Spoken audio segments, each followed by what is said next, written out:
Your attention, please, ladies and gentlemen. You're watching, yes, the Yankees Entertainment and Sports Network. Ladies and gentlemen, number 13, Alex Rodriguez of the New York Yankees. Alex? Wow. What a reception. I've come to a point in my career where winning is the most important thing. Aside from all personal accolades, I think I've done a lot there, but winning is the most important thing. And being a New York Yankee and the history and the present and the future, I think it provides you an opportunity when you drive to the ballpark every day that you actually have an opportunity to win and win big, hopefully in October. Alex Rodriguez did indeed help the Yankees win big in October when he was a driving force in their 2009 World Championship. A-Rod's legacy with the Yanks also includes 351 home runs, placing him 6th on the all-time franchise list. And tonight, he will have one more chance to add to that total when he plays his final game in pinstripes. As always, hope you're having a great night as we welcome you to the Chevy pregame show on Yes. For great deals, visit ChevyOffers.com. Bob Lorenz, John Flaherty, Jack Curry with you. 1-3 against the Rays, but the big story, Alex Rodriguez, a career spanning 22 years, a very long and winding road.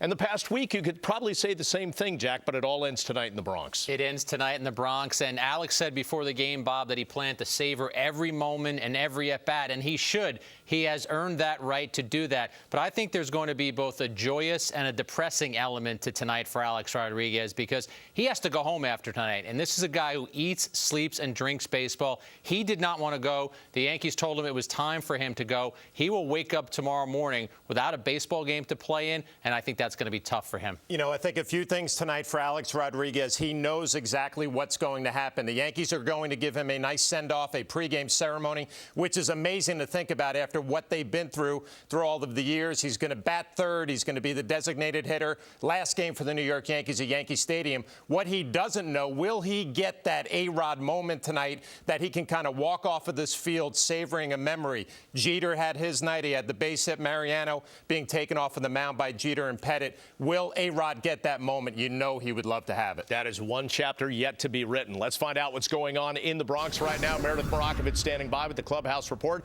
brought to you by Empire City Casino. Let's play. And Meredith, I imagine it's all Alex all the time today. A lot of buzz about Alex Rodriguez today, and rightfully so. A lot more media members here than there usually are at the ballpark. Alex Rodriguez held a press conference around 4 o'clock today. And Flash, you just mentioned the fact, will he have that moment, that special moment like Jeter and Mo had? I asked Joe Girardi about that, and he said he hopes that there is an opportunity in this game that he is able to give Alex Rodriguez that moment. However, they are still trying to win this game. They are still in a race, so that is all part of it. Joe Girardi explained that those were different because the Yankees were already out of contention. He knew that they were no longer going anywhere, so there were a little bit more theater involved with those. He was able to think those out a little bit more, but he is going to try to find a way tonight, if possible, if the game permits, to kind of honor Alex Rodriguez. As far as what Alex Rodriguez is feeling, he said he actually got a good night's sleep last night. He said prior to that, it had been about a week until he had a good night's sleep. He woke up late, slept in. He was looking forward to his family getting here later in the day, drove to the ballpark, and he said that was a little bit different for him. That was something that he really had some flashbacks, thinking about all the times that he had come to the ballpark before, what a safe haven it had been for him at times. But I go back to yesterday at Fenway. I asked Alex Rodriguez what it was like playing that last game at Fenway, and he said to me that he kind of pictured different pitchers over the years that he had to face, some of those tough guys, like a Pedro Martinez, when he was in the batter's box. I asked him today whether or not he thought he would have some of those similar flashbacks. It's two. Number one, when we opened the building in 2009, where we signed some great free agents with Teixeira and CeCe Sabathia and A.J. Burnett, and then we brought in Johnny Damon, who I thought was the final piece to our World Championship. And yeah, so I probably think the opening and just the fans. For me, this is a way to thank the fans. I wish I can actually go around and shake everybody's hand, but you can't. But they've meant so much to me. They've been with me through thick and thin, and I'm thankful. You've always talked about how much respect you have for this organization, how much you like wearing pinstripes. What is it about this organization that made you fall in love with it? Well, there's nothing like it. It's the greatest organization, greatest sports franchise in the world. Wearing this uniform is special. I've talked about often. I've looked in the mirror at 6:30 and been thankful. Can't believe that I get to wear this uniform. Same uniform that DiMaggio and Mickey Mantle or Babe Ruth wore and Lou Gehrig. But what makes New York special is the greatest city in the world and the greatest fans in the world. And they bring it every day. They expect a lot out of us. And, yeah. What are your expectations for tonight? How do you want it to end? Well, with a win. You know, we are in the middle of a pennant race, and these games are important. Obviously, I've been a guy that's hit in the middle of the lineup for a long time. It would be great to maybe drive a few runs in and have a productive night. How odd is it going to be when you walk off the field, walk out of that batter's box one last time? It's going to be strange. I mean, you don't have a guidebook for your last week or your last couple of days or your last day. So it's all new grounds for me. I think I'm in the middle of processing this whole thing. I think in several weeks when I'm back home in Miami, it's going to hit me. And Alex Rodriguez was asked about batting third, and he said he's always been that middle of the lineup guy. Yes, obviously he would like to hit a home run tonight, but he joked about the fact that he made contact several times in Boston. He said, made contact 3 times. That's good for him. He hasn't had a lot of at-bats lately. He is just going up there hoping to have some productive at-bats. He was also asked a lot during that pregame press conference if this was it, if this is his final game in pinstripes or if this is his final game in Major League Baseball uniform. And he kind of just said, my horizon has always been Friday. I'm looking at that right now. I'm thinking about that. The end relationship that I've had with the Yankees means an awful lot to me. The fact that Hal Steinbrenner is keeping me on, allowing me to instruct some of the younger kids, that means an awful lot to me. But he did say after tonight he is going to nap for a while, really reflect on everything that's been happening over the last week, and then kind of go from there. All right, Meredith, thanks for the perspective from the stadium. We'll see you throughout the night and again on the post-game coverage later on. Sounds good, Bob. All right, time for our first break on the pregame, but we have much more to come as we continue to get you ready for A-Rod's last game as a Yankees player. A bit later on, Jack gives us some of his detailed thoughts. Plus, we'll have an interview between Rodriguez and Michael Kay. We'll also look back at some of A-Rod's greatest moments with the Yankees, including 2 milestone home runs that take us to break. The 2-0. High drive, center field, deep, going back Wells, looking up. See ya! There it is! Number 600, Alex Rodriguez, the youngest man ever to get to 600 home runs. High fly ball, deep right, Martinez back, track, wall, see ya! He did it in style. He joins the 3,000 hit club with a home run. 18,000 men have played Major League Baseball. Only 29 have had 3,000 hits. And Alex Rodriguez now joins the club. The Yankees pregame show on Yes is presented by your local Chevy dealers. Visit ChevyOffers.com.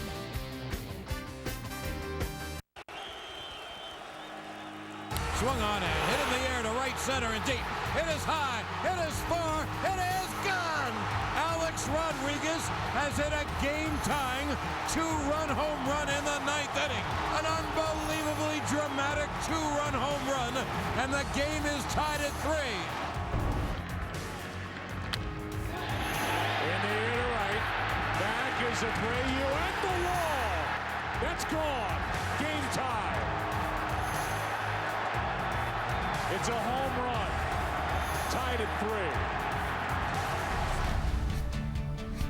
Well, when I met him in spring training last year, that's one of the biggest moments for me. You know, meeting like one of the legends in the game. You know, we started talking about hitting and defense like right away. You know, it's the one thing that everybody wants to improve on and want to get better in the game so they can stay as long as he did. So, it was really good memories. And then, you know, taking his time out here last year, helping me take ground balls, talk to me about getting to know the league and all that stuff. So, hey, it's just amazing how everything, just passing everything on, you know, there's knowledge on to everybody that wants to learn, and I was one of them, so, you know, I take that. As a fellow shortstop, what was it like watching him when you were younger? What did you like about his game?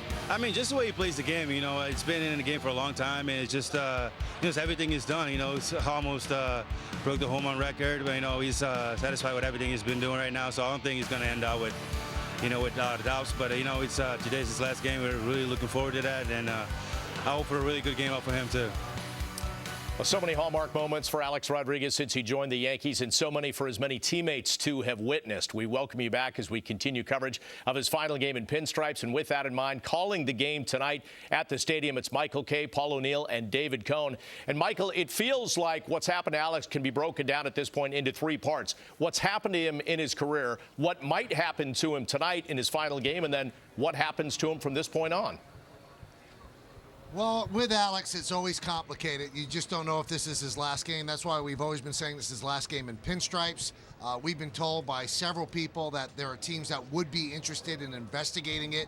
Would Alex be interested? Well, that's up to him, because I think the association with the Yankees means a lot to him, David. So he does not know if that association continues if he does play with somebody else. Well, that's a great point, Michael. And, I keep harking back to, sorting through all the statements Alex has made. And the one that struck me, Paulie, was if he did make a decision to come back and play, he would clear it through Hal Steinbrenner first. To me, that speaks volumes, because that shows you how much his relationship with the Yankees really means to him in the long term. I just spoke with Buck Showalter moments ago, and he was a manager of Alex for 1 year in Texas.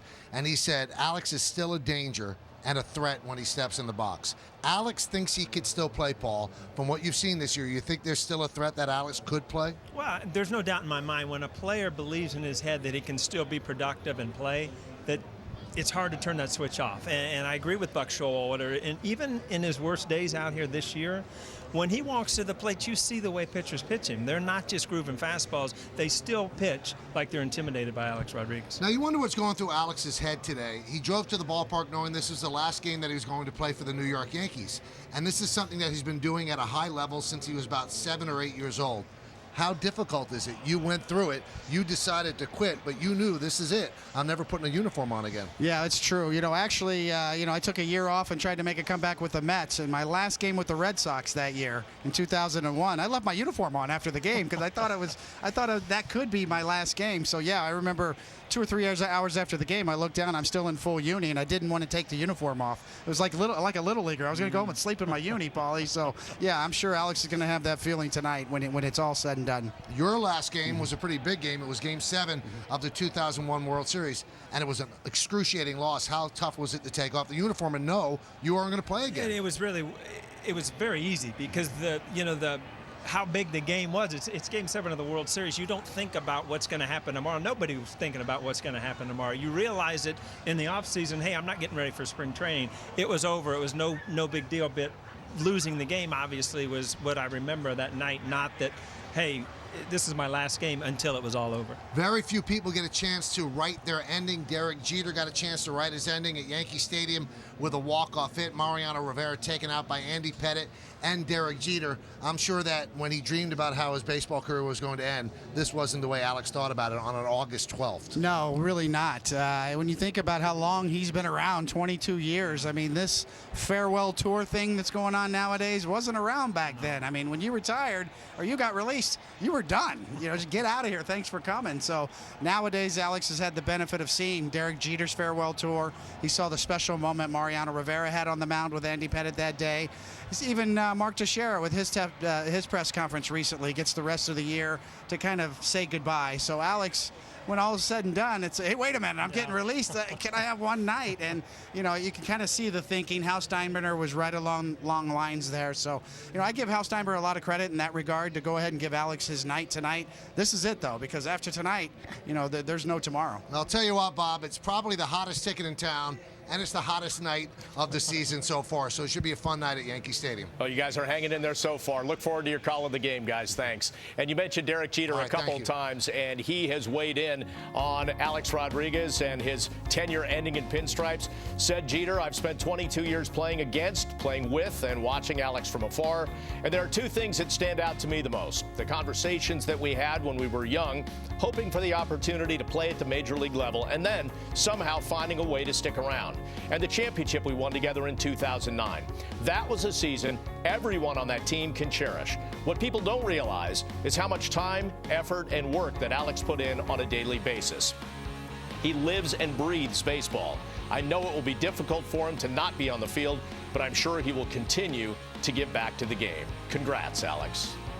No matter where he has played or what he's done, A-Rod has worn many labels, and he's never been far from headlines. His time as a Yankees player is ending tonight, and that has prompted the sports world to reflect upon A-Rod's career as a whole, which began more than 2 decades ago. As a high schooler in Miami, Alex Rodriguez developed into a prolific athlete, one who could have had as bright a future as a football player as he did in baseball. But the diamond is where he focused his skills, and ultimately Rodriguez had a choice. Accept a scholarship to the University of Miami or sign with the Mariners, who selected him first overall in the 1993 draft. A-Rod decided to go pro. Rodriguez made his major league debut the following year, but his true breakout came in the 1996 season, during which he turned 21 years old. The Phenom led the American League with a .358 batting average and finished second to Juan Gonzalez in MVP voting. He emerged as a core member of the Mariners, joining fellow first-round overall draft pick Ken Griffey Jr. and flame-throwing left-hander Randy Johnson in a foundation of youthful talent playing for veteran manager Lou Piniella, with whom Rodriguez developed a close relationship. Between 1997 and 2000, Rodriguez cemented himself as one of the best players in baseball, putting up huge numbers. But the Mariners only made the postseason twice during that stretch, and they were unable to advance to the World Series either time. Free agency called after the 2000 season, and while the Mariners were in the mix to bring back their superstar shortstop, they and the rest of the field vying for the services of A-Rod were blown out of the water by the Texas Rangers. Club owner Tom Hicks secured the services of Rodriguez by offering what was, at the time, the largest contract in American sports history. It was a 10-year contract worth $252 million that also gave A-Rod the right to opt out after the 7th season. Individually, Rodriguez lived up to the expectations that came along with such a deal. From 2001 through 2003, he hit .305 with 156 home runs and 395 runs batted in, a stretch that included his first MVP award in 2003. But as a team, his Rangers were unsuccessful. During that same 3-year run of dominance from A-Rod, Texas averaged just 72 wins per season. The club was unable to field a competitive team with one player commanding such a large chunk of its payroll. So in an attempt to give the franchise a fresh start, the Rangers decided to trade Rodriguez. Just a few weeks after losing to the Yankees in the classic 7-game 2003 ALCS, the Red Sox agreed to a trade that would have sent A-Rod to Boston, and Rodriguez himself signed off on the deal. However, with 7 years and $179 million left on his contract at the time, the trade required significant restructuring, and the Major League Baseball Players Association would not approve the deal. A-Rod stood by the union's decision, and the trade was eventually called off. But then, fate intervened. In mid-January of 2004, Yankees third baseman Aaron Boone suffered a significant left knee injury while playing basketball. Suddenly, there was an opening on the left side of the Yankees infield, and then Rangers GM John Hart called Brian Cashman. In the wake of Boone's injury, the Yanks were down to make a deal. Ladies and gentlemen, number 13, Alex Rodriguez of the New York Yankees. Alex? 1 month after Boone's injury, A-Rod was officially brought in to replace him. Moving from shortstop to third base was no problem for Rodriguez, whose first taste of life as a Yankee came when the Yanks opened the 2004 season in Japan. But in a twist of tremendous irony, his debut season with the club was ended by the very team that badly wanted to acquire him before the Yankees did, the Red Sox. Boston rallied from a 3-0 deficit to knock the Yankees out of the playoffs in another 7-game ALCS. The Red Sox went on to win the World Series, while A-Rod's year ended in disappointment. Rodriguez appeared to be a man on a mission in 2005, winning the first of 2 MVP awards that he captured in pinstripes. 2 things probably put me over the top is the fact we won the division, and going into Fenway the last series of the year, everyone kind of pretty much set the rules that whoever won the division was going to be the most valuable player. And defense was probably the thing that swung a few votes my way. He also claimed the honor in 2007, which was the 7th year of that contract he originally signed with the Rangers. Rodriguez had the chance to opt out, and he took it. Initially, it seemed that A-Rod was not going to be back with the Yankees, as management had indicated that it would not negotiate a new deal with Rodriguez if he used the opt-out clause.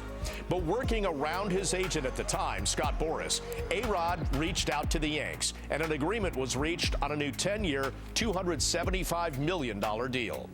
A little over a year later, a bombshell dropped. In early February of 2009, it was revealed that A-Rod's name was on a list of ball players who tested positive for steroid use in 2003. The results of the test were supposed to remain confidential. Shortly after that, Rodriguez admitted that he experimented with steroids during his time with the Rangers, and he made a public apology in a press conference. I know that I'm in a position where I have to earn my trust back, and over time, I'm confident that at the end of my career, people will see this for what it is, a stupid mistake and a lesson learned for a guy with a lot of baseball to play. A year that began on such a low note ended in the best possible way for A-Rod and the Yankees. The team took off in late June and went on to win the 27th World Championship in franchise history. And after years of being labeled as a player who could not meet expectations under the bright lights of the postseason, A-Rod silenced all the doubters in the 2009 playoffs. A few years later, Rodriguez was linked to performance-enhancing drugs again when his name surfaced in baseball's biogenesis scandal. A series of articles was published indicating that a group of players, including Rodriguez, received PEDs from the Biogenesis anti-aging clinic in Florida. And according to reports, Rodriguez later admitted to federal investigators that he bought PEDs from the founder of the clinic, Anthony Bosch. When suspensions were handed down, A-Rod was hit with 211 games due to the presence of evidence showing that he obtained banned substances and actions hindering baseball's investigation into those allegations. But A-Rod appealed the decision, and he was allowed to play during that process. The suspension was announced on August 5th, 2013, the same day that he returned to the Yankees following off-season hip surgery. An arbitrator eventually reduced A-Rod's ban to 162 games. Even with the decrease, it was still the longest drug suspension and longest non-lifetime suspension in baseball history. While he was not allowed to play in 2014, he used the time to rest mentally and physically. The time off, naturally, kind of the first time I get a chance to rest for a full year in my career and get a chance to train versus rehab. In 2015, it appeared that his time away from the Yankees had rejuvenated him. Number 660, tying him with Willie Mays for fourth place on the all-time home run list. Rodriguez came back strong in 2015, surpassing many of the most optimistic projections that experts had for him prior to the season. He wound up leading the Yankees with 33 home runs, and he was a huge reason that the team returned to the playoffs after the Yanks had missed the postseason in each of the previous 2 years. This season, though, Rodriguez was unable to recapture the form he showed last year. However, the Yankees still see value in him, and that was reflected this past Sunday when the club announced that he will become a special advisor and instructor with the Yanks after he plays his final game with the team. I love this game. And I love this team. And today, I'm saying goodbye to both. Well, Alex hopes that he can recapture some of that magic at the plate tonight, some of the magic over his career that led to these kinds of numbers and accolades. A 3-time American League MVP, 14-time All-Star, and as great a player as he is, some players, well, they call it quits without a championship, but he put up big numbers in that postseason in 2009, helping the Yanks win a ring. But numbers are numbers, and stats are stats, and accolades are accolades. You were a teammate of his for 2 years. Give us a first-person feel for what he was like in the clubhouse and as a teammate. Well, I mean, Alex Rodriguez was a superstar, and he expected to be treated like a superstar, and he was. He was treated a little bit differently. But with all the things that we just saw in that piece right there, Alex Rodriguez was the most talented teammate I had ever played with or played against. And that being said, he worked harder off the field on his game than anybody I had ever played with. It starts in the morning. I saw him Wednesday at Fenway up at Boston in the gym at 9:30 in the morning. I mean, this is the last week of his career, but that's the dedication that he had to his craft. Talent was amazing, but the work ethic was probably even more impressive. John shared that story with us before we came on the air, and that blows me away, that this guy was working out on Wednesday knowing he only had a couple of days left. For me, as I look at that piece, I think about A-Rod's time in New York. I was a reporter for the New York Times, and I used to cover the visiting players, so I would go and talk to him when he was a Texas Ranger. He was always interested in New York, always wondering what was going on with the Yankees. He wanted to get to New York, the biggest stage in baseball, and people forget when that trade occurred, this guy was the best player in baseball. He was the best shortstop in baseball. He had won 2 Gold Glove awards. He had a shift to third base. Now, Jeter's an iconic player, but at that moment, A-Rod's the better shortstop. He so desperately wanted to get out of Texas and get to New York that he moved about 50 feet to his right. All right, guys, up next on the Chevy pregame, Meredith Morakovitz brings us a report from the stadium, and we're going to take our latest trip to Curry's Cove. Now, as we head to break, Mark Teixeira gives Meredith some of his thoughts on A-Rod. I mean, just one of the greatest players of all time. And, Alex just loves the game of baseball, and he loves talking about baseball. And I've been his teammate for 9 years, my rookie year in Texas and then last year with New York, and I've enjoyed it. Is there any one story that stands out when you think of Alex Rodriguez? Alex got a lot of stories, I think one thing that we all know about Alex, he's got a flair for the dramatic. I think in 2009 when he came back, my first game playing with him with the Yankees, he came back from the hip surgery, and the first pitch he saw, he hits a 3-run home run. And I remember being at first base. I think I'd walked in front of him and running around the bases being like, yep, that's Alex, just because he has a flair for the dramatic. And, that's something that'll always stick in my mind. Welcome back to the Chevy pregame show. I'm Meredith Morakovitz. Alex Rodriguez will play his final game in pinstripes tonight. I had the opportunity to catch up with Alex after the game at Fenway Park last night. I asked him what he thought it might be like to drive to the ballpark one last time today. It's going to be strange and surreal. I'm so grateful for the fans of New York. They've been so good to me through thick and thin. And I'm like the menace, and I'm finally graduating, and it's kind of a sad day, but at the same time, it's a happy day. Pretty clear Alex Rodriguez was enjoying himself in Boston. He was soaking in every last minute at Fenway. Exactly how emotional he'll get tonight, well, that remains to be seen. That's going to do it from the ballpark. We'll send it back to the studio. Jack Curry standing by in Curry's Cove. Immensely talented, immensely complicated. Always interesting, always controversial. Those 8 words summarize Alex Rodriguez's career, a career in which he was the most polarizing figure in baseball, a player who will finish with remarkable statistics that make him one of the all-time greats, but a player who repeatedly lied about his connection to performance-enhancing drugs and who served the longest PED suspension in baseball history. With A-Rod, nothing was ever simple. Even as he exits Yankee Stadium one final time tonight, there will forever be questions about his place in history and how he will be remembered. Like A-Rod, the answer is complicated. When many of us first learned about Rodriguez, he was a baseball prince, a high school phenom from Miami who was selected first in the draft by the Seattle Mariners. As an 18-year-old, he reached the major leagues. At 21, he won a batting title. An MVP and 50 homer seasons followed. The prince became the king of baseball. To watch Rodriguez play was compelling. He was a phenomenal athlete, a player with a tight end's body who had the deftness to play a Gold Glove shortstop. To study Rodriguez's approach was refreshing. He sweat like a JV player trying to make the varsity. To talk baseball with Rodriguez was an education. He analyzed the nuances of the game as much as any player I ever covered. After Rodriguez was traded from Texas to the Yankees before the 2004 season, he continued producing at an elite level, collecting 2 more MVPs and helping New York win a World Series title in 2009. But the king became a pauper when he was forced to admit he used steroids with the Rangers. After asking for forgiveness, A-Rod became ensnared in the biogenesis PED scandal and was suspended for the entire 2014 season. He got a chance at redemption in 2015 and was a changed and improved person. The prince, who became a king and then a pauper, was now a sage. A-Rod clubbed 33 homers and was a model citizen, wistfully saying he should have been this A-Rod a decade earlier. He could be arrogant or charming. He could be eloquent or abrupt. It depended on the time, the place, and the audience. It always seemed as if A-Rod, who grew up without his father, tried too hard to please certain people, saying or doing something for the effect instead of just saying or doing what came naturally. How will A-Rod be remembered? As a superstar, another flawed superstar. A-Rod said he should be remembered as someone who tripped and fell a lot and got back up. That's accurate, but many stumbles were self-inflicted.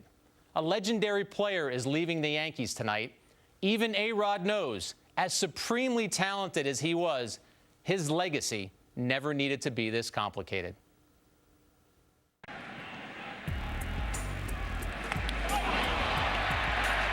Alex Rodriguez is drilled, and he says something to Bronson Arroyo. And we know what he said. Here we go. Varitek and A-Rod going at it.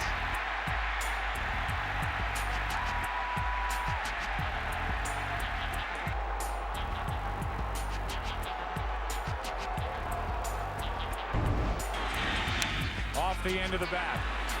Arroyo. The ball gets loose. It's down the right field line. Jeter coming all the way around. It's a one-run game. And they're going to call him out. Now, they got the call right again, and they're going to bring Jeter all the way back to first base. And Posada lifts a high pop-up. Howie Clark on the left side of the infield is there. And the ball falls in. And the Yankees are going to get another run as Matsui scores from second. And McDonald is arguing with Alex Rodriguez, and I think I know why. A-Rod might have said, I got it about right here, and Clark let it go. Well, there were times when Alex Rodriguez found himself in the middle of some unusual situations on the baseball field, and whenever they occurred, he was often at the center of attention. A-Rod has also acknowledged mistakes that he made off the field, but he is hoping that he can use those mistakes and the way he handled them as lessons to teach young players in the future. Michael Kay asked him about that and much more when he sat down with A-Rod on Tuesday. Alex, it's been no secret. You have made it known. After games, you go home and watch games. You love baseball. You could see the end of your career. How does it feel? It feels a little strange, surreal. It's been quite an emotional 72 hours or so. I'm certainly going to go down memory lane a lot in the next few days, and especially some of the time and the history that I have in this ballpark in front of these great fans here at Fenway is going to be special too. Was it a tough decision for you?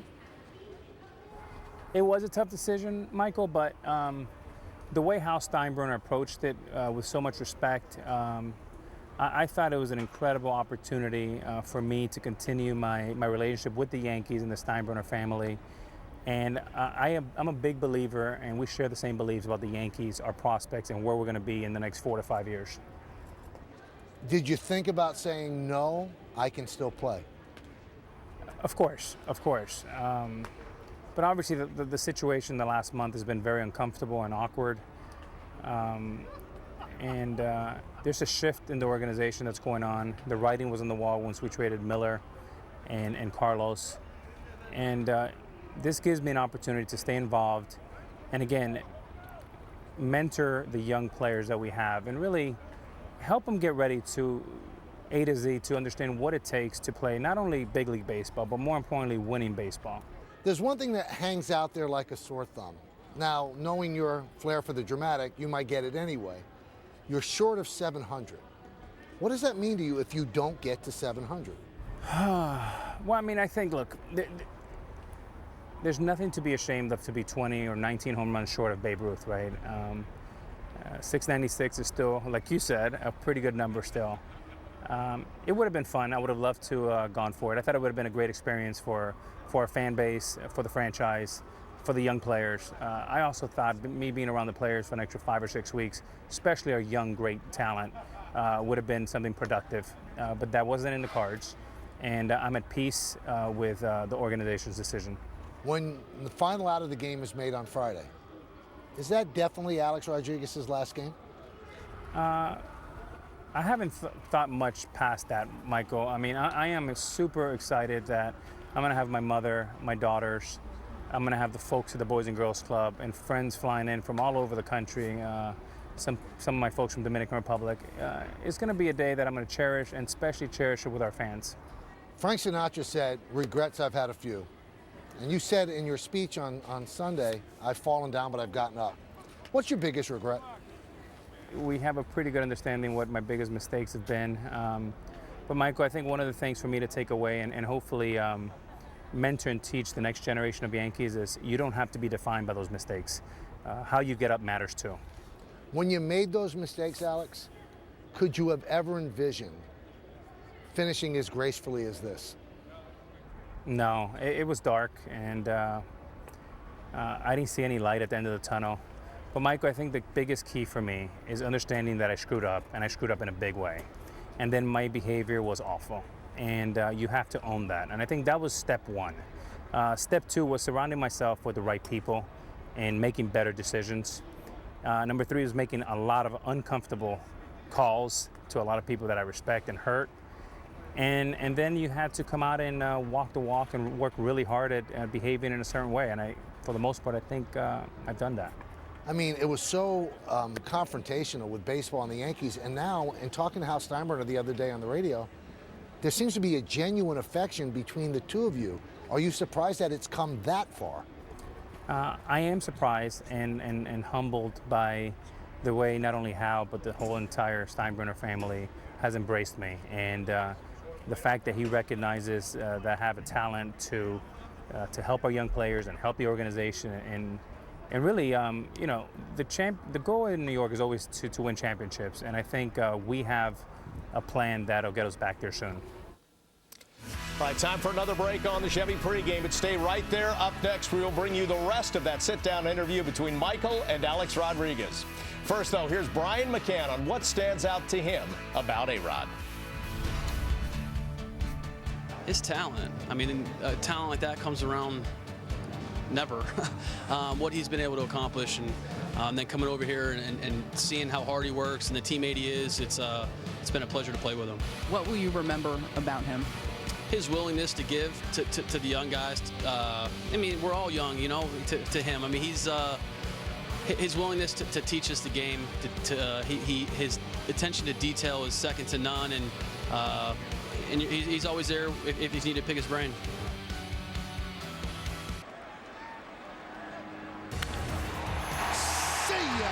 A three-run home run into the Yankee bullpen for Alex Rodriguez. See ya! A two-run home run for Alex Rodriguez, his second of the night. Hit deep to center field. See ya! A grand slam for Alex Rodriguez, his third home run of the night. Oh, what a month for Rodriguez on a Tuesday in the Bronx. Going back, Kapler on the track at the wall. See ya! A three-run home run for Alex Rodriguez. Alex, you know, is gunning for a grand slam right here. Did he get it? There it goes! See ya! A grand slam, and he has 100 runs batted in.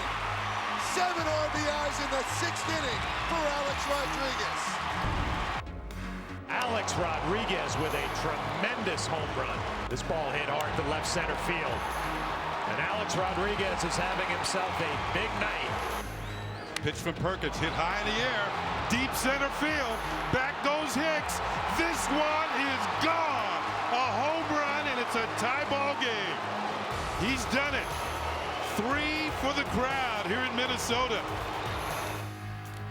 Well, those were some of Alex Rodriguez's greatest individual performances with the Yankees, and fans at the stadium are hoping that he can have a game like that tonight. Just a little while ago, A-Rod tweeted a picture pulling into work for the last time as a Yankees player, saying, "Pulling in one last time. Thank you to all of my supporters and especially the great Yankees fans."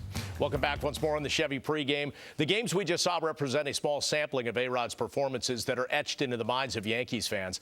And now Michael Kay starts the rest of his interview with A-Rod by asking about his favorite memories. Best moment in your baseball career?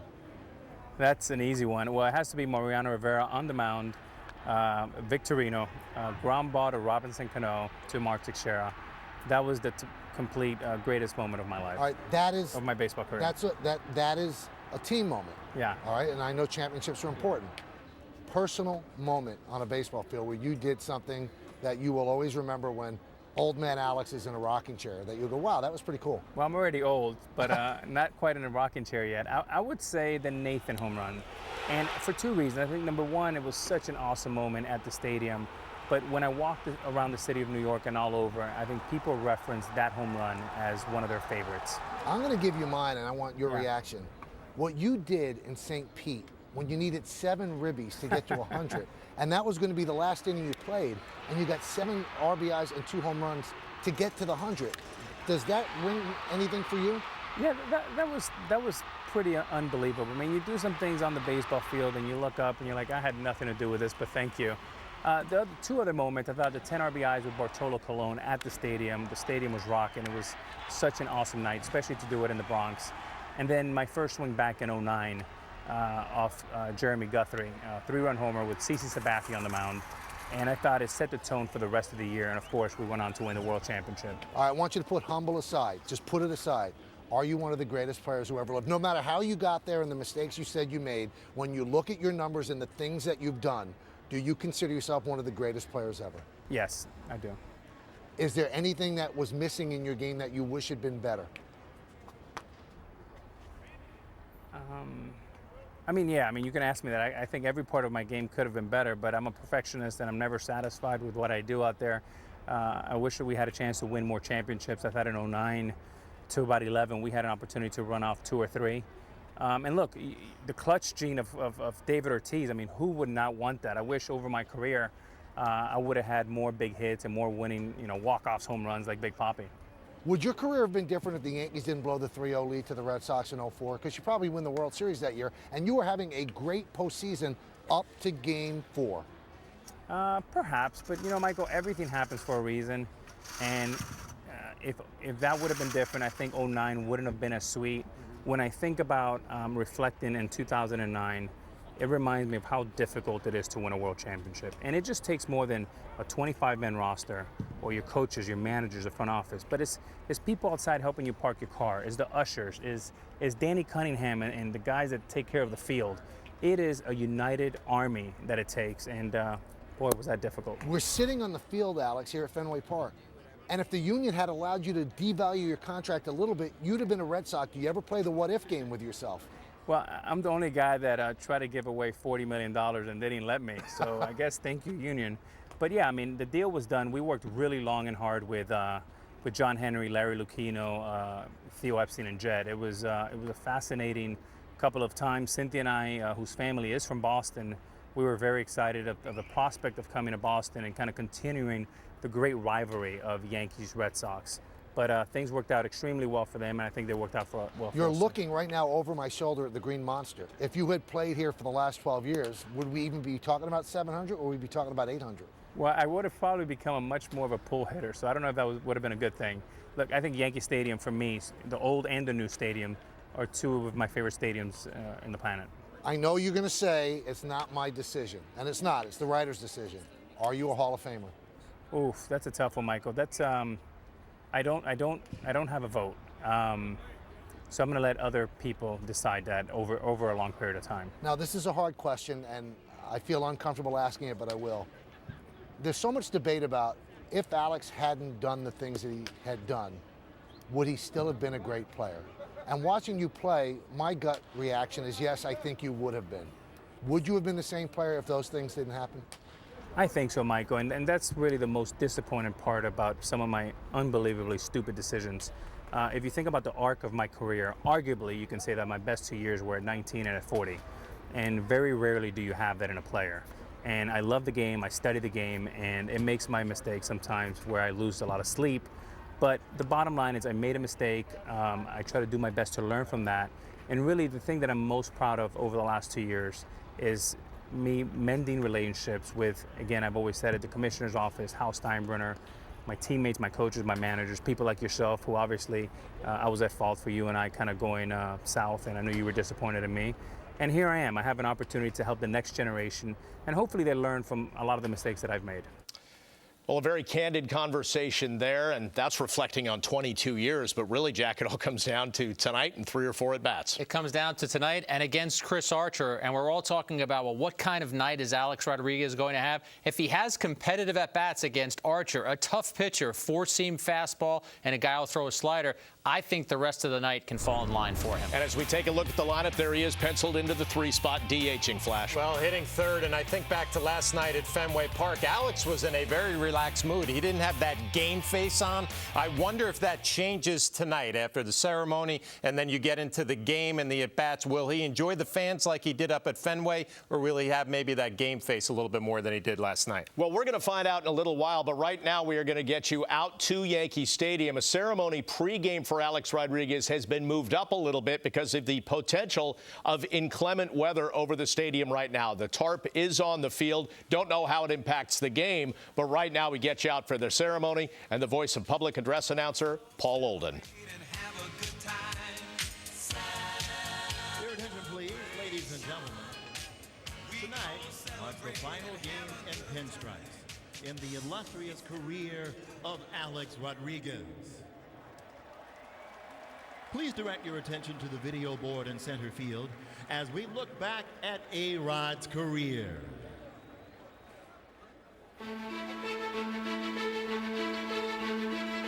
This is a tough day. This is also a proud day.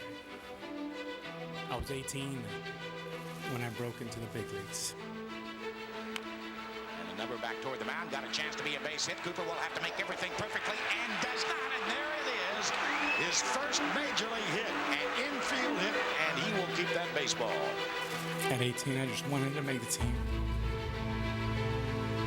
3-2 pitch. Curveball belted deep to left field, and Alex Rodriguez has #1 in the show. Swung on, line drive, center field, base hit for A-Rod. There's number 1,000. I love this game, and I love this team. Number 13, Alex Rodriguez. This one is gone. Number 50 on the season.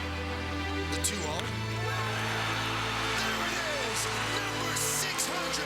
Alex Rodriguez, the youngest man ever to get to 600 home runs. Did he get it? Deep to right. There it goes. See ya. A grand slam. Alex Rodriguez. And he has 101 batted in. 7 RBIs in the 6th inning for Alex Rodriguez. The 1-2. Driven deep to center field. Going back Patterson. Still back. See ya. A game-winning walk-off grand slam. A-Rod answers the critics with a huge grand slam. That ball is gone. A walk-off 2-run home run for Alex Rodriguez. And a long night's journey into day is over as the Yankees beat the Red Sox 2-0 in a classic here at Yankee Stadium. Swung on, hit in the air to right center and deep. It is high, it is far, it is gone. Alex Rodriguez has hit a game-tying 2-run home run in the 9th inning. As dramatic a home run as you'll ever see hit in the playoffs. Alex Rodriguez. Well hit at the track. He's done it again. Drill to deep right. It is high. It is far. It is gone. He's done it again. It is the 3rd time in the playoffs that A-Rod has hit a game-tying home run. Unbelievable. Swung on and line deep to left. It is a base hit. 1 hop off the left field wall. It is a ribby 2-out double by Alex Rodriguez. And the Yankees take a 5-4 lead. To the second baseman, Cano. The Yankees are back on top. World champions for the 27th time. 3-0. Swung on, driven to deep left. Alex Rodriguez pinches a home run. His 660th home run. Home run number 661 for Alex Rodriguez. That breaks the tie. with Willie Mays, and it breaks the tie with the Orioles as the Yankees lead 3-2. Martinez back, track, wall, see ya! He did it in style. He joins the 3,000 hit club with a home run. 3,000 hits, 667 home runs, over 2,000 RBIs. He is simply one of the best players in history to ever put on a uniform. Alexander Emmanuel Rodriguez. So a highlight reel there honoring Alex Rodriguez. And guys, the ceremony will continue in just a couple minutes here. But it's interesting because as you watch that and those kind of energetic highlight packages, I never get tired of them. You think about what has happened over the course of the past week, Jack. And in this pregame, we've talked a lot about players, when they get to the end of the game, they get to kind of plan and script their retirement. I wouldn't call it retirement, the way they leave the game. But for Alex Rodriguez, it's like that happened suddenly in a whirlwind and on hyperspeed. It did, Bob. And I heard him use the word surreal in an interview, and I think that's a great description of what he's had to endure since he said on Sunday that he and Hal Steinbrenner had come to an agreement and that he would leave the Yankees but then stay on in an advisory role. And what I've been listening to really closely both last night and then again today, he keeps referring to the Yankees as we, as he should. He's the DH. He's batting third tonight. But we, in about 5 or 6 hours, we becomes them. And I think, John, that's going to be an interesting transition. That is a great point. I mean, we always talk about Alex, how hard he works and how into this game he is. Well, how about tomorrow morning when you wake up at about 9:30 and you don't have a game to go to? I mean, this guy has never had that in his life. That's going to be a huge transition for him. And to be quite honest, I don't know how he's going to handle it, because a lot of us, when you get to the end, you say, you know what, I'm done. It's time to move on. Alex Rodriguez is in his mind. I don't think he thinks he's done. And, Jack, that's not only 22 years of playing baseball as a professional. That's waking up every day in the minor leagues and chipping the rock. And when you're a kid, going to Little League and being driven to Little League by his mother. So there's a lot of different elements to this where the baseball career as a player comes to a crashing halt tonight for Alex. We get you back out to the ceremony and Paul Olden. Cuban rum and towels from the very best hotel. Ladies and gentlemen, please welcome to the field, number 13, Alex Rodriguez.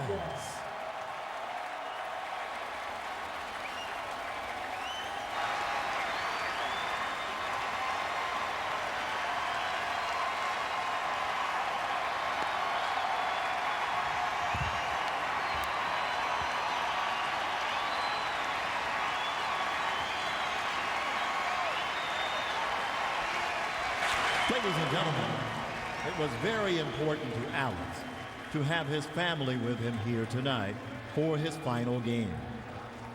Please welcome, escorted by Yankees special advisor Reggie Jackson, Alex's mother, Lourdes Navarro.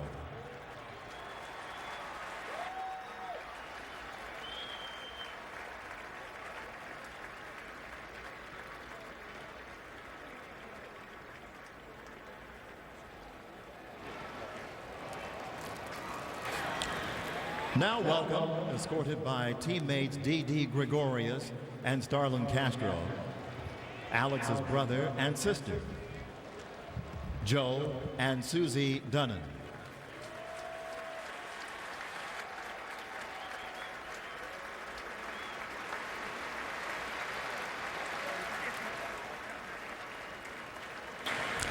And lastly, ladies and gentlemen, please welcome Alex's good friend, Mariano Rivera, who is escorting the most important people in Alex's life, his daughters, Ella and Natasha Rodriguez.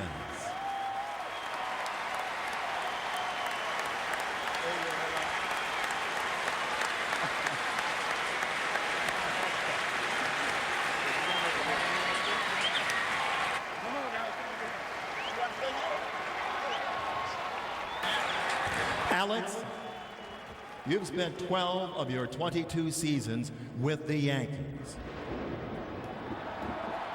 But everyone remembers you were the #1 overall pick by the Seattle Mariners in 1993 and were just 18 years old when you made your major league debut in 1994. At this time, we ask that you and your family turn your attention to the video board in center field, for a very special message from your first Major League manager, Lou Piniella. Alex, congratulations on a great, great career. The numbers speak for themselves. 696 home runs, over 3,000 hits, All-Star 14 times. I'm so proud of you. I remember when you came up to the Mariners, a young pup, and see you grow into the star that you've become. I enjoyed managing you. I enjoyed watching you play, and more important, I enjoyed your friendship. You have always been one of my favorite players that I've ever managed. So enjoy your retirement. Really enjoy this day. It's special, my friend. I love you. Te quiero mucho, amigo.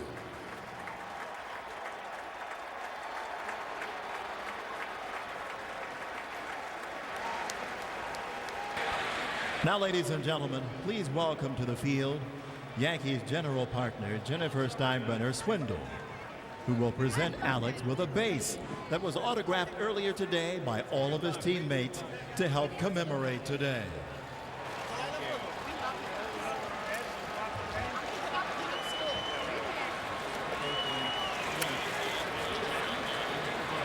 Alex, you have spent 12 seasons in pinstripes and are ranked in the Yankees' all-time top 20 in games played, at-bats, hits, doubles, home runs, RBIs, and stolen bases.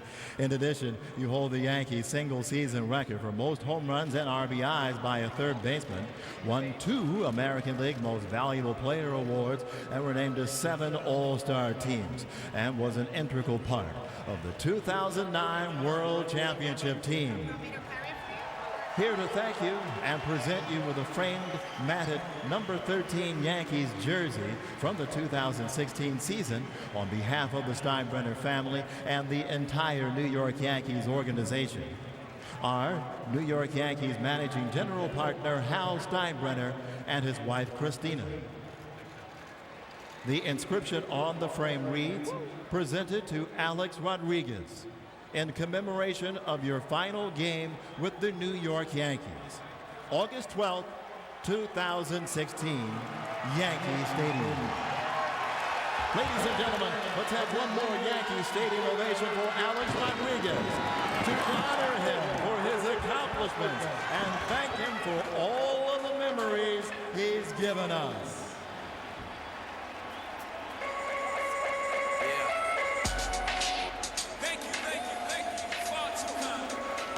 Well, sometimes with Alex Rodriguez, things have seemed scripted. Tonight, that was clearly unscripted in that pregame ceremony for Alex Rodriguez. I'm back with Jack Curry and John Flaherty. And guys, I don't know, is that standard form for Alex, that there's always some kind of wrinkle, right?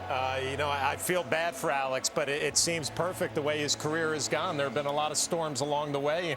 I guess it's fitting on the last night another storm shows up. He was asked about this, the fact that the weather did not look good for Friday night, and he said he was going to remain optimistic. He was going to be a glass half full guy and hope that the weather held off, and they were able to start the ceremony and get through it. But obviously you saw Alex taking his gifts and hustling for the dugout. He didn't want his daughters to get rained on anymore. Well, his 2 daughters, Natasha and Ella, seem to actually be having a good time with it. Not only the ceremony, but as the raindrops fell just a little bit there, it's like, we're going to enjoy this for a while till Dad said, let's go ahead for cover. With a little thunder and lightning out there. Yeah, time to go to the dugout and then make sure that nothing really, really bad happened out there. But, you know, nice gesture by the Yankees. Weather didn't 100% cooperate. It seemed like they got the full ceremony in, though. It seemed like they did, and you saw the representatives, Hal Steinbrenner out there. He is the one who has that strong relationship with Alex Rodriguez and brokered this deal to give Alex Rodriguez that soft landing. They could have designated him for assignment on Sunday, and he could not have had this night. But he and Hal Steinbrenner came to this agreement. He'll be an advisor for the Yankees after his playing career is over. And also, we can't say enough how important it was for Alex Rodriguez. Daddy had his family there. He had his mom there. He had his two daughters there as well. That was important. One final thing before we take a quick break. I just wonder now he's got amidst all of this and a wet uniform, he's got to transition back into baseball mode, right? He's batting third and playing DH. Yeah, that's what I was saying before. I'm curious because last night he didn't have his game face on at Fenway Park. He was really interacting with the fans, interacting with some of the Red Sox players. Now that this ceremony is over, it looks like there's going to be a delay today, obviously, with the weather. Can he get all of that out of his mind and get back to the business of trying to win and trying to have that A-Rod moment tonight in 3 or maybe 4 at-bats? I'm going to make a prediction, and John is going to have helped me make that prediction. This is a guy who on Wednesday, John saw him in the team hotel working out. He's going to make sure that his daughters and his mom, they get moved to where they need to go. Alex Rodriguez, in about 5 or 10 minutes, will be in the indoor batting cage downstairs, hitting balls off a tee or just getting his swing. I think he'll have enough time. I think he will be ready. All right, guys, let's take a quick break here. When we come back, much more as the night continues. Alex Rodriguez honored in a pregame ceremony, and there will be a game played between the Yankees and Rays, the first of 3. Stay with us here on Yes. Well, you saw the ceremony pregame for Alex Rodriguez here on Yes, and then you see in the dugout after that ceremony a special moment between he and his daughters and family. Alex getting a little emotional as he mentioned a lot is be with his 2 daughters. That's why they had the ceremony tonight, so his family can be here, kids from the Boys and Girls Club. And again, a great family moment there for Alex Rodriguez. Prior to the game, he spoke to the media in length about his final game. Alex, what has today been like for you so far? What are the emotions like? So far, so good. I actually slept pretty well. Slept in, which was nice. The girls just landed. My mom, everyone's excited. I'm excited. You know, you never really prep for this day, but here it is, and hopefully I get to enjoy it. I know that I'm gonna savor every moment, every at bat, and. Who else? Ed, right here in the front. If somebody had said to you months ago that it could be over on a hot day in August, what would have you said then? You know, when you start playing as a little boy, you don't think about the end very often. And it wasn't until Hal and I sat down last Wednesday that I actually thought it could be a reality. You know, I've often said it, baseball has a funny way to tap you in the shoulder when you least expect it and tells you it's the end.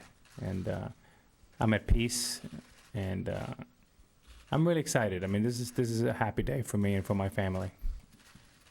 Tara, in the middle right. Alex, I know you said you slept in this morning, and I assume that was after traveling back. Anything you can share just of your day? Did you treat it like any other day? Did you do anything differently? What did you do before you came to the park? Anything you can just share of what your day's been like? Well, I slept in, which was nice. I haven't slept in about a week. I had my egg whites, and I stretched. My stretching wasn't quite as long today because I didn't have as much time. But you know, the drive in was nostalgic for sure. It was, you know, last time I drive up Broadway and through Harlem and through the neighborhoods that have brought so much comfort to me. And you know, when you think about driving to the park, it's something that I'll never forget. I've done it for now 13 years. And it's kind of when you start formulating your game plan for tonight's pitcher. And those are things that I'm going to miss. Hey, Ari, if you don't mind, can you get down just a little? You're blocking some of the cameras. Thanks. Dave?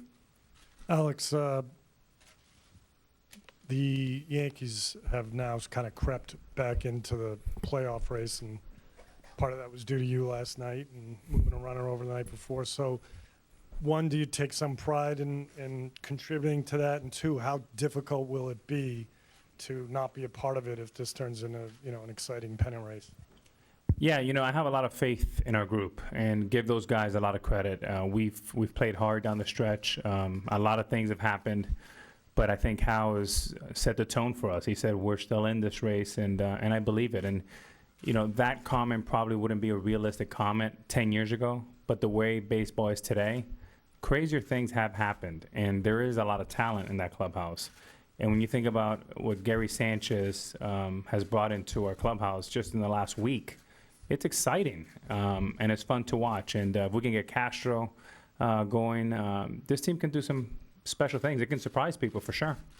Sweeney, do you have a question? I can, just so everybody knows, we have about 15 minutes. I can already tell we're not going to get to everybody, just so you know now. Sweeney? Alex, you've over the last 7 or 8 years, all the things that have happened, you spoke very highly of your relationship with Girardi and the support that he showed you. What's this last month been like for you guys? It's been very difficult, and I said it has been awkward and difficult, but we are a family, and you said it, Sweeney. We've had a wonderful relationship for the last 10 years, and it's been really good. Families have disagreements, and that's okay. He has his opinion, I have mine, but in the long run, we're going to be fine. Joel and Wally. Alex, you've used a lot of words of finality in your answers. Is that about the Yankees, or do you think you're playing your last Major League Baseball game tonight? I said on Sunday that my horizon is Friday, and it still is. I'm thinking about the game. I'm thinking about Chris Archer, who's given me fits in the past. And we want to win the game tonight, and that's still my approach. After all of this, I'm going to need a long nap and recover, and I see where life takes me. But right now, I think I value wearing this uniform, and for me, the Yankees pinstripes is enough. Wally. Alex, over here. Actually, as usual, Joel's a little bit ahead of me. That was my question. But if your phone rings tomorrow or Monday from another team, how difficult do you think it'll be for you to resist the temptation to come back? Well, unless it's Hal, I probably won't be answering the phone for anyone. I'm going to go and take a nap for a minute. I need some rest and kind of recover and reflect and spend some time with my two little ones. It's been a great run. It's been an incredible journey. I never thought when I first entered Fenway Park as an 18-year-old that I would play for 10 years, forget 22 years. So I'm going to take some time for myself and nap. Marley, second row right here. Alex, ¿puedes describir tus emociones y este es el fin? Gracias, Marley. Definitivamente un día muy emocional para mí. Estoy muy feliz que lo voy a compartir con mi mamá y mis dos hijas que están aquí. Llegaron hace como una hora. Te dije en el domingo que yo lo que voy a pensar esta semana hasta el viernes y todavía estoy pensando eso.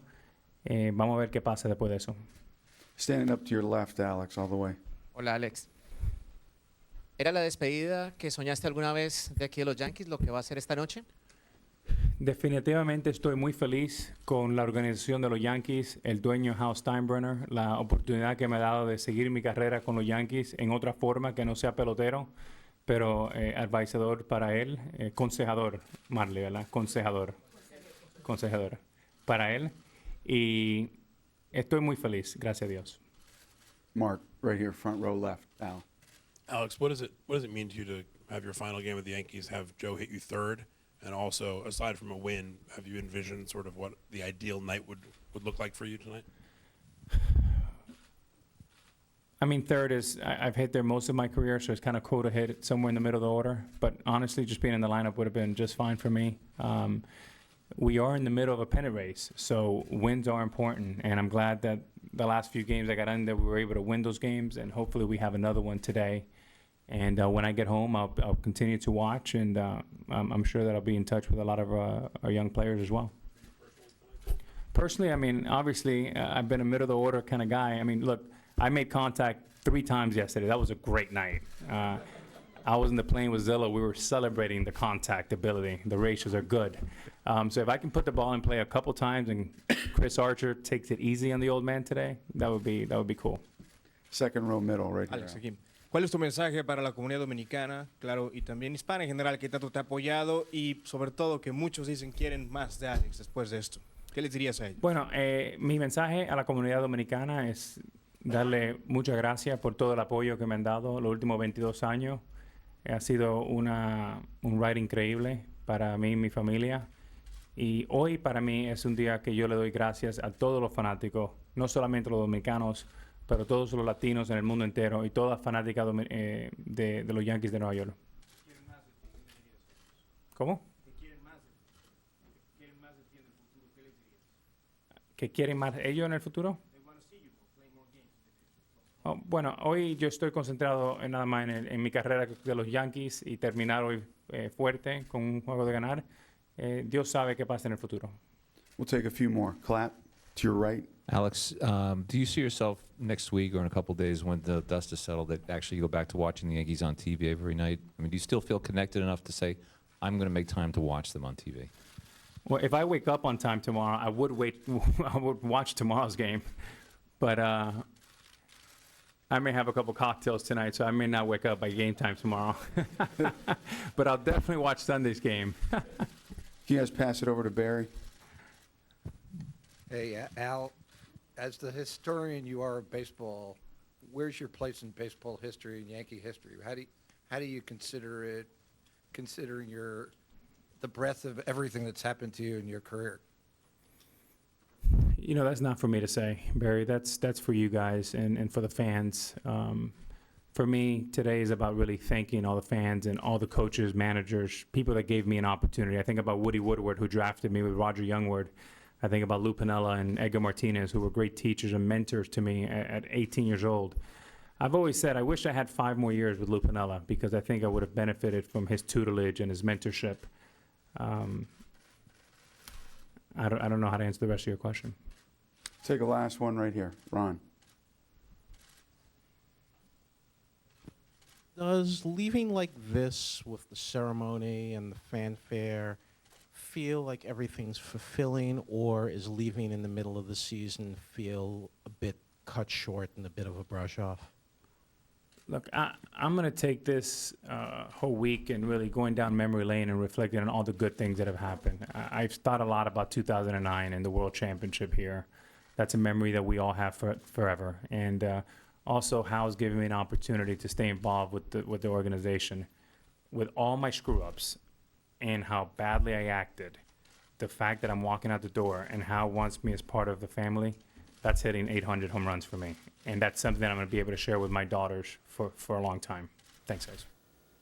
Well, that was Alex pregame. You take a look at some modest activity on the field right now. It looks like the rains have let up, but the field crew, of course, has some work to do. The game in a rain delay right now. And listening to Alex Rodriguez, a variety of things, asked about what's beyond Friday for him on several occasions. And he's always maintained that tonight is the horizon, Friday. But, Jack, you cannot help but wonder what's beyond that horizon. And he's had to have thought about it a little bit. Oh, he's definitely thought about it, Bob, but he's compartmentalizing right now. He's going to get through Friday, and then he'll worry about the future after that.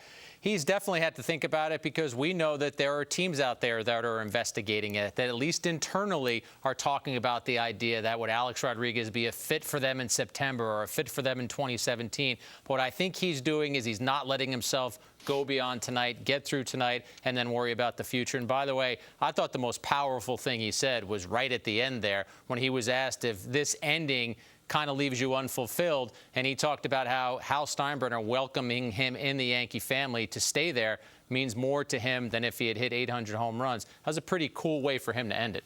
We know Alex Rodriguez. He's thought about every different scenario. I guarantee you he's thought about the possibility of playing again. He's thought about the possibility of doing TV. He's talked about, obviously, this Yankee opportunity, working with the young players. I found it funny that he said he definitely will be watching the game on Sunday. I mean, he's already thinking about what he's doing 2 days from now. So the thought that Alex Rodriguez hasn't thought about possibly returning with another club is ludicrous. He definitely has. Well, he said he's going to take a long nap, but guess what, Rip Van Winkle? When you get up from that nap, there are going to be some phone calls, maybe from teams, maybe from TV networks. You see the tarp coming off the field. I referred to it as a rain delay. I said that before. It's really just a rain pause. Let's call it that. No official delay yet. Good news that the tarp's coming off the field. We'll take a quick break and have much more on Yes right after this.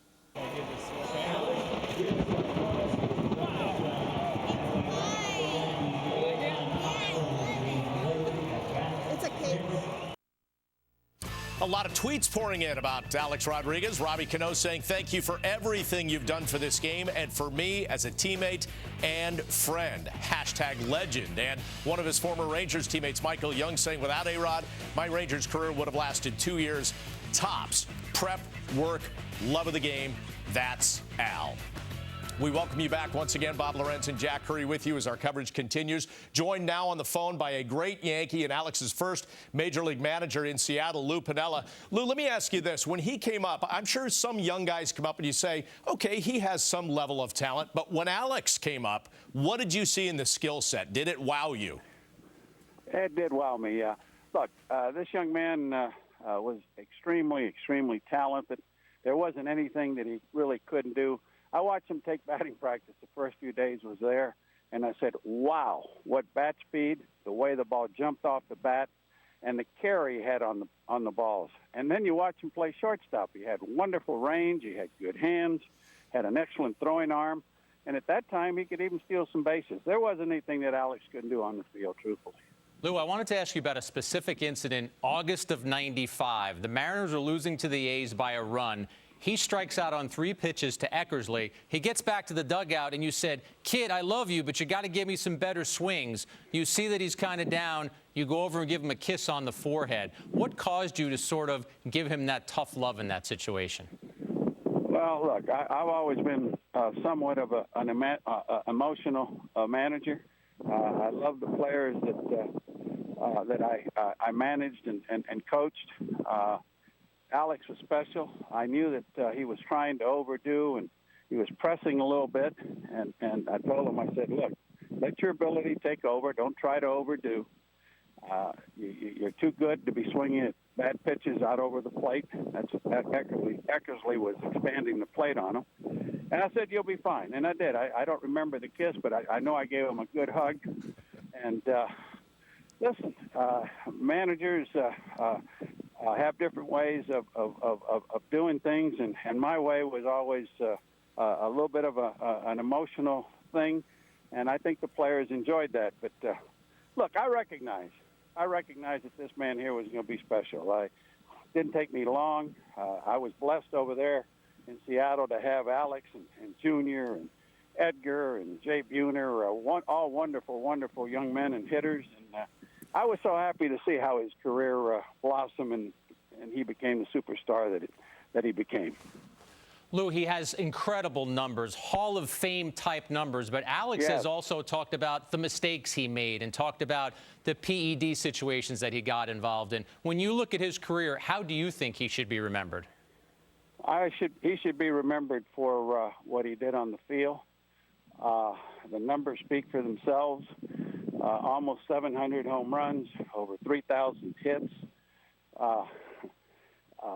The MVPs that he won, playing on world championship teams there in New York. And that's the one blessing in his career that I think he'll relish forever, playing as a Yankee. It's special playing in New York. I found that out when I was traded over from Kansas City. When he came over from Texas, it really enhanced his career.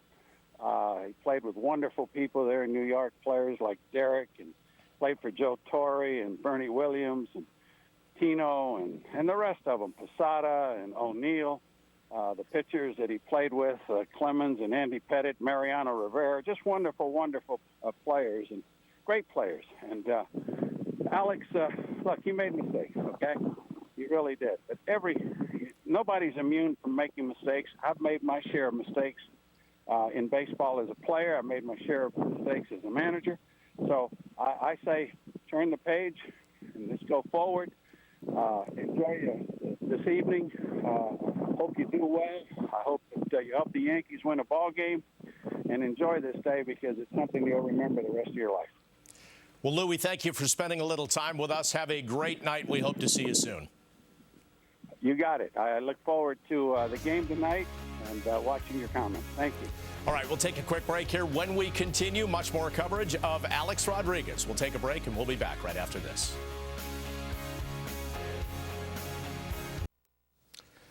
And we're back with a live look at Yankee Stadium. The torrential rains have swept through the Bronx, and now they're expecting an approximate start time of 8 p.m., so about 25 minutes away. Meantime, a couple hours ago, Meredith had the chance to catch up with the man of the night, Alex Rodriguez, prior to the game. Alex, you told me last night on the field at Fenway that you were having flashbacks as the game went on of great pitchers that you've faced over the years. What type of flashbacks do you think you're going to have tonight? I think it's two. Number one, when we opened the building in 2009, where we signed some great free agents with Teixeira and CC Sabathia and AJ Burnett, and then we brought in Johnny Damon, who I thought was the final piece to our world championship. And yeah, so I probably think the opening and And just the fans. For me, this is a way to thank the fans. I wish I could actually go around and shake everybody's hand, but you can't. But they've meant so much to me. They've been with me through thick and thin, and I'm thankful. You've always talked about how much respect you have for this organization, how much you like wearing pinstripes. What is it about this organization that made you fall in love with it? Well, there's nothing like it. It's the greatest organization, greatest sports franchise in the world. Wearing this uniform is special. I've talked about often, I've looked in the mirror at 6:30 and been thankful, can't believe that I get to wear this uniform. Same uniform that DiMaggio and Mickey Mantle or Babe Ruth wore and Lou Gehrig. But what makes New York special is the greatest city in the world and the greatest fans in the world. And they bring it every day. They expect a lot out of us. And yeah. What are your expectations for tonight? How do you want it to end? Well, with a win. You know, we are in the middle of a pennant race, and these games are important. Obviously, I've been a guy that's hit in the middle of the lineup for a long time. It'll be great to maybe drive a few runs in and have a productive night. How odd is it going to be when you walk off the field, walk out of that batter's box one last time? It's going to be strange. I mean, you don't have a guidebook for your last week or your last couple of days or your last day. So it's all new grounds for me. I think I'm in the middle of processing this whole thing. I think in several weeks when I'm back home in Miami, it's going to hit me. Alex, thanks for the time. Best of luck tonight. Thank you. Flash, to your point earlier, does he get that signature moment? I think the rain gods should allow him that, given his pregame ceremony. You know, a lot of people have talked about, you've heard this, what happens in his battles with Chris Archer tonight? There's a history there, 15 at-bats, 2 hits, but those hits are home runs. Does Archer groove one for him? Does he give him a parting gift, or is he the competitor he always is? I don't think Chris Archer is going to take it easy on Alex Rodriguez. You got to remember, Chris Archer not having a great year, trying to salvage his season. So I think Chris Archer is going to go right at Alex Rodriguez with his best stuff. You wonder, you start drawing up scenarios. You know, if they're winning 8-0, Alex comes up for his third at bat. Maybe he just throws them all fastballs. But there's so many different ways that this game could turn for Alex Rodriguez. I think back to last night, bases loaded. You were thinking maybe he would have his big moment at Fenway Park. It didn't happen. He didn't look great in those at-bats last night. I don't know how he's going to match up against Archer. And well, you said it already. Archer's a guy who throws fastball and slider. That's the slider that Alex takes out. But this next home run that we're going to show, that occurred earlier this year. This is 94-95, and Alex crushes it.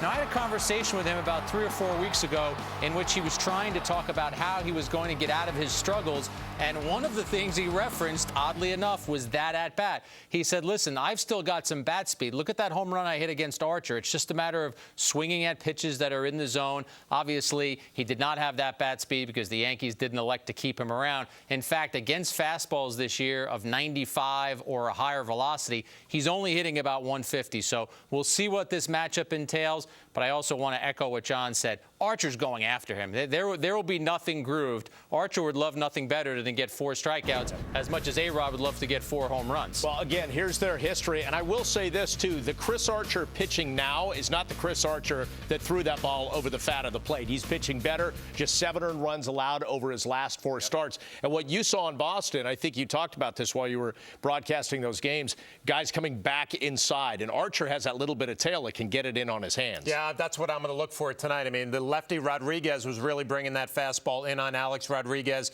And you saw what the Boston Red Sox felt about Alex and his maybe lack of bat speed. He had to prove that he could hit the fastball inside. I expect the same thing tonight. And if you're Alex Rodriguez, I mean, at this point, you're looking for that big moment. Look for the fastball. If you have to cheat a little bit, go ahead and, you know, try to have that one moment where you get the bat head out in front. Maybe something magical can happen. All right, we'll see what happens. We're going to take a quick break here, and we will continue in a moment. They're getting the field all prepped for what will be the final game of Alex Rodriguez's career in pinstripes. Much more coverage coming up on Yes right after this. Well, once again, a look at Yankee Stadium. As the skies clear a little bit, but thank goodness the rains are gone. So the Yankees in Major League Baseball projecting an approximate start time of 8 p.m. That is in about 17 minutes for the first of 3 against the Rays, but the final game in pinstripes for Alex Rodriguez. And as we've talked about numerous times in this pregame coverage, a tumultuous week of change for Alex Rodriguez, but that can also be applied to the Yankees organization and to manager Joe Girardi, who tomorrow, we'll be happy not to have to answer questions about Alex Rodriguez. Tumultuous is the perfect word, Bob, and it does apply to Girardi and A-Rod. And I look at Joe Girardi's role in this game tonight. He's the manager, and he's trying to figure out a way that the Yankees can get 27 outs and have more runs than the Rays. That's his focus tonight. But he's also got to be a little bit of a choreographer, and he acknowledged this before the game, that he would like A-Rod to have that moment. He would like A-Rod to get some kind of ovation. So I'm trying to think, guys, what does that entail? Does that mean there's a chance that A-Rod, the DH, if it's a rout, that the Yankees give him an inning at third base? If he gets a hit late in the game, do they pinch run for him and give him a chance to get that big ovation? John, there's a lot of stuff swirling around out there. It's fascinating, really, because up at Fenway for 3 days, the moves that Joe Girardi made or didn't make, you bat him clean up, you start him in a game, you pinch hit him against a righty throwing 98 miles an hour. So every move that Joe Girardi made with Alex or moves that he didn't make, we're all critiquing it. That's not going to change tonight. In a perfect world, the Yankees have a laugher of a win. Joe Girardi can put Alex to third base if he wants to. He can pinch run for him if he gets a big hit, so he has a moment coming off the field. That's in a perfect world. In a non-perfect world, you have a tight game late in the game, and you got to try to win a ball game, and Alex Rodriguez comes up to the plate, probably not going to pinch hit for him, but you know all these thoughts are going to be swirling through Joe's mind. And you think late in the game, let's say Jack hits a fourth at bat, he probably knows that's it, unless it's close, could go to extra innings. What that last step into the box will bring for him. I think he's going to get a huge ovation, and I think he's going to try his best to focus. But, yeah, there's everything going through your mind about this is it, my Yankee career is ending. The one thing I've thought about, remember how at the All-Star game he stepped away from shortstop and Ripken moved over from third to short? How about if the Yankees put him at third for an inning and then Didi Gregorius cedes that position? I've seen a bunch of people put that on Twitter. I'll give you credit, but I've seen it by a bunch of people. The final chapter for Alex Rodriguez has yet to be written. There could be many scenarios and many different ways for it to be written. And to tell the story after a break, Michael Kay, David Cohn, and Paul O'Neill. Enjoy the game coming up on Yes. Your attention, please, ladies and gentlemen. You're watching Yes, the Yankees Entertainment and Sports Network. He burst upon the scene when most kids his age were trying to get a prom date. An 18-year-old with a limitless future. The world looking like one big hanging curveball. There were no speed bumps on what seemed to be an autobahn to Cooperstown. He could do it all. Calling him a five-tool player would be underselling his immense talent. Talent that would move him from the Pacific Northwest to Texas, where everything is bigger, even contracts. All those skills would make him the highest paid player in the history of sports. But even Texas wasn't big enough for A-Rod. The weighty contract was too much for the Rangers, and the Red Sox wanted him to break the curse. But he was the one who seemed cursed, as his own union voided the deal. And then the marriage that seemed ordained from the baseball gods. The biggest stars have to play Broadway, and A-Rod glowed under the bright lights, joining baseball's version of the Beatles. But it was not all a smooth ride. Yes, there was an exhilarating championship where all the talents were on display on the biggest stage. But the speed bumps happened, incredibly erected by him. The clean player was exposed, going down not just once, but twice. A baseball world shocked by the egregious transgressions. But rock bottom was not the end of the story. He has climbed back from the abyss, his reputation left for dead. He did and said all the right things, becoming the man who he was always supposed to be. And now we are here at the end, as tonight, Alex Rodriguez plays his last game in pinstripes, his 22-year journey ending on a Friday night in the Bronx. Next on Yes.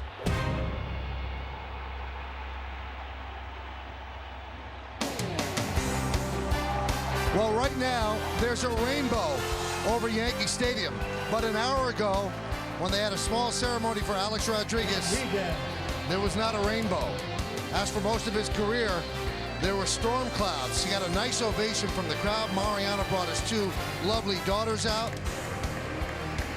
The Yankees presented him with a signed base and a uniform with his number 13. And then the skies opened up, and Alex had to repair to the clubhouse where he's preparing for the game, which will start momentarily. Hi, everybody. You can't make this stuff up. Again, a stormy, stormy career for Alex Rodriguez, so his ceremony marred by some rain as well. But we will have a baseball game, and Alex is going to be playing in it, batting third and DHing. Let's talk about Alex because it's about him tonight, and the game is almost a sidebar, Paul. You were there, obviously playing in the game when Alex burst upon the scene. Did you know right away this guy was a real Well, deal? in 1993, you're a major league player, and you hear about all the great prospects, all the kids that cannot miss. Then all of a sudden you see he was one of those guys that did not miss. He became an unbelievable player. Controversial, yes, but his numbers were unbelievable. Batting title at 20 years old. He has done everything you can numbers-wise.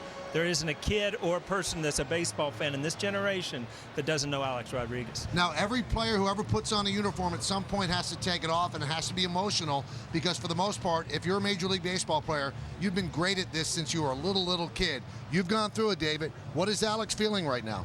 Well, I think there's a plethora of emotions going through Alex right now. I think he's probably got to put him on the back burner. There's no way to process what he's going through, and we've heard him say that several times. I still haven't processed this. I'm still getting used to everything. He's kind of deferred all the questions. Well, he's going to crash and burn tomorrow when he realizes that's it. And in my last game, I didn't want to take off my uniform, Paulie. I was like a little leaguer. I wanted to leave it on all night. Probably we're going to see Alex Rodriguez in that uniform for a long while after that game. Well, he is in the starting lineup, as I mentioned. In just a moment, we are going to hear from Alex. And then we're going to have baseball. Yankees against the Rays. Alex coming up in the first inning. It's all set up. Let's see how he writes the final chapter right here on Yes. All right, a full house at Yankee Stadium will settle into their seats and watch the Yankees against the Rays and also Alex Rodriguez's last game in pinstripes. Let's take a look at the Rays starting lineup. At second base, it's Logan Forsythe. He'll lead off. Batting second and playing shortstop, Matt Duffy, who was acquired from the Giants in the Moore deal. Evan Longoria at third base will hit 30, has good numbers against CC. Brad Miller at first base will clean up. Batting fifth and playing center field, Mikey Matuk. Corey Dickerson in left field will bat sixth. Batting seventh, playing right field, Steven Souza Jr. Tim Beckham, the DH, will hit eighth. And batting ninth and catching. The Texas Rangers actually released him after the trade. That brought in a new catcher, so Bobby Wilson will catch it. He will bat ninth.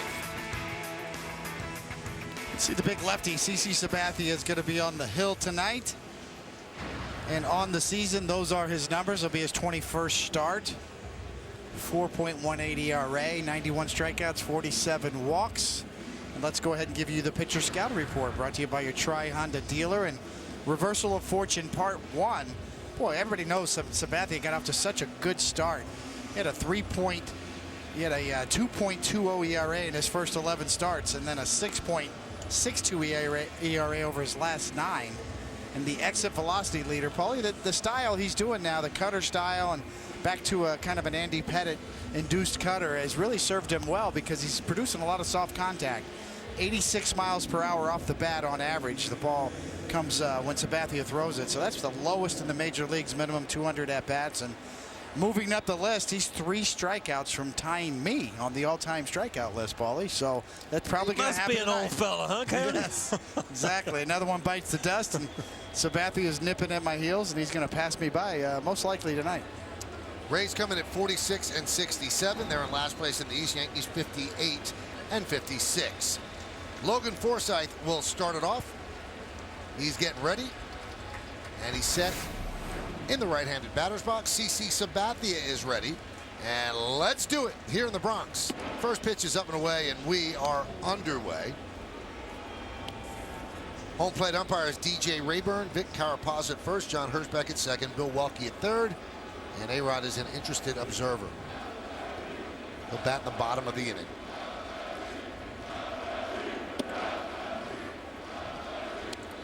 Count 2-0. 30-minute delay from what was going to be the start of the game at 7:35.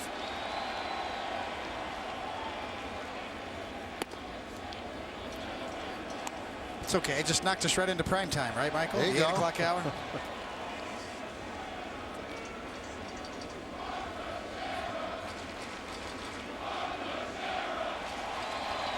The bleacher creatures doing roll call, and you wonder, will they roll call A-Rod as Forsythe works a walk? There's Gene Monahan back for the 96 celebration and working with Stevie Donahue tonight.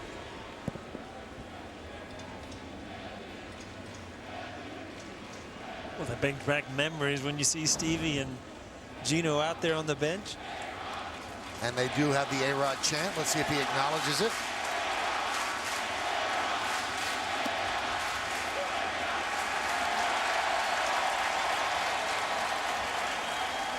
And a strike to Duffy.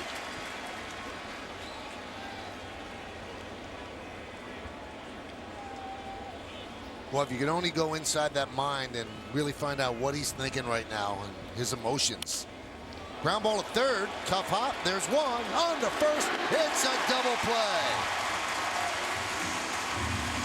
So Duffy, his Rays debut, hits into a double play. Let's take a look at the Yankees defense presented by Geico.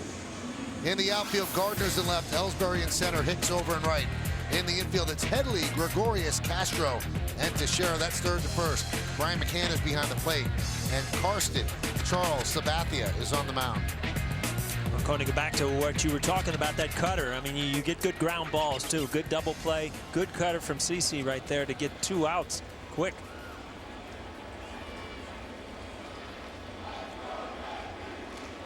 There's Evan Longoria, who likes hitting in this ballpark. The most RBIs of any visiting player since this place opened in 2009. 41 ribbies here in the Bronx. Having another good year.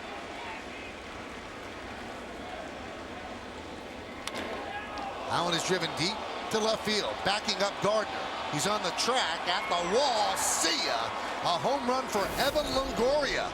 And the Rays have the first run of the game. Now he has 42 ribbies at this ballpark. Well, Brett Gardner was kind of giving you the deke there, Michael. That ball long gone off the barrel of the bat, out over the plate. Longoria just hooked it out of here.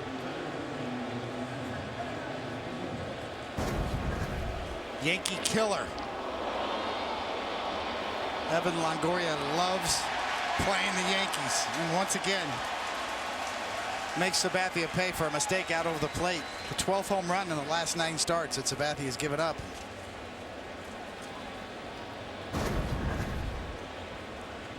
He now has 15 home runs in this ballpark. That ties David Ortiz second most of active players. And number 1 is Jose Bautista with 17.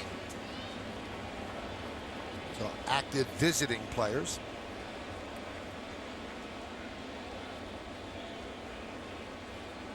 Count 0-1 on Brad Miller.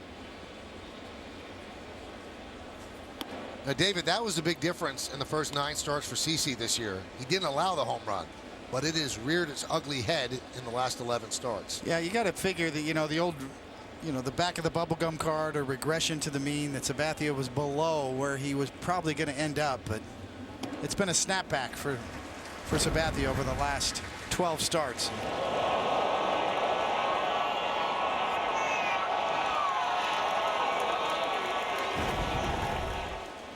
Those home runs are in the air a long time, Michael. You know that from the side? It was a long time. 1-2, swing and a miss. Miller down on strikes. 1 run, 1 hit, and nobody left on base. Rays 1 and the Yankees coming back, and A-Rod's coming up third.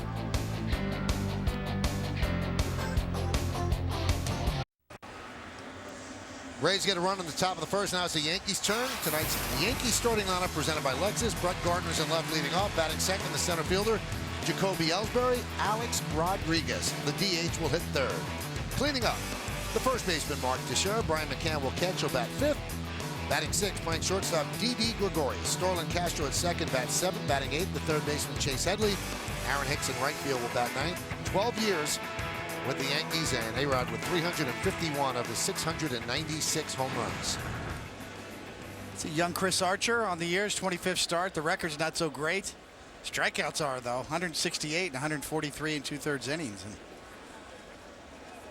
let's go ahead and give you the pitcher scout report brought to you by Tri-Honda Dealers. In Reversal of Fortunes Part 2, he's in the opposite direction as Sabathia.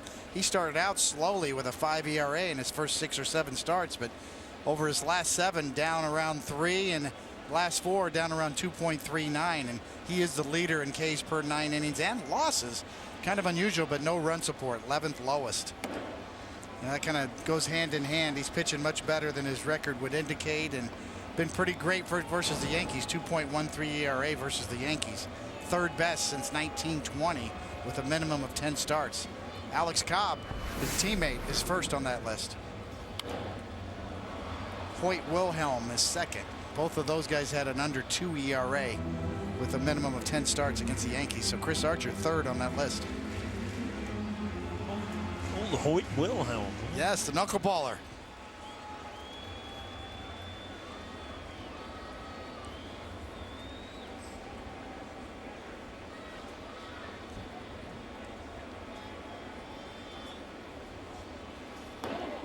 Ooh, that could not feel too good. So he showed bunt and then got plunked. He's going to take first. He's going to take a moment.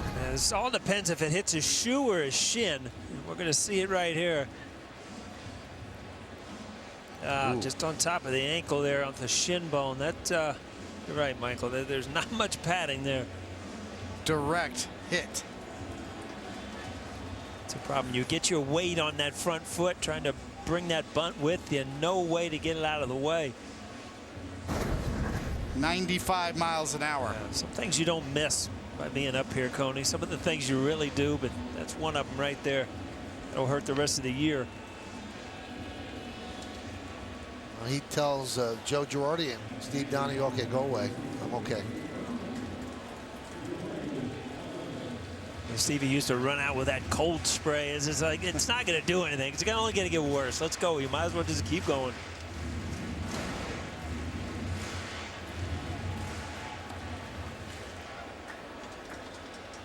Here's Jacoby Ellsbury, and Alex is on deck.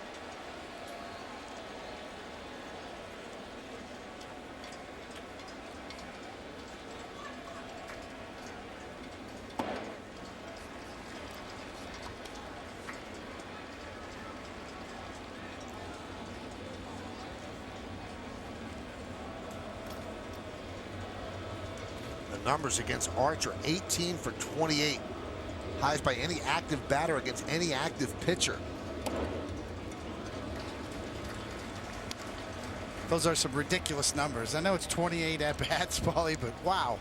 It's a lot of at-bats, though. If you really, some of these crazy numbers, you're 2 for 4 or 5 for 10, but 28 at-bats, I mean, that's pretty good.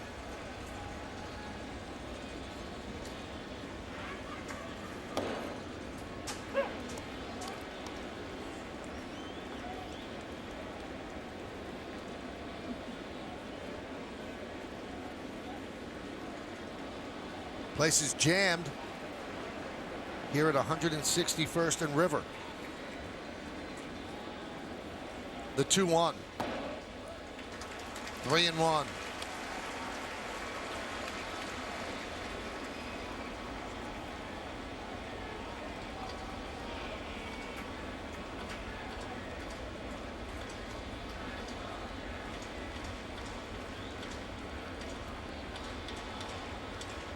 And the pitch. Grounded foul, 3-2. Archer's name, one of the, one of those names that was thrown out there a lot before the trading deadline. Nothing happened, but I'm sure a lot of teams had interest. Chris Archer was a lot of experts picked to contend for the Cy Young this year. And the Rays pitching staff in general was expected to perform much better. Swing and a miss. Ellsbury down on strikes, and that'll bring up A-Rod.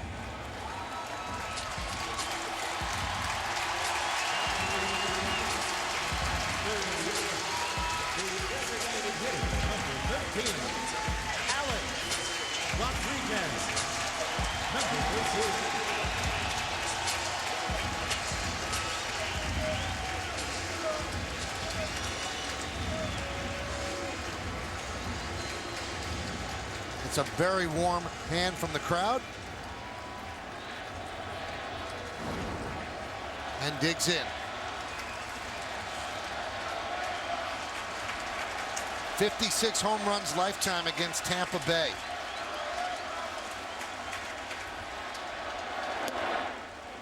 Missed outside. Alex had rough at-bats yesterday in Boston. 0 for 4. He did drive in a run on a dribbler in front of the plate. And he's been struggling. 2 hits in his last 33 at-bats, but letting it all hang out tonight. His final game as a Yankee. Yeah, so much for challenging a guy. I mean, it's back-to-back sliders. It just goes to show you, the other team doesn't care what position you're in. You're going to go out and try to get people out. The slider right on the outside corner. 2 for 15 against Archer. Both hits home runs.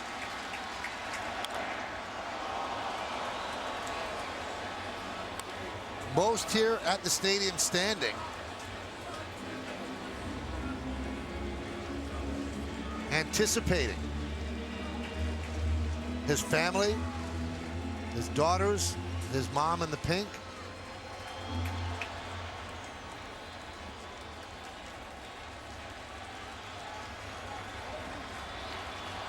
And the 1-2. 2-2.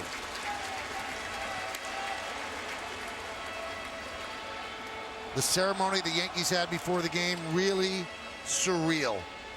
Paul Olden, the PA announcer, said 12 years with the Yankees and there was a thunderclap. And then the skies opened up and rain started to fall. They finished the ceremony. The skies have cleared and now it's baseball. The 2-2. Line drive, base hit. Souza cannot cut it off. It'll go to the wall. Gardner will score. A-Rod's at second. He has an RBI double, and the Yankees have tied the game at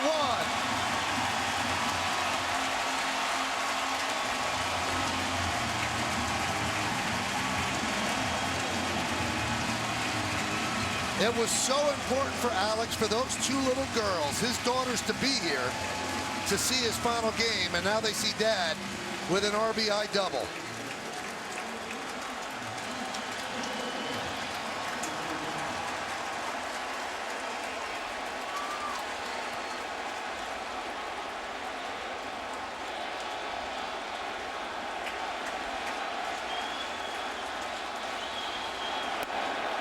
And there's a strike to Teixeira. Well, you look at it, I mean, this is Alex Rodriguez, ball out over the plate, and immediately, I mean, not trying to pull it, really controlling your emotions well in this at-bat, not trying to hit the ball out of the ballpark. Good piece of hitting. 0-2. As Gardner rounded the bases, he would score, and that would be the 2086th RBI. And he's second on the all-time RBI list since it became an official stat in 1920. Hank Aaron's first, A-Rod is second.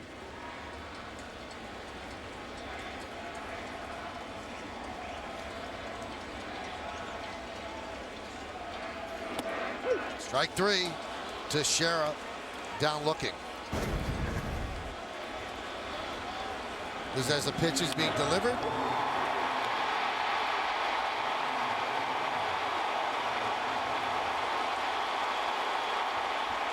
Alex has flown in family from Florida, the Dominican Republic, friend from California. Look at the emotion. You think this means something to him to go out in style? Brian McCann takes up and away. Another thing that does is take a little bit of pressure off Alex. You got that one out of the way. Now all of a sudden, his next at-bats, he can be a little more free and easy. That RBI or that double past Manny Ramirez on the all-time list. Chipper's next. Yeah, oh, by the way, still moving up list, too.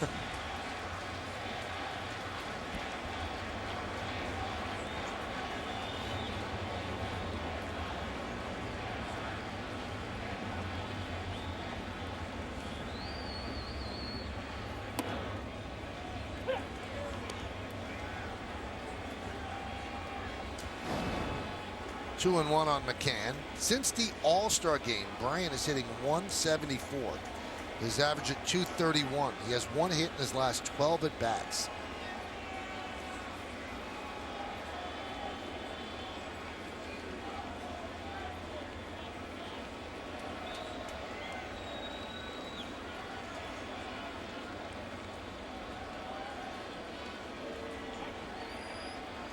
Bobby Wilson wants to talk with Chris Archer.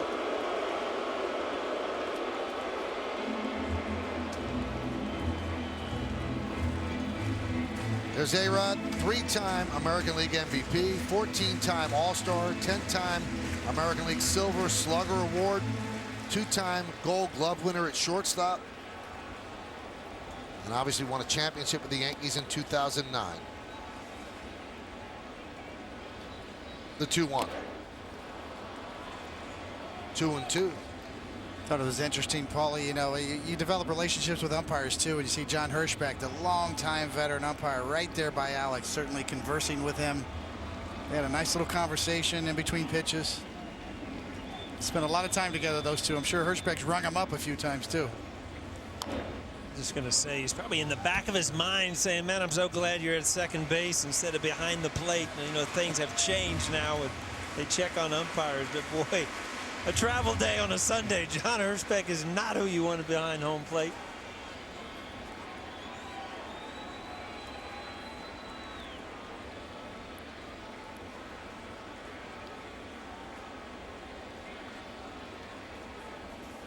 Swing and a miss. So 3 strikeouts for Archer, but the story, A-Rod playing in his final game in pinstripes in front of a sellout crowd here at Yankee Stadium. Takes a pitch and drives it to right center. Another double, another ribby, another mark in the memory book.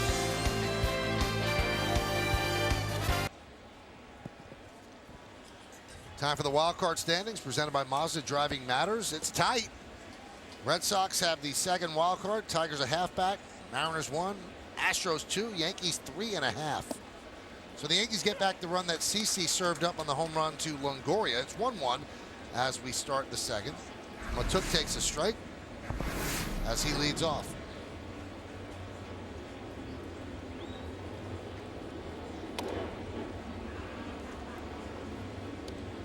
And the A-Rod situation is the story of the night when one of the all-time great players statistically is finishing out his career, and this is his last game. But these games are really important for the Yankees, as you know, it's almost a case of trying to serve two masters, having A-Rod go out, give him this opportunity here in front of the home crowd, and you also want to win a game. And in the first inning, it all kind of came together. A-Rod got that big hit to tie the game.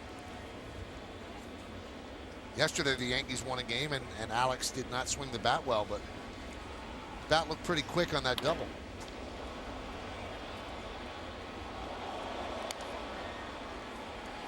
You know, those cutters are really getting in there. The balls that are hit hard are hooked way foul. And then, you know, you really get in there and you get that soft hit ground ball. And then missed with Longoria on that cutter out over the plate. That's the big difference, getting that inside on right-handed hitters. Swing and a miss. Took down on strikes. And you turn over a changeup, and it's just a totally different pitch. Going in the opposite direction. Watch him kind of turn this over, and you see the spin of the ball going away.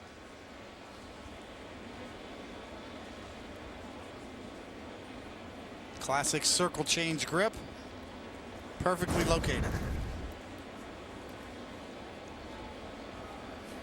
There's Corey Dickerson. So as Dickerson will dig into the batter's box, Brian McCann is going to cringe just a bit, because Dickerson is known for having a big backswing, and he hits the catcher in the head a lot.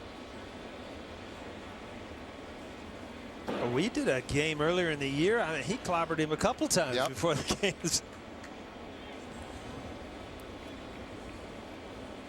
Now Ellsbury swings late and really lets the ball carry, so his bat will hit the glove of the catcher.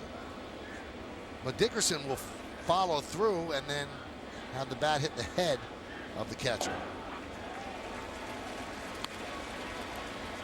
And I talked to McCann about it, and he wasn't upset. He said, you know, I've just got to move back in the box when I know that he's coming up. That's close. Yep. I mean, you can see how it just keeps coming around.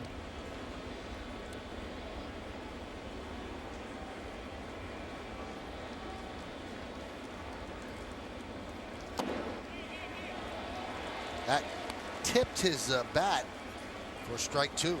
So it was a check swing, but he tipped the bat.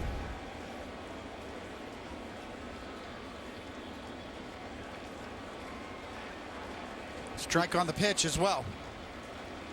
Good looking slider from Sabathia right on the outside corner. 1-2. 2-2. That was a 93-mile-an-hour fastball by Sabathia.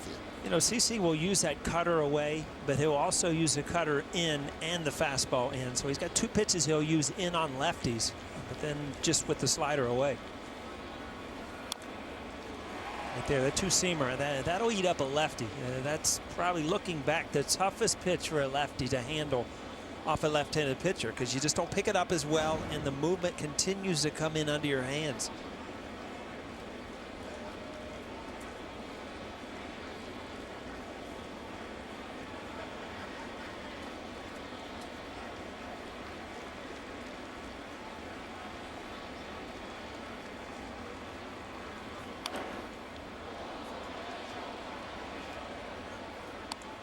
There's a slider you don't quite get away. It kind of hangs out over the middle of the plate. Kind of shows you right here with 2 strikes the approach of most major league hitters, especially ones with power. Full hack, trying to go deep, not, you know, choke up and take 2 and go to right. That's a thing of the past.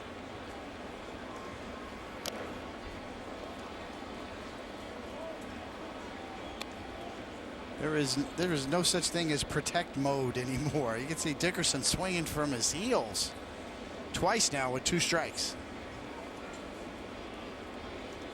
It's not an indictment. It's just the way these guys play the game now. It is what it is.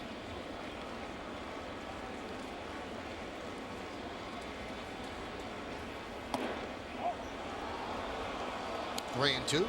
Dickerson's put together a pretty good at bat here. He's seen a lot of pitches in, out, up, down. CC has not been able to just put him away with that perfect pitch.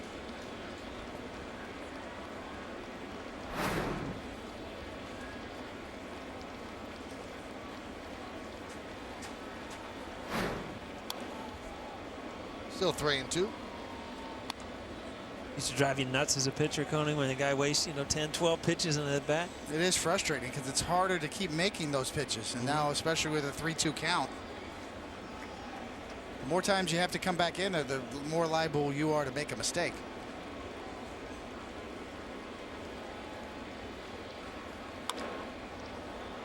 One hopper, Castro, and gets the hustling Dickerson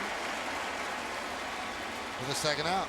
Let's look at the game time weather, which is presented by Bigelow Tea. It's 87 degrees. Humidity is 53%.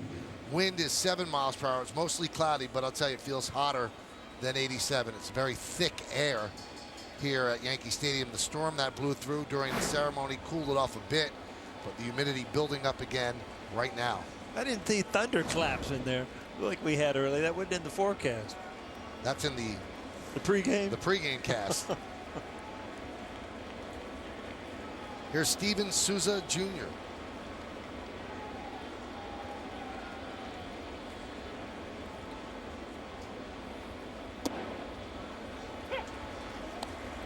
Guys excited about seeing your teammates from the 96 team tomorrow? Those were always fun. It's just amazing to me when you look back 20 years. I mean, come on. It just flies by when you're out of the game. Swing and a miss, 0-2. A little depressing, isn't it? 20 years. I'll tell you one thing. It's funny because certain people will come up to you on the streets, and everybody, have their favorite years. And a lot of people, that brought them back to being Yankee fans because it was the first time they've been to the series in a long time. The 0-2. Did he go? No, he did not. Our coverage of the ceremonies on Yes will begin at 11:30 tomorrow. Did he go? Yes, he did. Yes. Yeah, but I'm a pitcher, though. I'd have to give you that one, Cody. Unless I was hitting.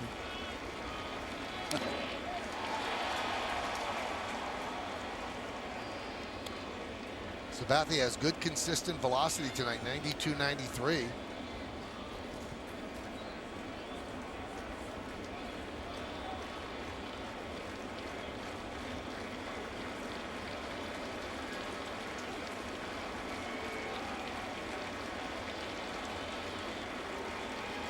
And the pitch. Swing and a miss. Good inning for Sabathia. As the Rays go down in order, he has 3 strikeouts in 2 innings. We go to the bottom of the second. It's a 1-1 game on Yes.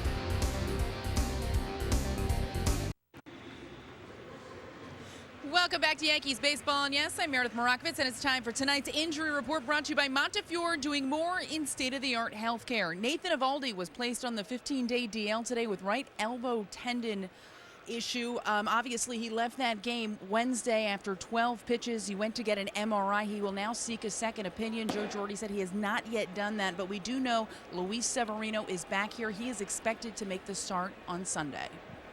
Tough blow for the Yankees and for Eovaldi. Thank you, Meredith. And Eovaldi has had Tommy John surgery before while in high school.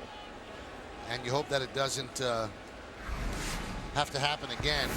But that would be a tough blow. And the first Tommy John surgery certainly held up for a long time. And it's a guy who threw consistently 100 miles an hour. But in that inning in Boston, he retired the side 1-2-3, but his fastball averaged 93, which was much below normal for him. Fly ball to left field. Dickerson back. He'll make the play to retire Gregorius. Well, good news, bad news with Eovaldi. Tendon's better than ligament. He's already had Tommy John surgery actually way back, and I think when he's in high school. So that is the thing you always worry about is, is it Tommy John again? It's not. It's the tendon. And no injury is a good injury, but tendon trumps ligament nowadays. Tell you one thing, he must have got a different scouting report on the weather than we got. He's got a sweatshirt on over there. It's 106.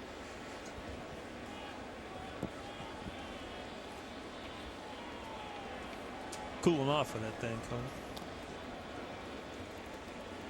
The hoodie, too. Yeah, just in case. Get a brisk win later in the game.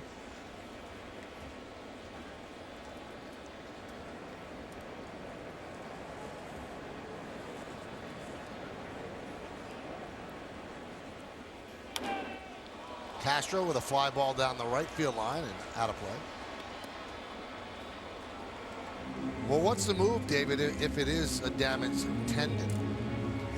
Well, that's just rest and rehab. Okay. Absolutely. I think you could feel good about that. Surgery is probably not going to be necessary. The normal course of anti-inflammatory medication and rest and exercises with the trainer. Foul back.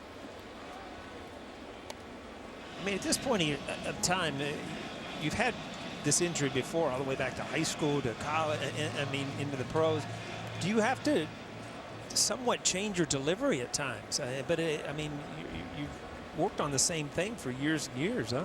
I think, yeah. I don't know if it's delivery related, although certainly that's a valid question. I think with Eovaldi, in Eovaldi's case, over the last 2 years, he's incorporated a new pitch into his repertoire and thrown a lot of them right away. Last year it was the splitter, where he went from throwing almost no splitters to 30%. Started to use it every third pitch, and the same this year with the cutter. All of a sudden he came out throwing a 93, 94 mile an hour cutter and featuring it a lot. Castro down on strikes. 4th strikeout for Archer.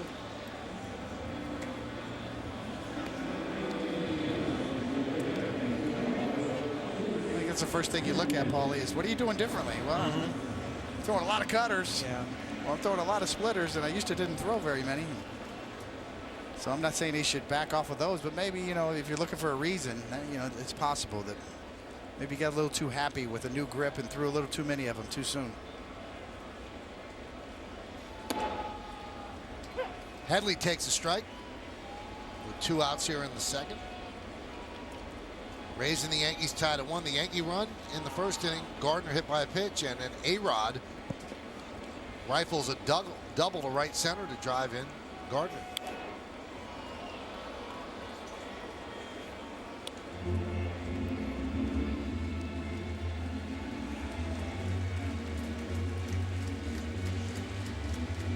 Last pitch 97 from Archer, so he does have that giddy up on his fastball, especially up in the zone.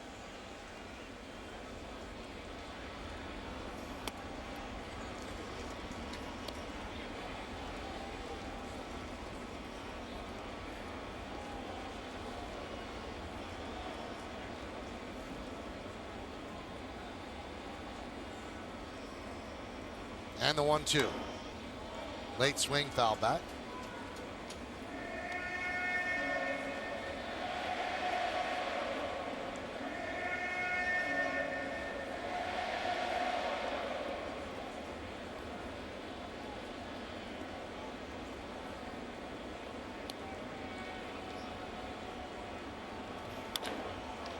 Grounded sharply to second. Forsythe over to Miller, and the Yankees go down in order against Archer. We're going to the third. It's 1-1 right here on the ice.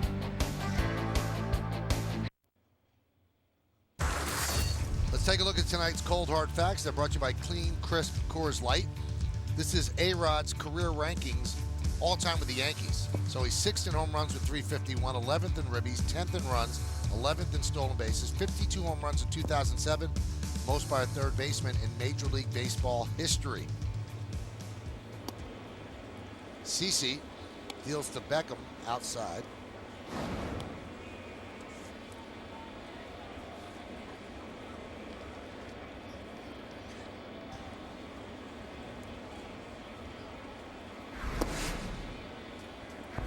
Alex said something interesting today during his press conference. He said, I wish that I had had 5 more years with Lou Piniella. And I spoke to Lou today, and he said it would have been nice to have him. He said he was one of the best players I've ever seen, loved dealing with him, and maybe he would have been okay staying in Seattle. He said it was funny. He said, we really wanted him, and we made him an unbelievable offer. We offered him $120 million. At the time, it was off the charts, and then Scott Boras got up when we made the offer. He said, well, you guys are out. It didn't take long. And Lou said, what? He goes, yeah, we have double that offer. So that's why Alex left for Texas.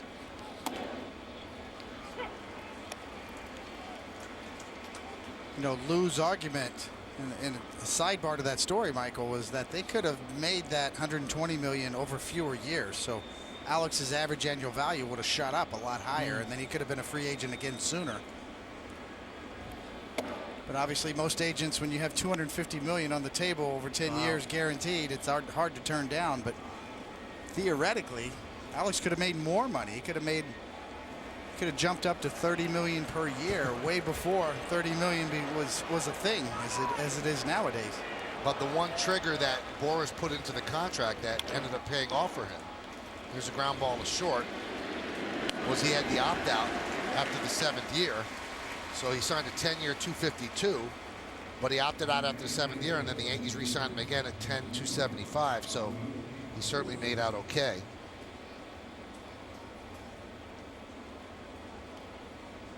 There was a recent story on ESPN.com regarding wins above replacement, and Alex is 12th all time. Every Major League Baseball player who ever lived, 12th all time. And what the sabermetricians put a value on per win actually tells you that Alex was underpaid over the course of his career by $100 million in terms of what sabermetricians say he's worth on the field. Amazing.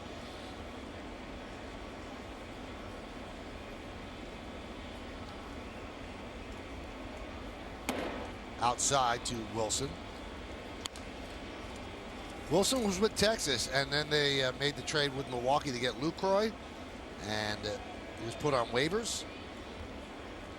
Tampa Bay picked him up. Lucroy's done a good job down there. Some home runs for him already.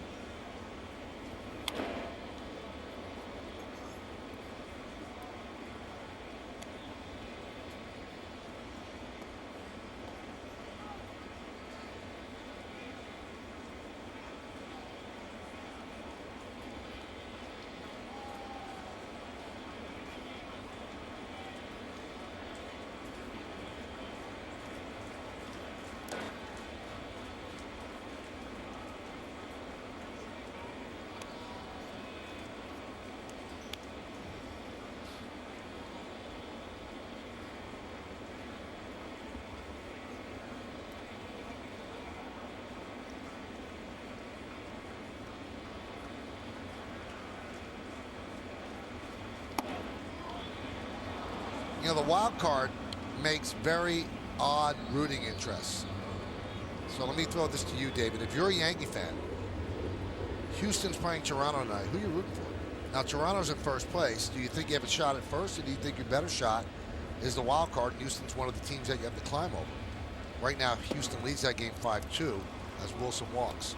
It's kind of a pick 'em at this point. I think all of this jumping over certain teams and who do you want to win or lose kind of is better for September. Last couple weeks in September. Right now, it's almost you can't lose there. Whoever loses that game, you're going to gain ground on either team. One way to look at it is you still have a lot of games with Toronto. It's coming in here soon, so you can make your hay against them, where Houston you're pretty much done with.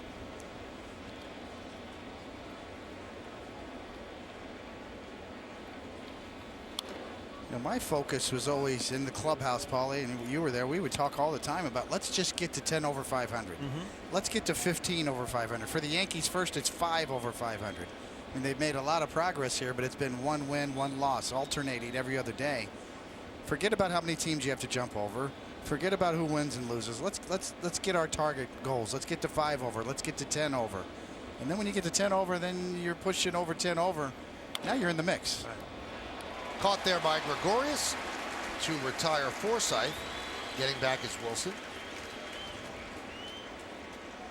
Any way you look at it, Coney, it comes down to, you just can't take a step forward and a couple of steps. You just can't be a 500 team. You can't win 3 or 4 and then lose 3 or 4. At this point, you have to alleviate all your long losing streaks, and that comes down to starting pitching, giving you a chance day in and day out. And you just have to believe that, out of the next 10 games, we're going to win 6 or 7 of them, and then you do it over.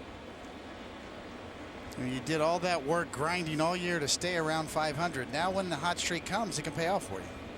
Do you have that hot streak in you? Do you have the pieces in place? The wild card, the second wild card, is going to be between 10 and 15 over 500. It has been. You can project. So that's what you think about. Simplify. Let's get to 5 over. Let's get to 10 over. Possibly beyond that, then you're in the mix. Matt Duffy with a fly ball to left field. Coming on Gardner. He can't make the play. Wilson will go to third. So Duffy picks up his first hit as a Ray. And Tampa Bay has runners on the corners with 2 outs. At the end there, Gardner looked like he pulled up. You dive for this ball. You might shoot it over into center field, let him score, but I don't know what type of jump he got on that ball.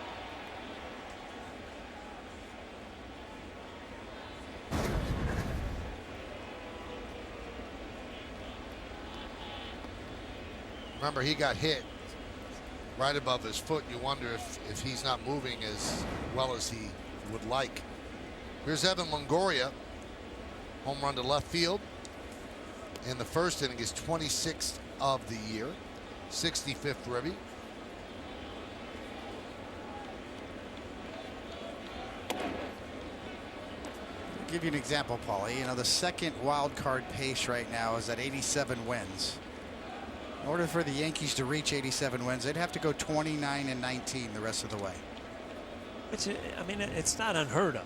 It's not like, wow, we got to play over our head. But, when you go down the numbers and, your third and fourth hitters are hitting 190 and those things, it's hard to put a 29-19 together with those type of numbers in the middle of your lineup.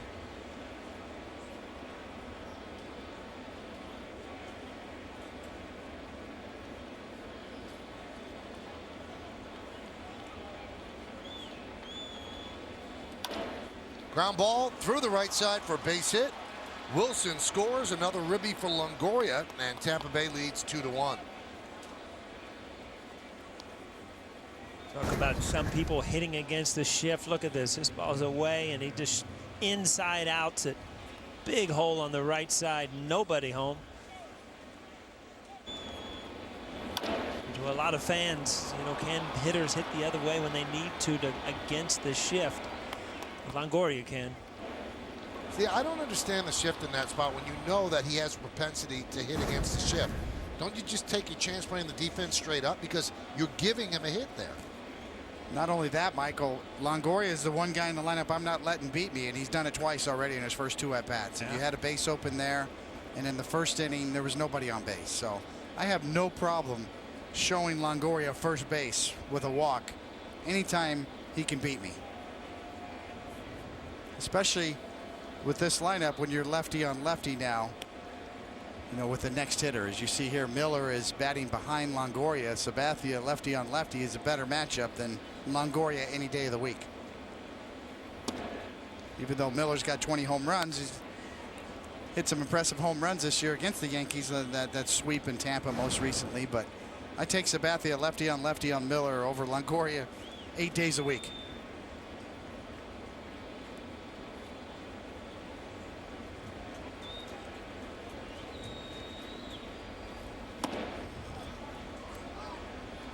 All of a sudden it seems it's getting tight back there behind the plate, and all of a sudden CC up to 53 pitches.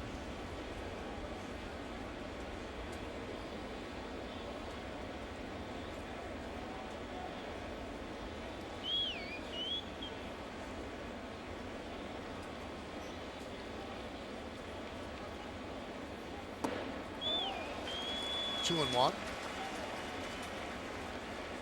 See Miller sitting all over fastball there. Good time to off-speed pitch.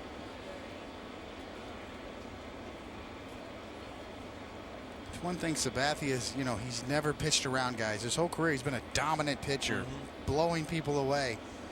He's never bought into that mentality of pitching around guys. Hopped up behind the plate and out of play. What has served him so well his entire career is kind of hurting him now. Of kind of being stubborn, and you know, I can get anybody out anytime. I don't pitch around people. Well, in this lineup, Evan Longoria is the guy you shouldn't let beat you. The one guy.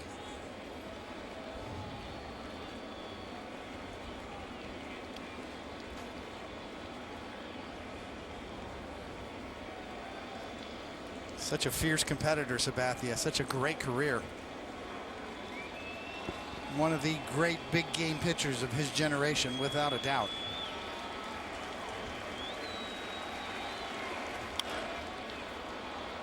Sky the other way and out of play. Bottom of the third, it'll be Hicks, Gardner, and Ellsbury. If anybody gets on, A-Rod will come up.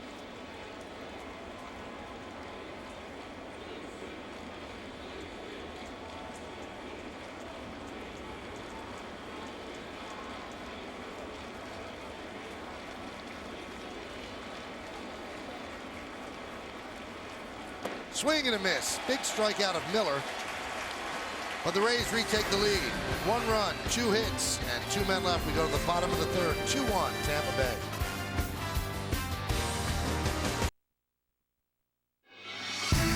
It all started for A-Rod when Aaron Boone decided to play a basketball game. Yankees made the trade with the Texas Rangers. A-Rod moved from short to third, and 2004 was his first season. There have been ups, there have been downs. There have been championships as well. 1. And an MVP or 2. You rate the career. And what's the future hold for Alex Rodriguez? 3-time American League MVP, 14-time All-Star, one of the MVPs with the Yankees, 2009 World Champion, 5-time AL home run champ, 14 seasons with 100 or more ribbies, most in Major League history, and one of only 2 players with 3,000 hits, 600 homers, 2,000 ribbies, and the other one, you might know him, Hank Aaron. Hammer and Hank. Aaron Hicks takes a strike. David, that strikeout of Miller by CC is significant because CC now passes you on the all-time strikeout list, taking over 22nd place. So he has 26.69. You're at 26.68.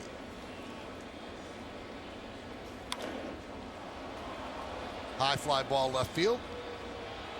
Dickerson is there. One away. All kidding aside, that is pretty awesome when you consider of all the people that have ever pitched in the major leagues, David, only 22 of them have more strikeouts than you. That's pretty neat. I'm gonna have to start counting my old timers days. I'll start striking guys out. I've been giving up too many homers.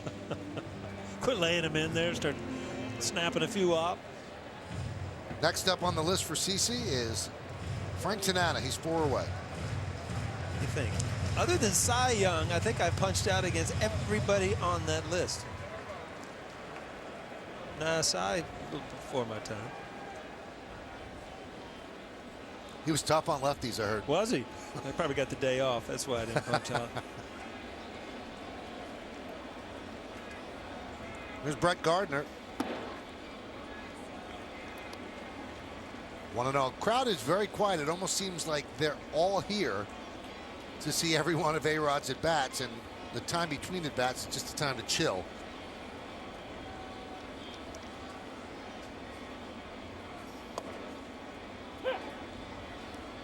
And despite the heat, there's ice cream to cool you off. Right out of a little Yankee helmet. Stash a little in that beard for later. We got one under there right now for later.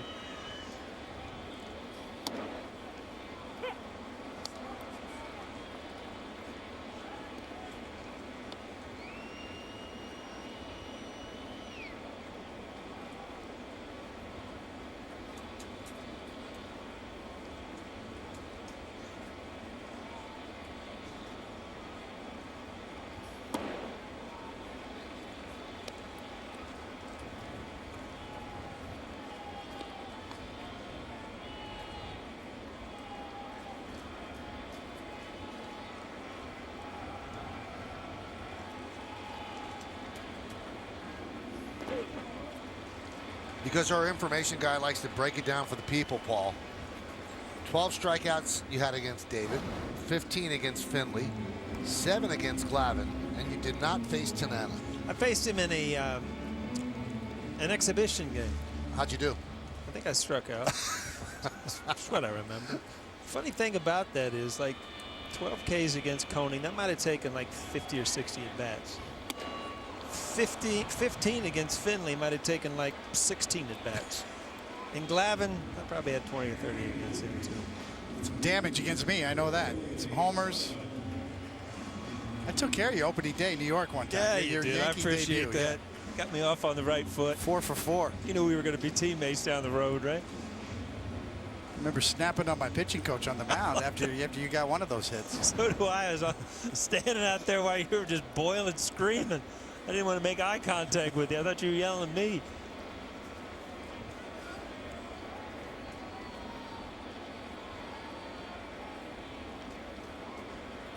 Why were you yelling at your pitching coach? Defensive alignment. I hated the shifts.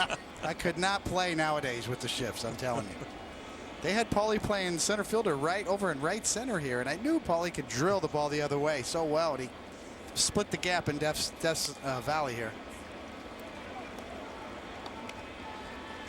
2-0 on Ellsbury, who struck out in the first inning.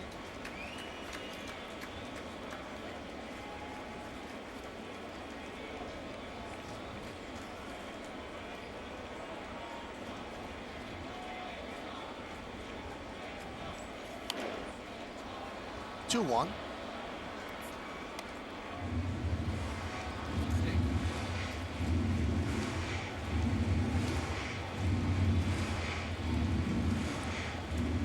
You know, we mentioned with Alex, Paulie, and you could speak to this better, but that first at-bat double, boy, that just takes all the pressure off of him. I would really look for him to turn it loose now. I mean, now he's got RBI double out of the way. Now he's going to start turning on the fan.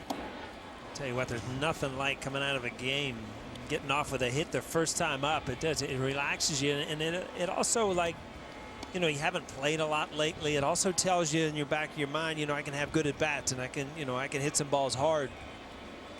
Mental game, just like it is physical, especially when you haven't played a lot lately.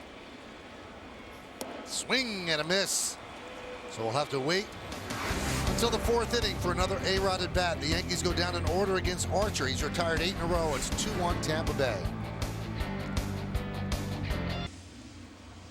Now let's take a look at tonight's pitching matchup, brought to you by People's United Bank NA. See what know-how can do for you. 6 strikeouts, no walks for Archer. He's allowed 1 hit, a double by A-Rod, and a run. And in 3 innings, CC 3 hits, 2 runs, 2 walks, 4 strikeouts, and 2 ribbies allowed to Evan Longoria. Mikey Matuk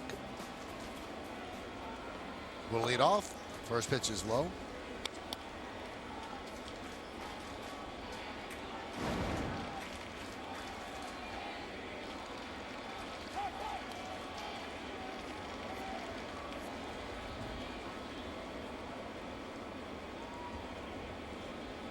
Audi scoreboard 2-1 Tampa Bay over the Yanks.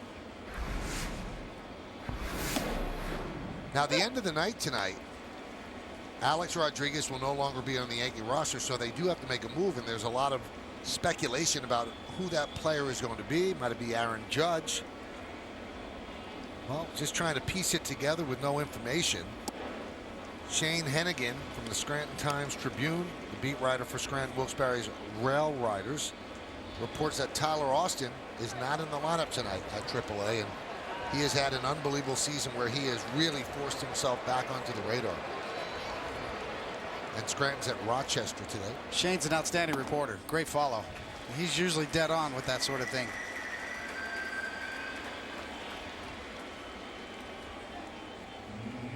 And you mentioned before, Paul, you got to go 29-19, and your 3 and 4 hitters are hitting under 200. Well, they might change as early as tomorrow.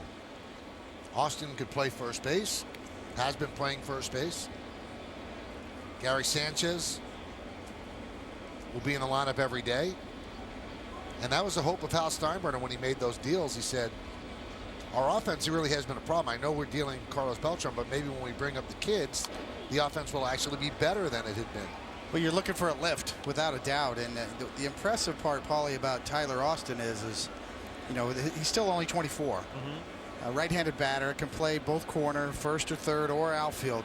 But half of his 17 home runs this year have been to the opposite field. So his swing is all over the field, and he could really find the short porch here at Yankee Stadium as well. Dickerson fouls it back, count 0-2. Of course, everybody's heard about Aaron Judge. You know, I mean, the physical talent of Aaron Judge. So,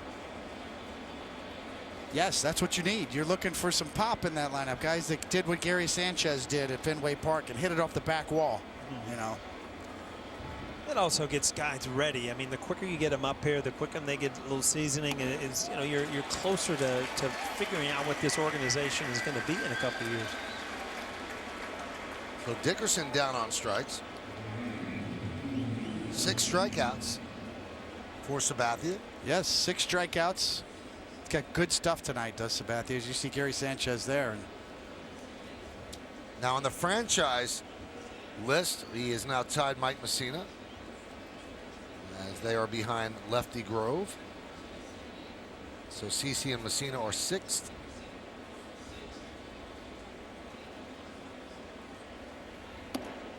Steven Souza Jr. takes outside.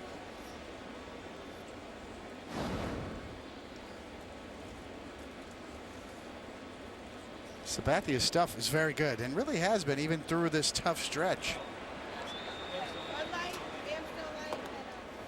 See coming at you right there, a really good slider disappearing down and in. I mean, he has picked it up this year from last year. Last year he was around 88 to 89 all year long. Now he's got his velocity back, but he also has movement with the cutter added to the mix.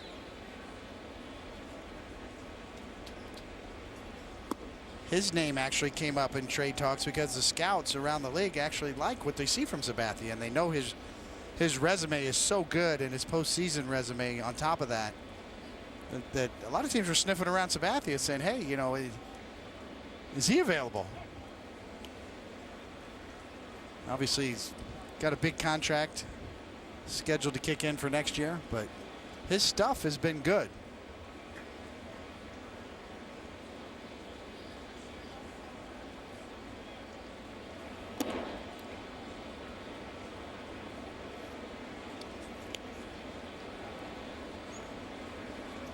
I really think he's got the formula now, does Sabathia, whereas last year he was kind of searching. The last 2 years he was kind of searching for a new way to go about it. What adjustments do I need to make? And I think he's found the right formula that'll serve him well going forward.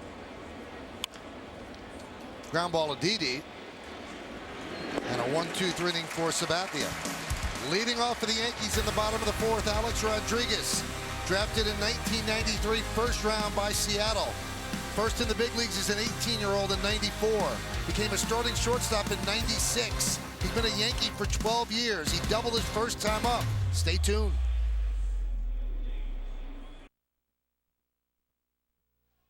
The 2-0. High drive. center field, deep, going back Wells, looking up, see ya! There it is, number 600, Alex Rodriguez, the youngest man ever to get to 600 home runs. And since that home run in 2010, he's had 96 more, and a lot of drama thrown in there as well, and he will lead off here in the 4th inning. Alex made his major league debut on July 8th, 1994. Goose Gossage pitched for Seattle that day. He got his first hit at Fenway Park the next day, July 9th. A slow roller towards shortstop. He doubled his first time up and drove in a run in the 1st inning. He leads off the 4th against Chris Archer. There's a strike on the outside corner. As you said, Paul, Archer's not just laying it in there. No, you're in a 2-1 game here. Audi scoreboard 2-1 Tampa Bay. They play him to pull. Longoria deep and close to the line at 3rd. Fouled away, 0-2.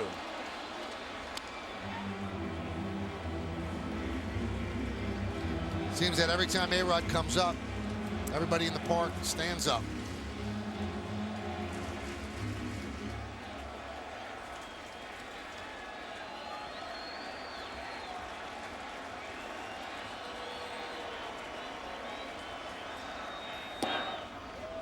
So his mom there, he's always told the story about his mom used to come home after a late job as a waitress, and he and her would count the coins of her tips on the bed, see how much she had made. He has come a long way from that point. 2-2.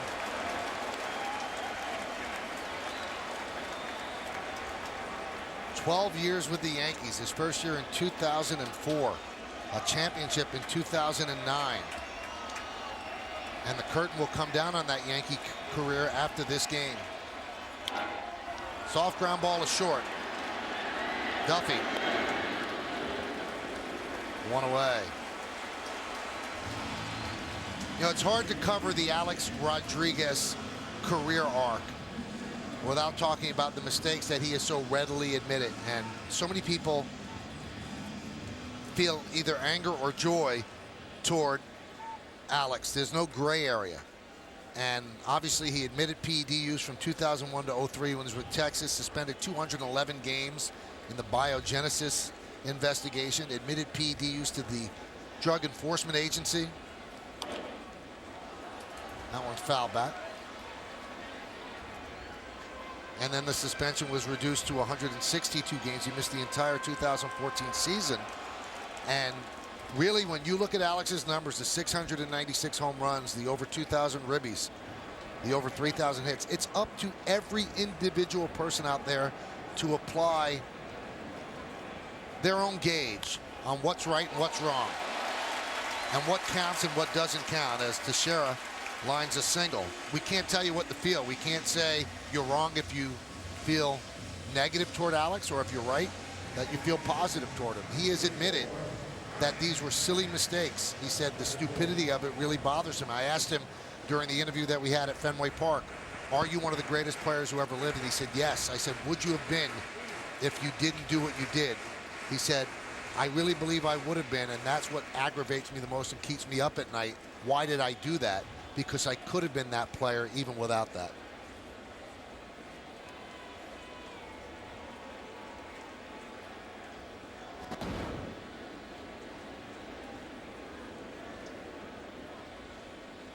And whenever you bring up the suspension and the admissions, well, then the automatic question is, with those numbers, which are first ballot Hall of Fame numbers, does he get to Cooperstown? And David, unless there's a seismic change in the way the writers look at things, Bonds isn't in, Clemens is not in, it'd be very tough for Alex to get in. Yes, as it stands now, without a doubt. And I think the fans have processed this much quicker than anybody else. The fans sort of get it around baseball, not just Yankee fans. They sort of get it. They see the steroid area. They get it. They processed it. The baseball writers have a real tough job because they don't have all the information. I think one of the big problems with Hall of Fame votes is Did guys sneak through the cracks? Do we have them all? Are we punishing the guys that we know? Do we have the proper information?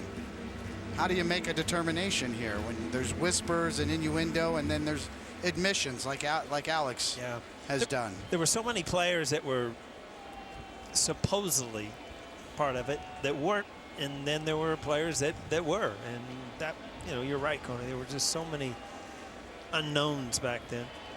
It comes down to speeding. So many people speed, but the ones who have to pay a fine are the ones that get ticketed. So the ones that don't get ticketed, they get home a little bit faster, and those are the ones that get to Cooperstown. They didn't get ticketed, but they might have used. Not an excuse, because if he would have been the same player without him, even Lou Piniella said, I would think that he would have been the same player without him. Then that kind of heightens the silliness of it. Good pitch to hit there and a good swing.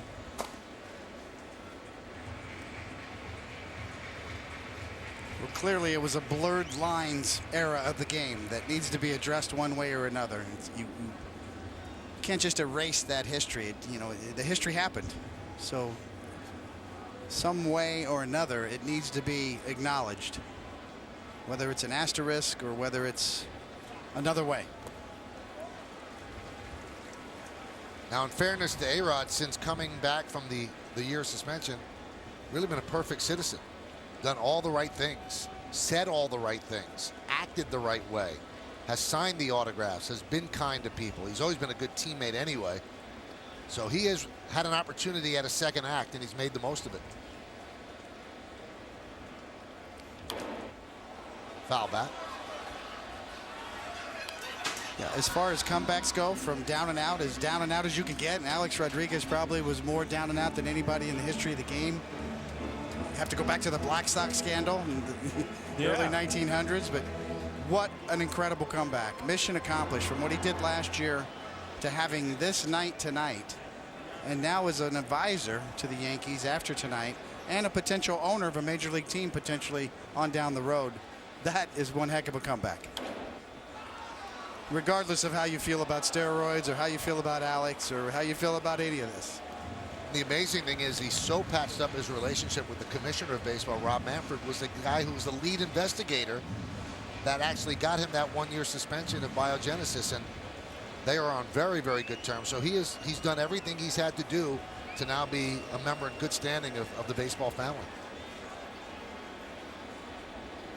Swing and a miss. Tough at bat, and McCann goes down on strikes. You know what I think the toughest thing's going to be for him? When he wakes up tomorrow and there's no game to go to. Now, he has an after party somewhere in the city tonight, and he said that he might have a couple of drinks, so he might not wake up in time for the game, but he said he will watch Sunday for sure. This guy lives and breathes it. It's not just his job. He loves the game so much, and that's why it's so important that he has gotten back in good graces so he can be involved in the game. But what will he do when he doesn't have a game to go to? Well, that's the point, right? He's still processing. You know, when you're going through a situation like this, a whirlwind week, he hasn't had time to explore his feelings. It's just, oh, I'll deal with that later. Let me compartmentalize. You know, I'm just thankful for tonight. Let's worry about Friday night. Let's get this out of the way. I've got family. Anytime he's been asked that question, what are you going to do? Are you going to play again? I don't know. I'm not even thinking about that right now. Give me a couple days. Well, once he gets that couple of days, to your point, Michael, yeah, we may find something out.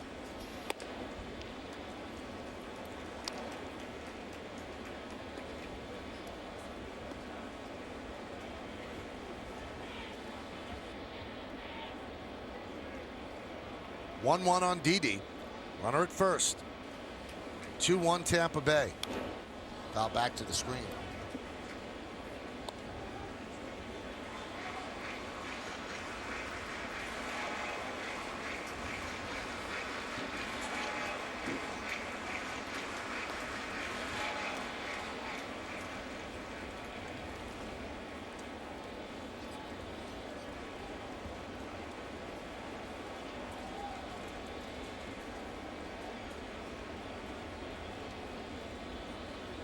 One-two.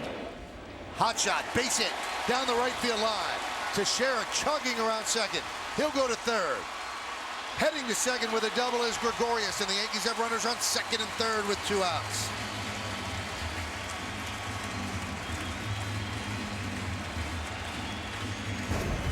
Didi, I mean, he's a guy that needs to get hot again. Little slider down and in, and he just drops the head of the bat. Hammers it to right field. Again, give the Yankees an opportunity to tie this game back up.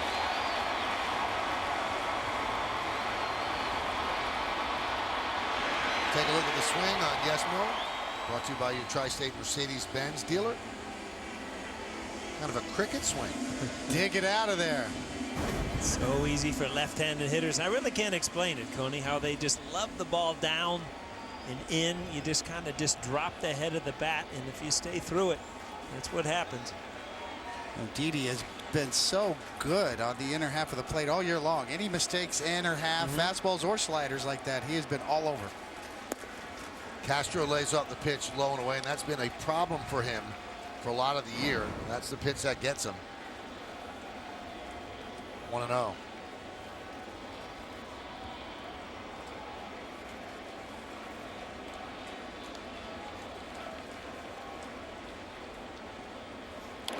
Foul back.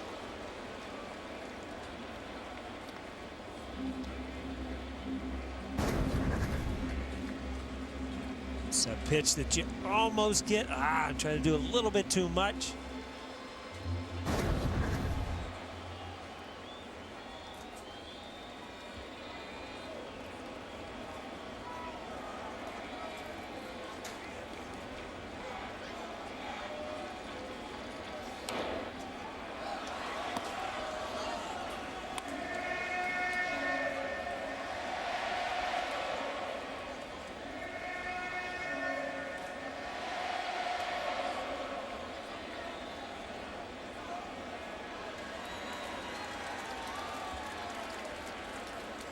Pitch number 75 here in the bottom of the fourth coming from Archer.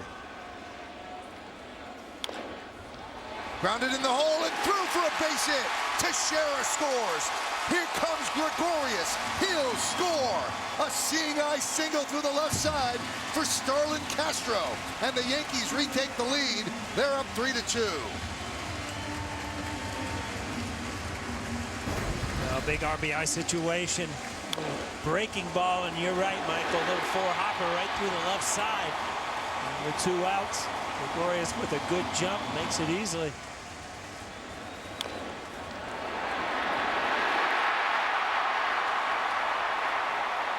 Kind of into it.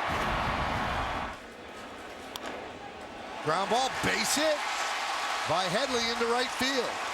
Castro goes to third. The throw is cut off. First and third for the Yankees with 2 men out after the Headley single.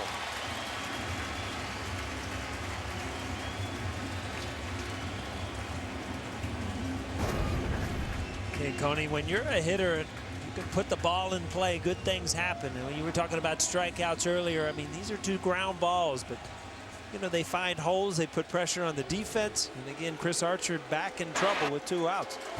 And Archer missing location once again. Kind of hurt him all year long. His stuff is outstanding, but his location has kind of been the problem this year, especially early in the year. That's one of the more respected pitching coaches in the game right there, Jim Hickey. Talks things over with Archer.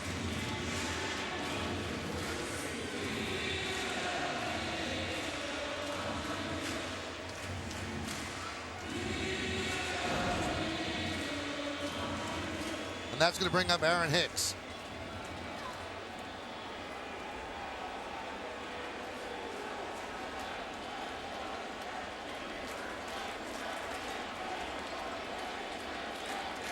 Michael and Coney, don't you kind of get the same, you know, when a lot of these young guys are called up, they're kind of playing for it. And I think Hicks is pretty much in that same boat. You know, you're going to get an opportunity to play now. You know, what type of player are you going to be for the Yankees in the next few years?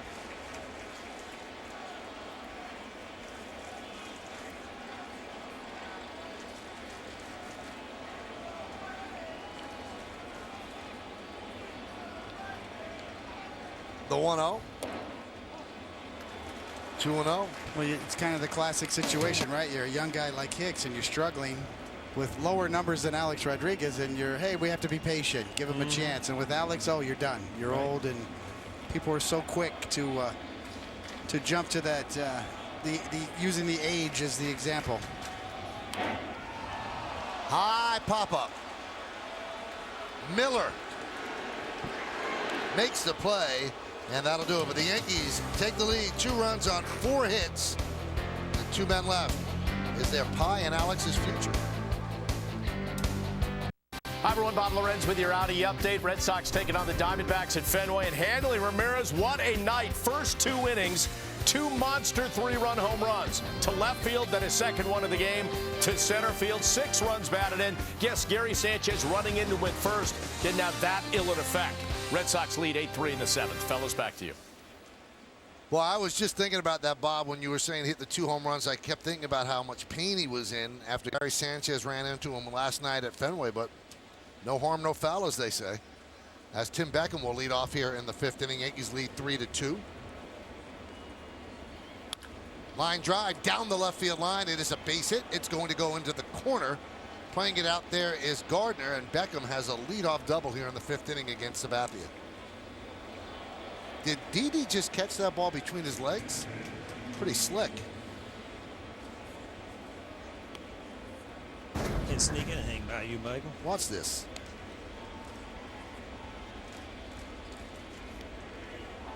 I want to know if you can do this, O'Neill. Watch. Barely catch the ball, let alone between my legs. Look at that. It's all fun and games until you kick it into the dugout, too. Well, whoa, man, that almost hit him in the heel, too. That would be embarrassing. That was on Yesmo. It looked good, too. Brought to you by your Mercedes-Benz Tri-State dealers. Wilson bunts, and he bunts to Headley. So the sacrifice is successful as Beckham moves to 3rd, score at 5-3. Cadillac scoreboard, Yankees lead 3-2. You like that out coning when you're pitching? That's a gift for me. Yeah? Thank you. Thank you for the gift. I know it's old school. You move guys over. I always thought it put pressure on the pitcher, you know, to tie the game back up. But you like that out. You feel like you'll get this next guy out, huh? Yeah, I mean, now, you know, I feel like, you know, well, that's a different situation. You have to take all the factors into play. Wilson, you know, is the 9-hole hitter, a catcher, not known for offense. So, you know, I think when this situation, what you just bunted and gave up an out for is about a 50% proposition. On average, right around 50%. Do major league hitters come through in this situation? Man on 3rd, less than 2 outs. So, okay. You know, you just gave away an out for a 50-50. I'll take my chances. All right. And also to tie the game in the 5th inning, a lot of baseball ahead of you.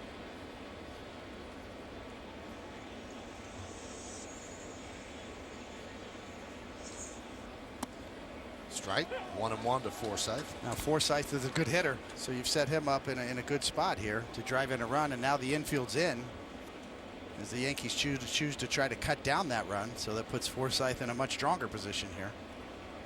But you also take the big inning out of play.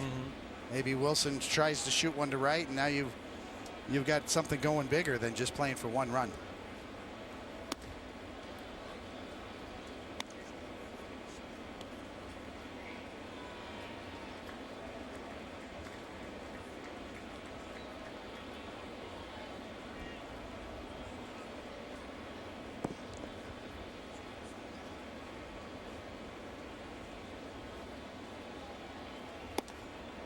Strike on the outside corner, 2-1.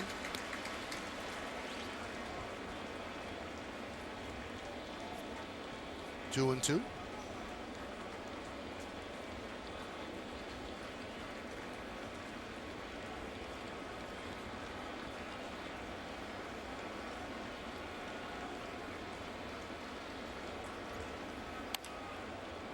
There was a situation, and you were in the studio, David, where in Boston they I was just forgot going to the bring count. it up. I've never seen anything like it. So the scoreboard said 3-2. So the Yankees played behind the runner. So the runner was taken off, but it was really a 2-2 count. And the umpires went back with the headsets and talked to New York. And I got the funniest tweet that I read later. It took them almost 4 minutes. And the guy said, I just rewound my DVR. I found out in 20 seconds what the count was. Fly ball, right field. Hicks has a great arm, and he's going to show it off. The throw is way over everybody, scoring is Beckham on the sac fly. The game is tied at 3. Well, sometimes as an outfielder, you get a ball that even gets you going to the plate too much. And right here, Hicks is coming forward and just uncorks one.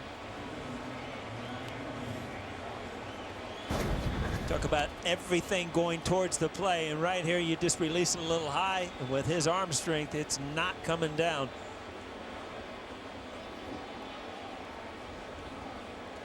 I'll say one thing, with that arm action and that arm speed, if Hicks can't hit, we got to get him in the bullpen. We got to try him as a reliever. I don't know, that ball's a little high for the strike zone. Duffy takes upstairs 1-0. Well, the 51% won. You know, man on third, less than 2 outs. The actual average this year is 51%. It's been pretty steady for several years in that range. So, old school wins. Tie ball game.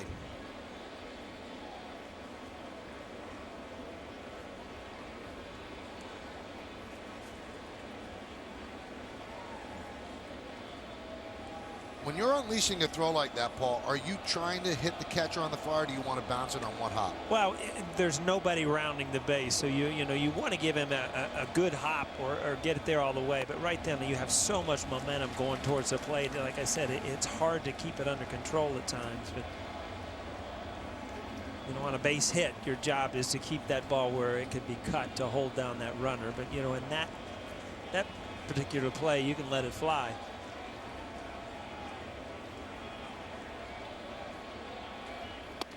But are you trying to throw it on a fly, or is the best throw one hop? Well, I think it's an easier play for a catcher to get a good hop right into a tag. But, there are some times where, you have a sense of where you are in right field. You've made that throw so many times.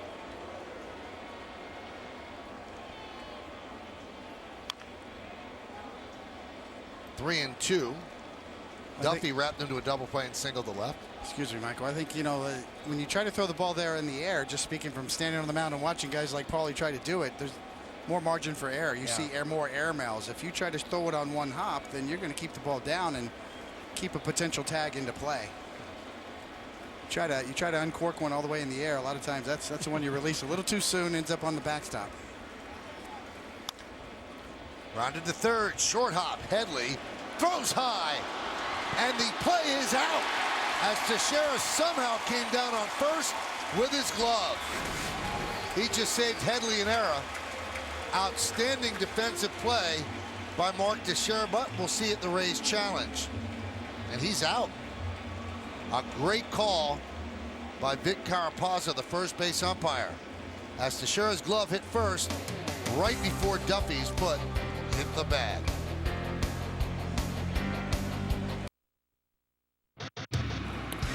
A-Rod calls it his greatest moments. It happened in the 2009 playoffs. Big hits, big home runs. First home run replay challenge in the World Series. Of course, it happened to A-Rod, and he celebrates his only championship right here at Yankee Stadium. And what a postseason he had. If it was hockey where they count all the playoffs, he would have been the MVP. Matsui won the World Series MVP, but in 15 games, 365, 5 doubles, 6 homers, 18 ribbies, and check out the OPS, 1.308. He was otherworldly in that postseason, and he had struggled in postseason starting in Game 4 of 2004 against the Red Sox. And 2009 was a dream season for Alex and for the entire Yankee team and organization.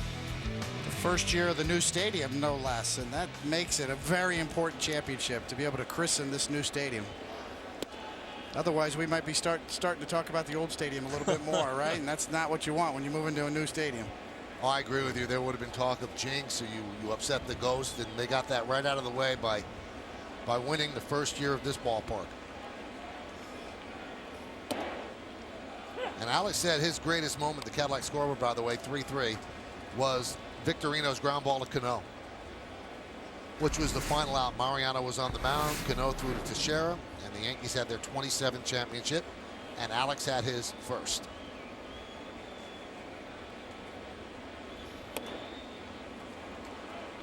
Alex will come up in this inning. It's Gardner, Ellsbury, and A-Rod.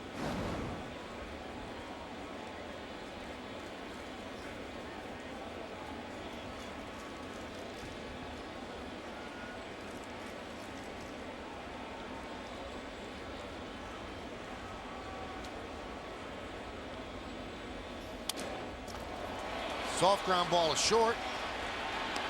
The play is made by Duffy.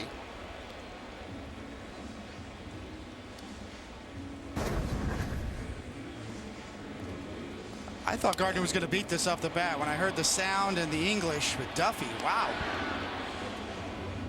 Came up in the minor leagues as a shortstop, did Duffy, and Gardner's running well. Duffy easily gets him. But obviously Duffy was moved to third base with Crawford out in San Francisco manning the shortstop position. And one of the reasons the Rays targeted him in the Matt Moore deal was put it back on shortstop. That was pretty good right there. Ellsbury struck out twice against Archer, and we told you he came into this game with incredible numbers against the Rays righty.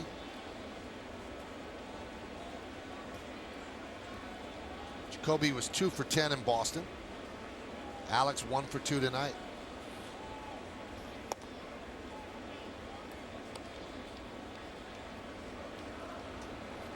Oh, some souvenirs for Alex's final game.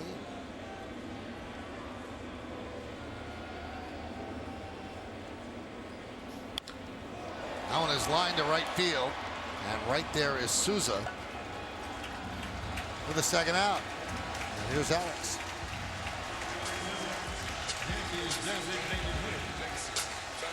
Number 13, Alex Rodriguez.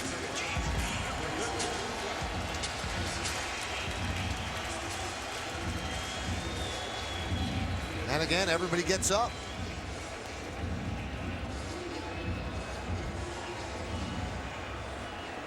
And it's not so much that they're giving a standing ovation, they're just craning their necks. They want to be able to see.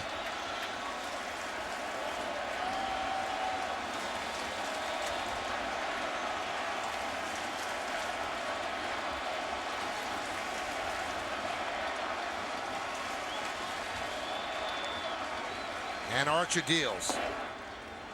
Fastball strike on the outside corner, 0-1.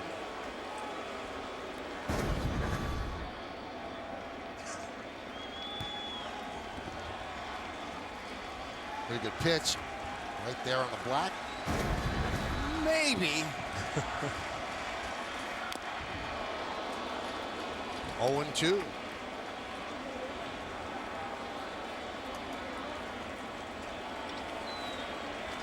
We're in the bottom of the 5th inning, a 3-3 game. A-Rod's final game in pinstripes. He doubled and drove in a run in the 1st, grounded to short in the 4th. This is his 3rd at bat. Outfield straightaway and deep. And the 0-2. Swing and a miss. He struck him out. So Archer works a 1-2-3 inning. And the Yankees go down in order in the 5th. We go to the 6th. It's a 3-3 game on Yes.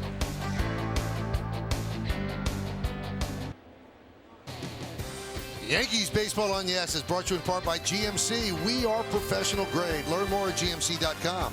And by People's United Bank N.A. Thumbs up for quick balance with Touch ID on your mobile phone.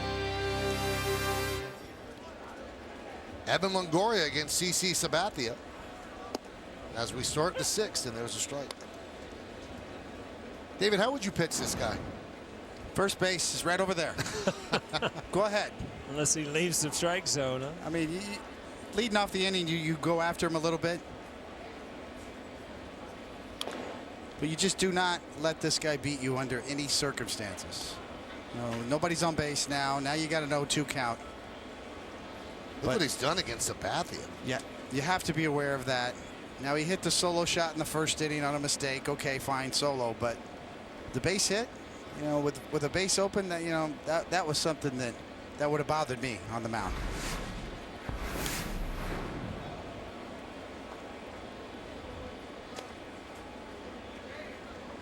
You know, as I said before, Sabathia's never been that kind of pitcher. He's always been dominating, as you see. With pitch number 87 coming, you got double barrel action out there. Tommy Lane and Anthony Swarzak.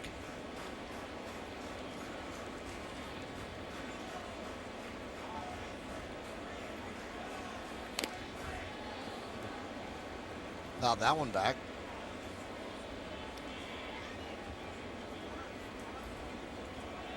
Every time I see Swarzak warming up, I want to say up your nose with a rubber hose. You know, I mean. Back to the 70s here, Tony. Nice. That was Horseshack, not Swarzak.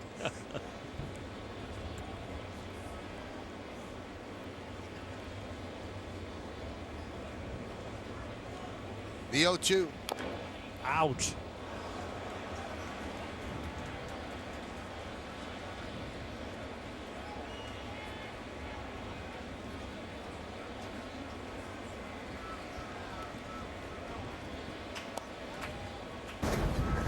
This made me happy on the mound, Paulie. You like that, huh? Yeah, it's like, yeah, take a bigger swing if I'm out there.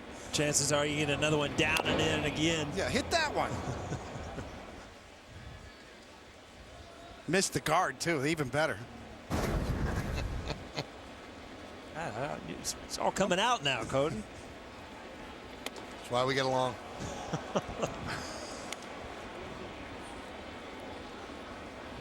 Just trying to be honest. Trying to put myself in Sabathia's shoes right now. But not in Longoria's. No. When he part of his shoes.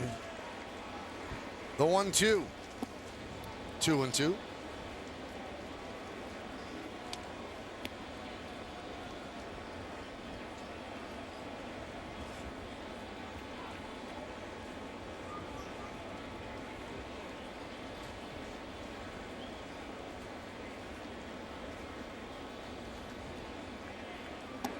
Strike 3.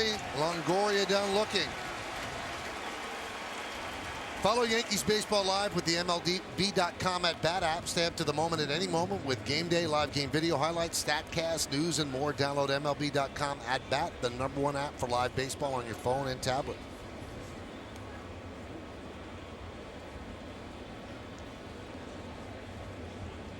Turns into a nice night.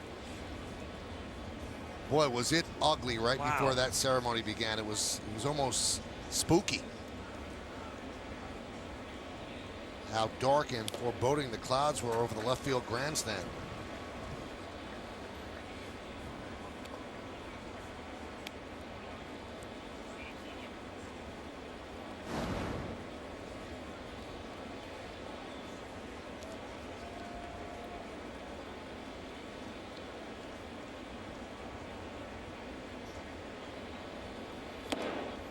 There was a point where A-Rod was standing on the field. If you didn't see the ceremony, and again, the dark clouds over the left field grandstand, almost bluish black, and Paul Olden, this is what it looked like at about 7. Paul Olden said, "We are here to celebrate," and I'm paraphrasing, the 22-year career of Alex Rodriguez, 12 of them with the New York Yankees. And when he said that, this huge thunderclap, and the whole crowd laughed, and A-Rod laughed. It was just, I mean, it was perfect because Alex is that guy. He is lightning rod, not just A-Rod.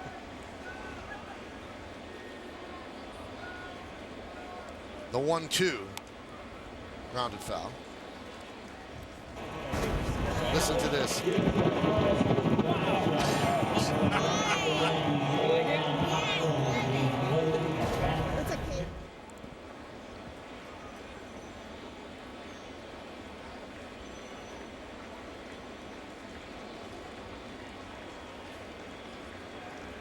And the 1-2 to Miller. Missed. Still throwing hard, 93 miles an hour with his 94th pitch.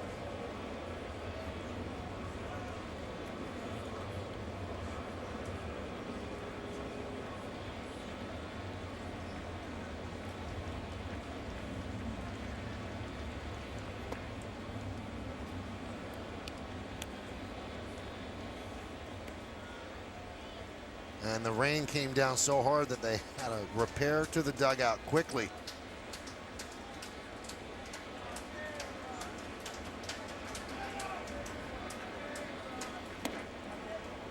And a walk.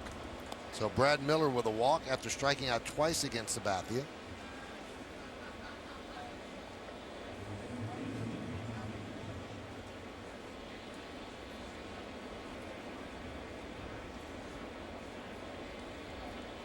They're ready in the bullpen. You can see that right there. See Sabathia peeking in the dugout. You're wondering, you know, you can't help but feel it. Over your left shoulder, you got two guys warming up, and then a little sideways peek into the dugout to see if he's coming. You know, you're right at the end of your leash here, and you know, you're 3-3 game. You want to get through this inning. There has been a few starts recently where Girardi has stayed with Sabathia in this situation, and it's burned him.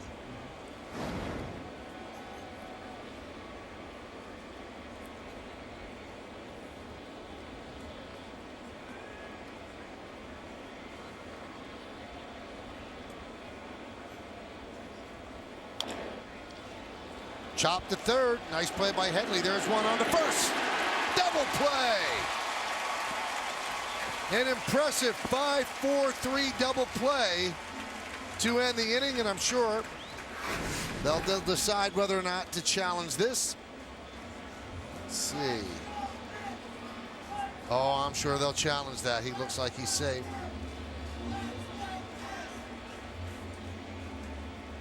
And the foot hits before it's in the glove, so they haven't yet told the umpires yet. They now have challenged, so that will be overturned. So it'll just be a 5-4 force at second.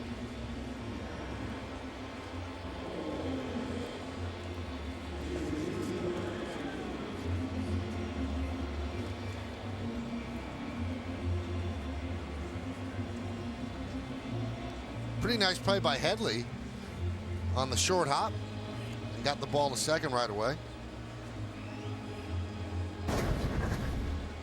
Good base running too. As you see that last step, he gets a foot down quick. He hit the front part of that bag, get you there a little bit quicker.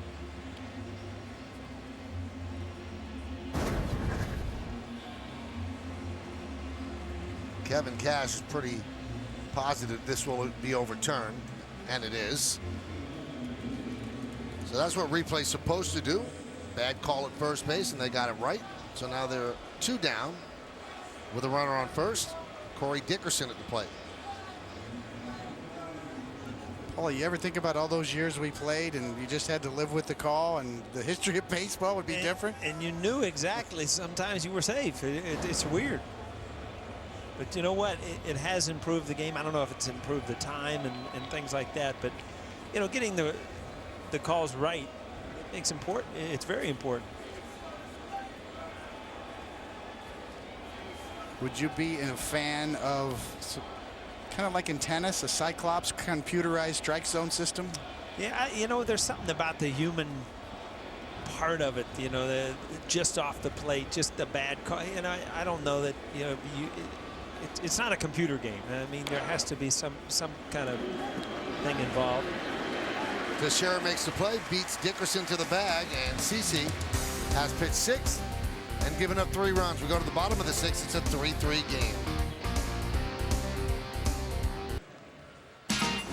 Come out to Yankee Stadium Sunday, August 28th, when the Yankees take on the O's. The first 18,000 guests 14 and younger are going to receive a replica 1996 World Championship ring, courtesy of Betteridge Jewelers. For tickets, log on to Yankees.com. Visit the Yankee Stadium ticket window, Yankees clubhouse shops, or call Ticketmaster at 877-469-9849. Mark Teixeira leads off against Chris Archer. It's 3-3 as we start the bottom of the 6th inning with a strike.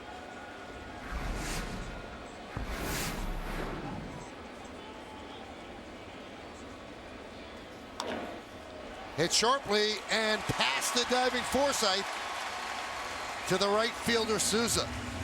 So another hit from Mark Teixeira. He is 2 for 3 tonight.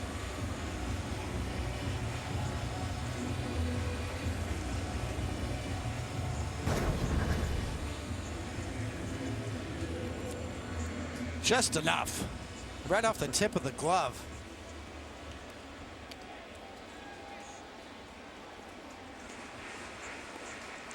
Imagine if you didn't get a hit off that, Paul. How angry I was you'd just be. thinking. I mean, he almost got thrown out from the dirt over there in the right field corner. There's Brian McCann, who has struck out twice against Archer. The hit by Teixeira, the Yankees' 6th of the night. Miller does not hold Teixeira on, guarding against an extra base hit from the lefty swinging McCann. And Teixeira goes, and no throw. Not going to hold me on? I'll take the stolen base. That's just heads-up baseball right there. You know, there's no way if you get a walking lead like that that a catcher has any chance of throwing you out. It's just a heads-up play. Wow. Like Fred Flintstone picking up the car and taking off. Sometimes you steal on the pitcher. Sometimes you steal on the first baseman when they don't hold you on. It's a little of both. Second stolen base this year, but Paul, explain that. Why would you not pay any attention to him? As you said, no matter what your speed is, you're going to steal that base. Yeah, it just... kind of a, you know, it doesn't make much sense. Obviously, you've got to show a first baseman that you're behind him, at least jab step or something. There was nothing to bring him back to first base at all on that play.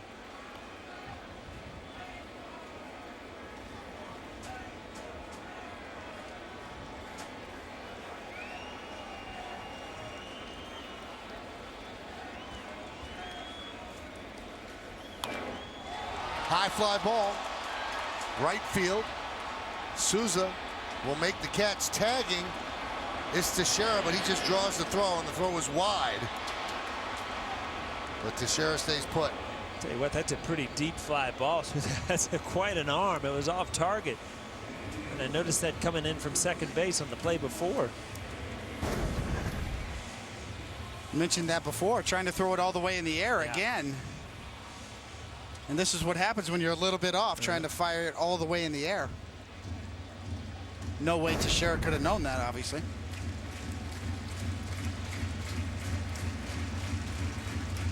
Another trip to the mound by Jim Hickey.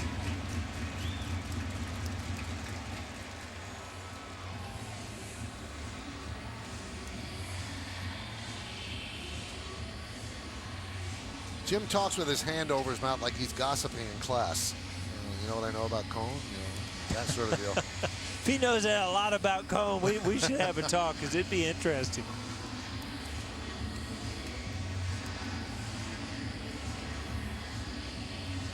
Cedeno is up in the bullpen.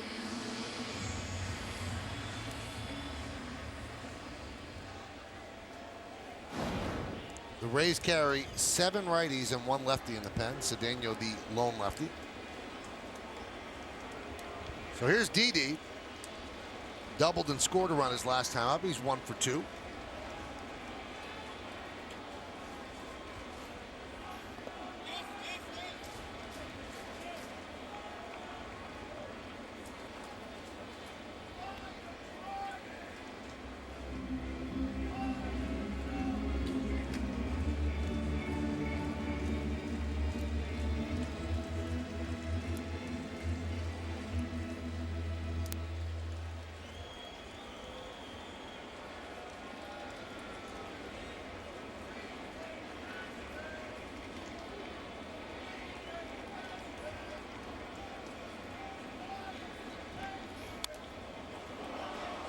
One and one.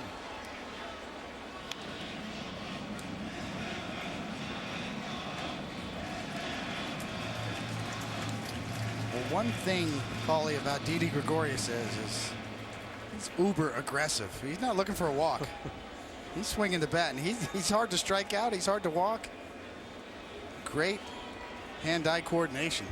Yeah, he's changed his style of hitting, where he stays in so much longer, where, you know, he can cover a lot of pitches, a lot more than when he came over. And he's that much better, and especially against lefties. He's got 13 walks on the year and 388 at-bats and only 54 strikeouts.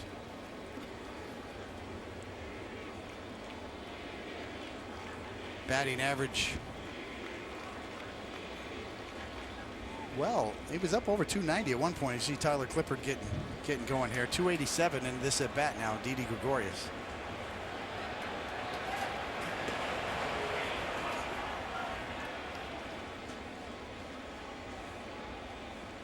One, two. Fly ball. Matuk makes the play for the second out. Now you play the what-if game. If Teixeira does tag and go to third, is it the same fly ball? And he probably scores on that, but the at-bat might have gone completely in a different way.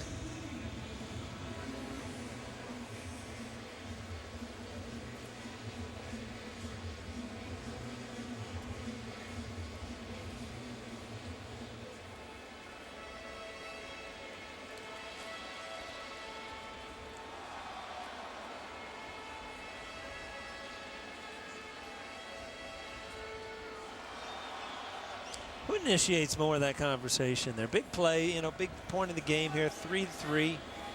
Guy that's, you know, handled you. You go out to talk, pitcher talking to the catcher, catcher talking to the pitcher. I think it's more the catcher trying to want to be on the same page. Uh-huh. I'm going to make sure in this situation that we're in the right sequence of pitches. What do you want to start him off with? What do you want to try to finish him off with? Sometimes Girardi would come out to me and we'd go 2 pitches at a time. Okay, let's throw him this. If you miss, let's come back with it. Boy, there's a lot to remember in heat of a moment, isn't it? You know, there's sometimes you'll go 2 or 3 pitches, you know, instead of just, okay, what do you want to throw here? Just go pitch to pitch.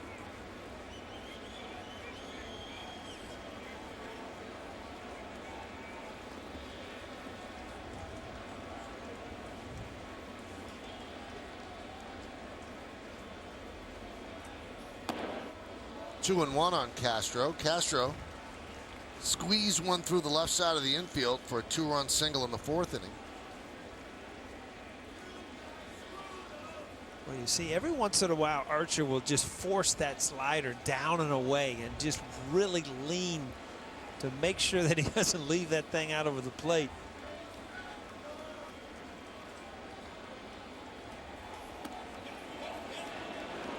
Checks his swing, 3-1.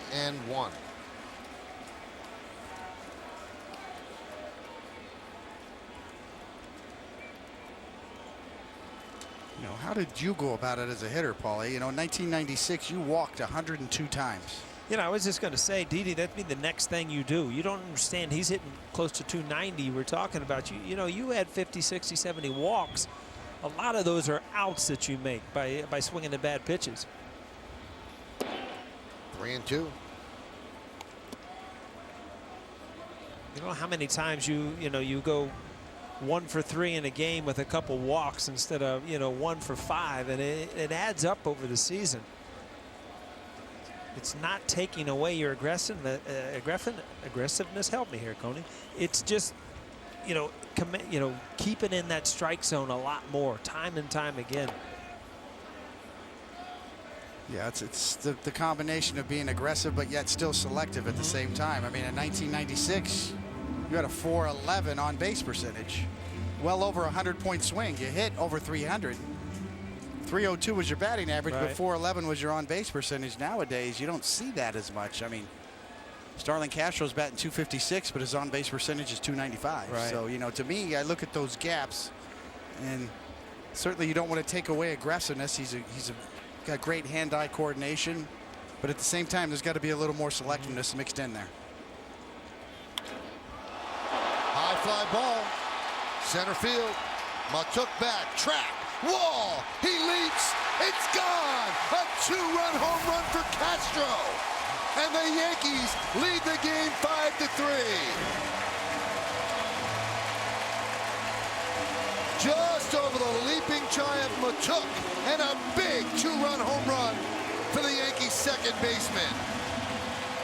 Well, I think this fooled everybody, including Matuka. And if you look at the flags right now, Coney was just pointing at them. I mean, they're really blowing out. This ball carried to the deepest part of the ballpark. Ooh, I'll tell you what, he could have had that ball just to the side. See Chris Archer, his reaction. Come on. Can't believe it. Yeah. Hanging slider, though. Starts with the pitcher on the mound. He spun a slider in there.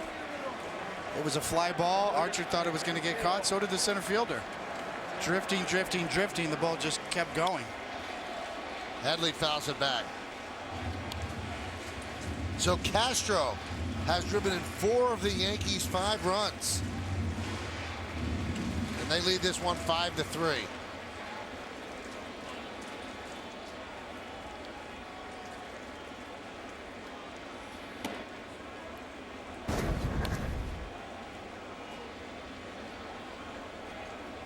See, those hanging sliders are easy to elevate, put backspin on, and get some carry out of them.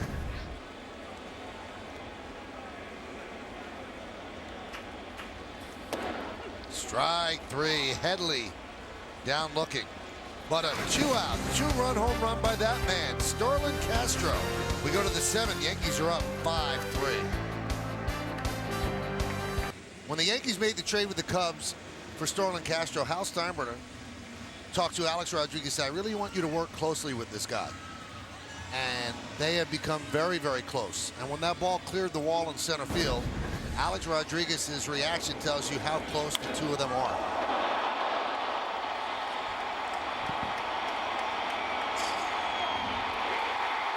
Exultation. He talks to Castro about pitch selection, preparing for games. He's done the same thing with Didi Gregorius. And that's why Hal Steinbrenner decided to make him an advisor and also an instructor moving forward, because they think his work with the young players really has made a difference. But he's still got 3 innings to go in his active career with the Yankees. New pitcher for the Yankees is Tyler Clippard, taking over for CC Sabathia as Joe Girardi makes the Verizon call to the bullpen. So CC gave the Yankees what is termed a quality start. 3 runs in 6 innings, and now it's time for Clippard.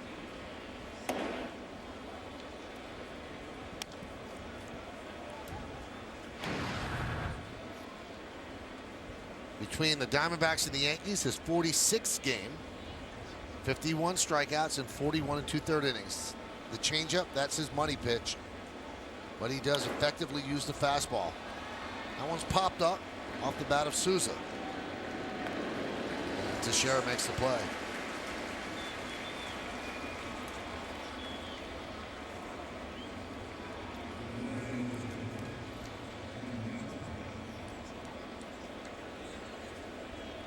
Astros beat the Blue Jays 5-3. Archer lamenting that home run. Boston beat Arizona 9-4. GMC scoreboard, Yankees leading Tampa Bay 5-3. And Baltimore is playing San Francisco in San Francisco. That game just underway.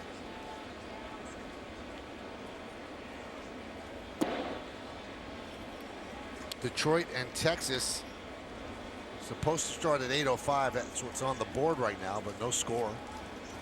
So something must be going on there. We'll take a look. It's raining. So that being held up, it has not yet been postponed. Just being held up. Swing and a miss.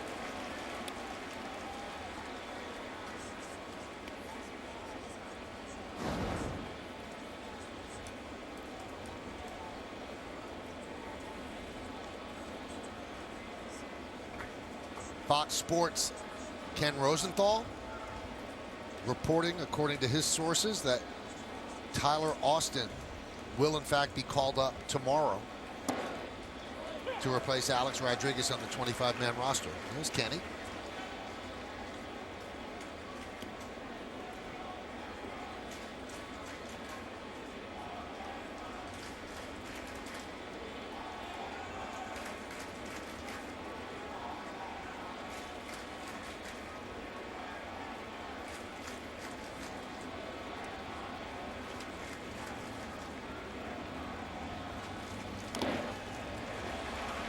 Got a piece of McCann. Quite a comeback story for Tyler. If you think about Tyler Austin, that is, the guy getting called up. See Tommy Lane in the bullpen. He's a big prospect early on, Paul. He's only 24 years old, but he was left unprotected off the roster. Had some injuries. The Yankees have to make a couple roster moves and put him on the 40 and on the 25. So it really shows you the confidence the Yankees have in him by making those kind of roster moves. Numbers at AAA this year where you really got it going. 323 batting average, 13 homers and 49 RBIs in 57 games. A 415 on base percentage. Swing and a miss. Beckham down on strikes. 2 away. Well, this is that patented good changeup from Tyler Clippard. A lot of motion.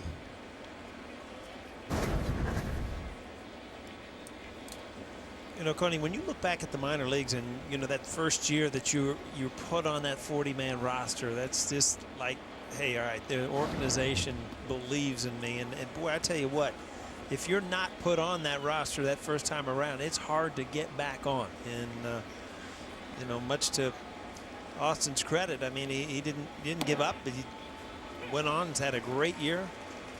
Deserves a chance to play up here. Yeah, he really got himself back on the map.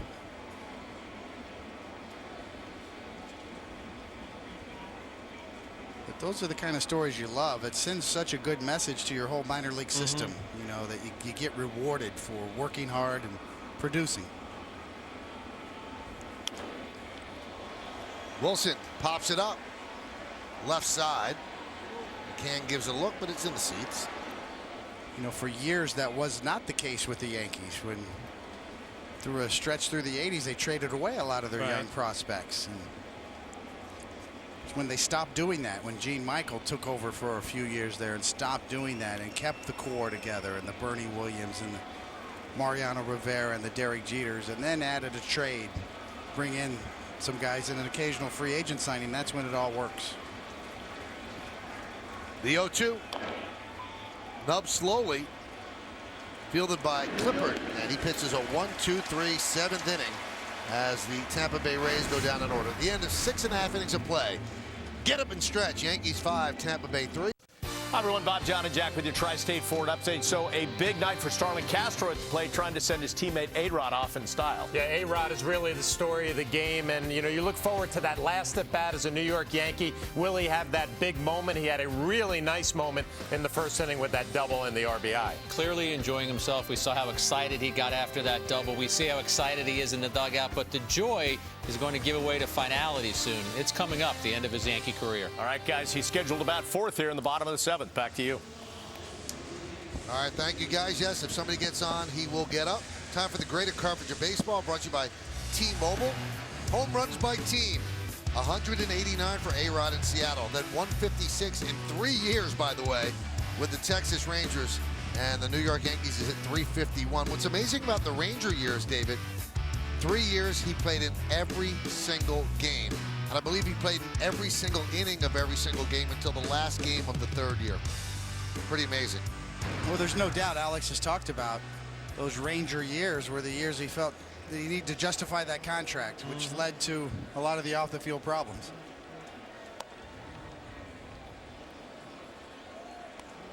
Ryan Garton is the new pitcher. GMC scoreboard. Yankees lead Tampa Bay 5-3. So Archer's night is over.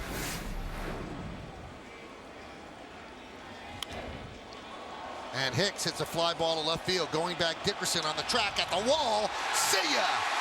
A home run the other way off the bat of Aaron Hicks. And it's 6-3 Yankees.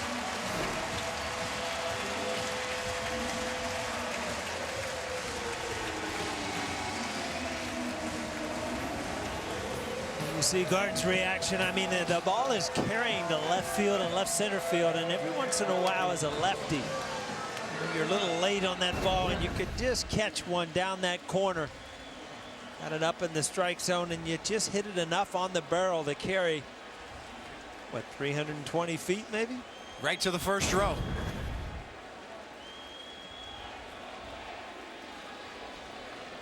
Well, that ensures that A-Rod gets up this inning and gives the Yankees a 3-run lead, 6-3.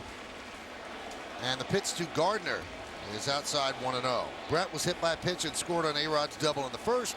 He struck out in the 3rd and grounded to short in the 5th.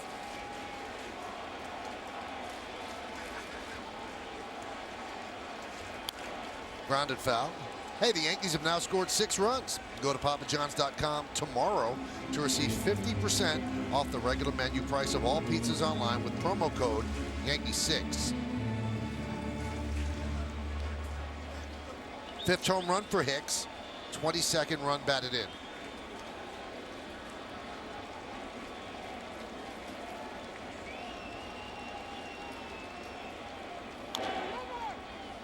Chop to first. It's a fair ball. Miller fields and steps on the bag. Dropped the ball on the transfer. And Gardner's out for the first out.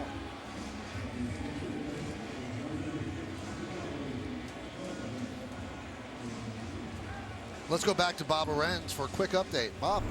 Hey, Michael Aaron Judge continues to tear it up in AAA. Monster home run to left center tonight in the 8th, his 19th of the season. 3rd in the last 5 games. He has a 6-game hitting streak. Rail Riders win. Austin maybe next, but Judge is saying ring my cell anytime. Probably saying, why not me? Why not me? Ring my bell. That's a little neat award, isn't it? Good boy, Bob. Here's Ellsbury.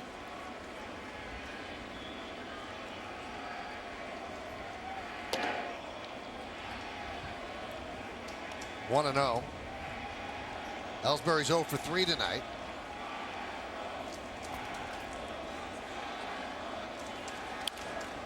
There's a ground ball to second. 2 away. Now the Yankees leading 6-3. This could be A-Rod's final at bat in pinstripes, and the crowd will note it.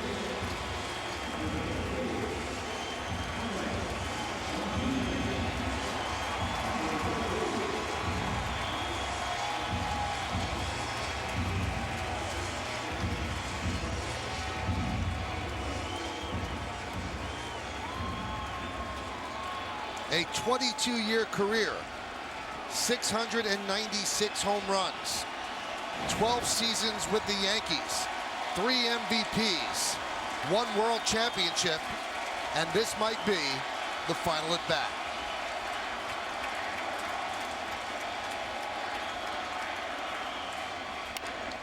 And a ground ball is short. And that will do it. As A-Rod 1 for 4 on the night. Yankees get a run on the Hicks home run. We go to the 8th, 6-3 Bombers.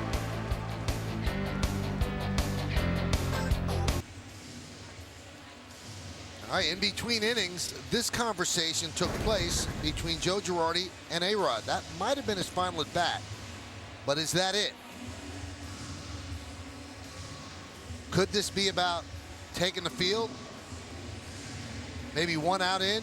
A-Rod's got a smile on his face, and you'll see the end of the conversation. He darts into the Yankee clubhouse, maybe to get a glove. We're just speculating here, but we will follow that and see if Alex does appear on the field. Now, the thing that makes it a little bit less than a sure thing, it's still a close game. The Yankees want to win this game at 6-3, so we'll see how they play it. And the pitch to Forsythe is a strike. And of course, you would lose the DH, and you'd lose the player that you're replacing him with in the field. Adam Warren takes over for Tyler Clippard.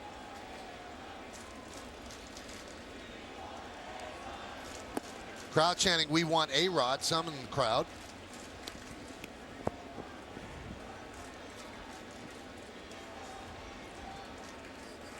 So those not familiar with the move, if you do put your DH in the field, you then lose the DH and the pitcher must be inserted into the lineup.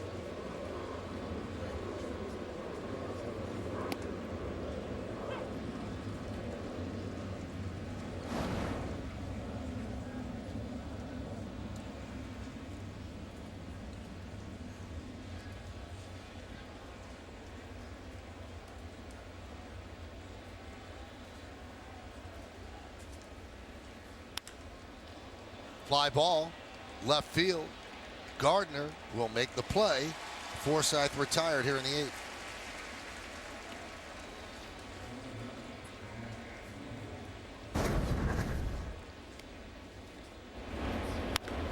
So Alex is watching that out and again goes down. Start speculating, Michael. Something's going on here. Something is going on, and it probably involves him playing the field. Now, Alex has said he wants to play third because that's how Yankee fans know him. But I think to complete the circle, they should put him at short. But we'll see if they put him in the field at all.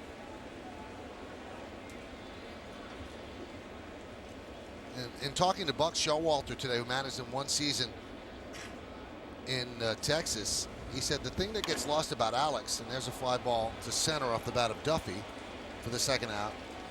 He said he wasn't a good shortstop, and he wasn't a very good shortstop. He was an absolutely great shortstop. He won 2 Gold Gloves there. If you look at his defensive run saved over his career, off the charts, one of the best in baseball history. So, yeah, he played third base for the Yankees, but he had to move there because Derek Jeter was the shortstop, but he was a great shortstop. Yeah, he made a good transition to third. I mean, that's a big transition, middle of your career, being the type of player that he was. But one thing I do remember is his arm strength, going to the hole and shortstop. And then, he was so big that he kind of made it look, it was natural for him. So you kind of took it for granted, but he had great arm strength from the hole.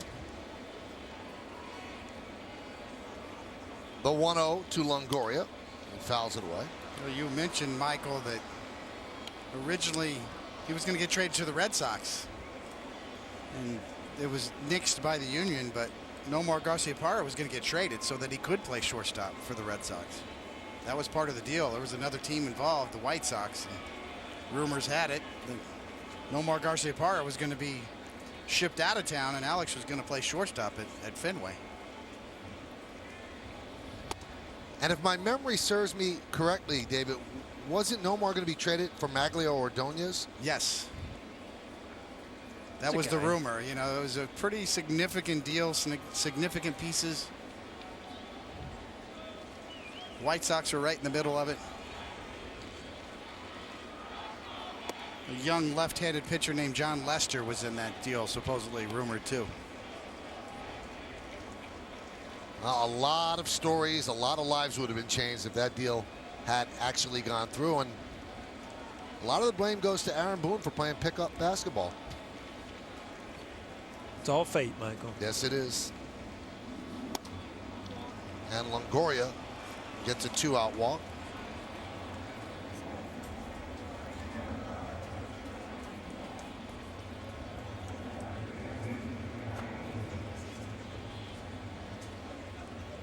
So Joe probably talking to the bullpen.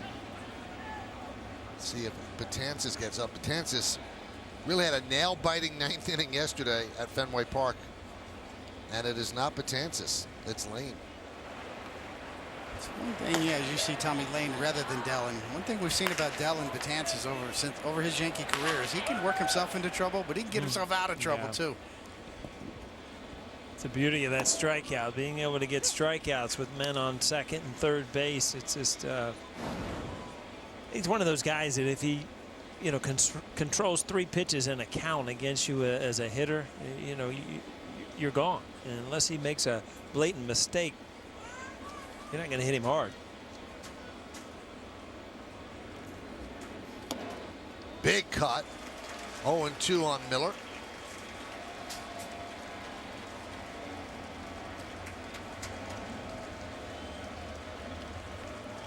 Sellout crowd of 46,459. More of the same expected tomorrow as they honor the '96 champions, and Sunday as they honor Mariano Rivera.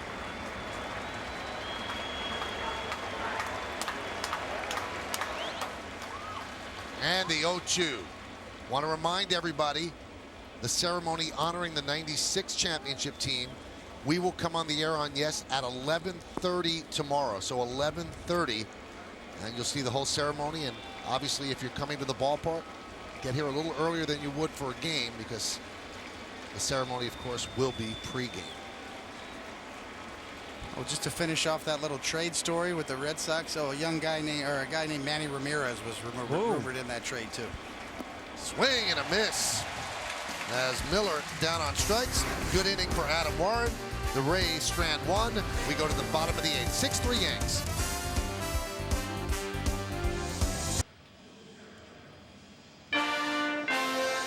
Yankees Baseball on Yes is brought to you in part by Delta. We fly to 135 destinations from JFK and LaGuardia to get you where you're going. Delta, keep climbing. And by Ford, the official truck of the New York Yankees. We go to the bottom of the 8th inning, and Mark Teixeira will lead off. And you can see Alex's picture is in the background of the lineup card. And Teixeira lofts one to left field. 1 away.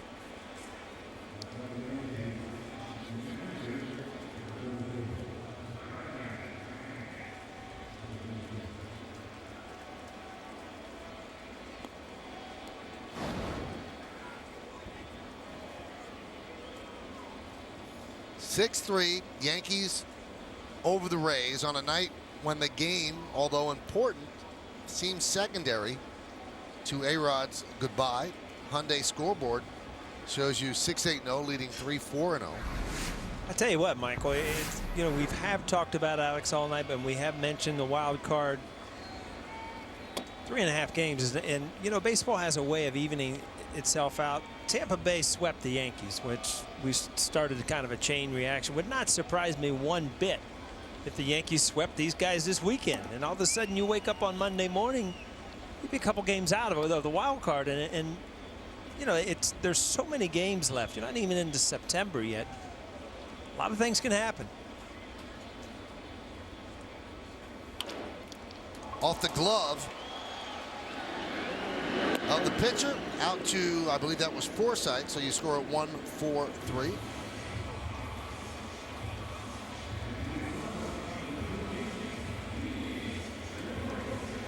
No, that was Longoria. Okay, so 1-5-3.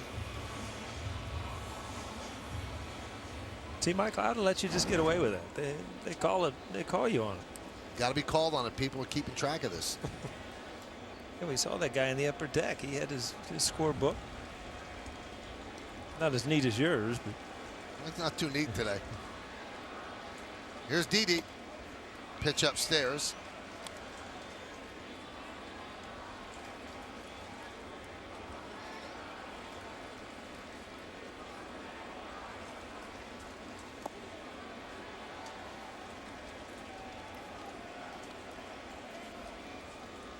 funny, we were talking about it earlier about Didi. I mean, you're in a 2-0 count here. Obviously, you're singling on a pitch, and this is where you give yourself a chance to walk. If that pitch isn't in or half, something you're looking for, you take it.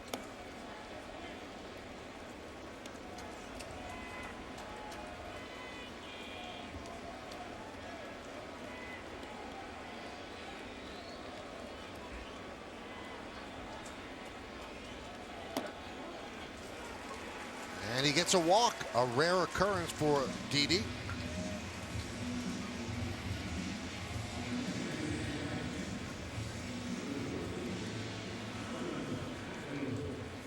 And here's the man who's driven in 4 of the 6 runs. Starlin Castro, a 2-run single in the 4th, gave the Yankees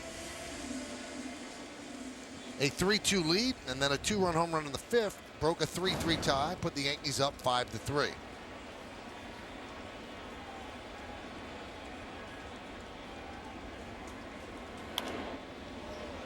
Foul back. Castro now with 13 home runs and 52 runs batted in. And the 52 now moves him past Didi for RBIs.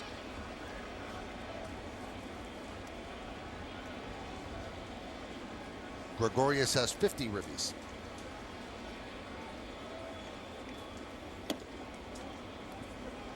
Garton deals high, 1-1.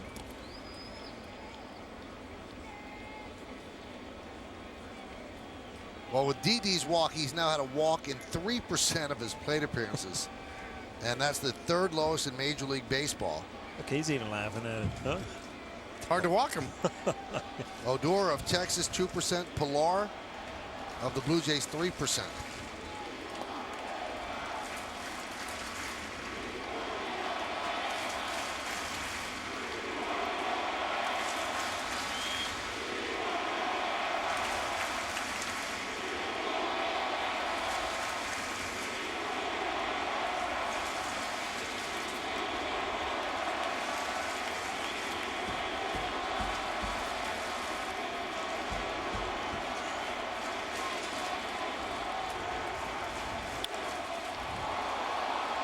Fly ball, right center. Matuk puts it away, and that will do it. No runs, no hits, no errors, and 1 man left. We will go to the 9th. Alex looks like he has a glove, and we'll see if he does, in fact, take the field.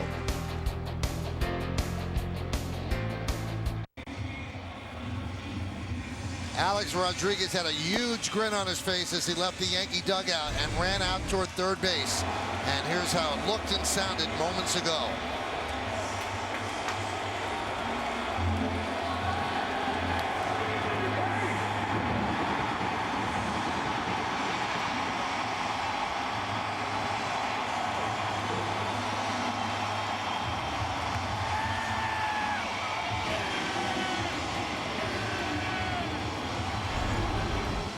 So Alex plays third. Dylan Betances now moves into Chase Headley's spot in the order.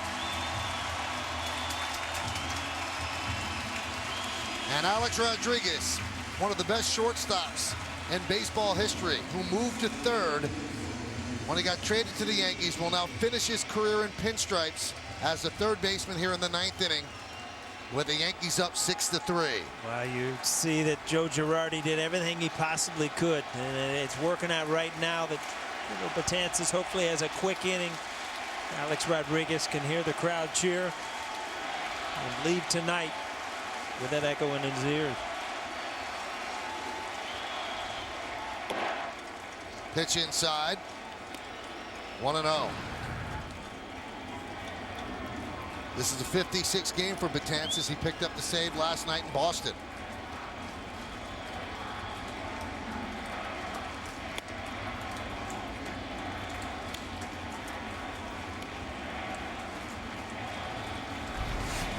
Now Girardi really going out on a limb here because this game is far from over. It's just a 3-run lead.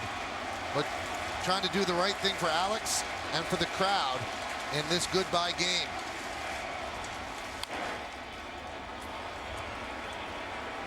Again, I mean, every once in a while, Coney, something comes up in a game that just is like, wow. I mean, you're down 3 runs, ball 1, ball 2, and you swing. It just, to me, it just does not make sense.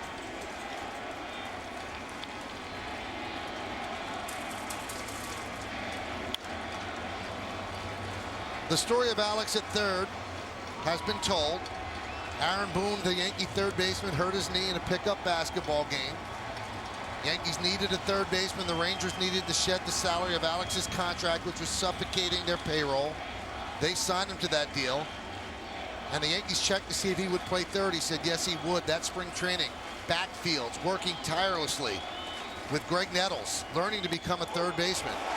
And now he'll get the return throw from McCann as Matuk goes down looking. And turned himself into a solid third baseman. Above average. Now after the hip surgeries, he became a full-time DH, but he played a very good third. Now he's going to lead the game as they send out Ronald Torreyes, and listen to the ovation as Alex leaves the field for the final time as a Yankee.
So the curtain comes down on the complicated but brilliant career of Alex Rodriguez, and he will watch from the dugout as the Yankees try to get the final 2 outs and make his final game a win.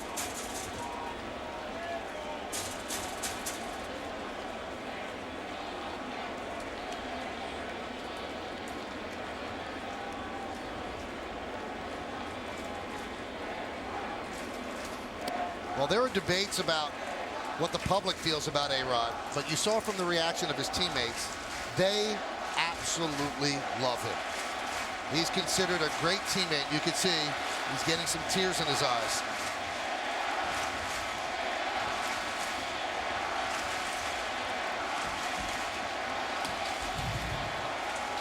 What's that feel like, Paulie?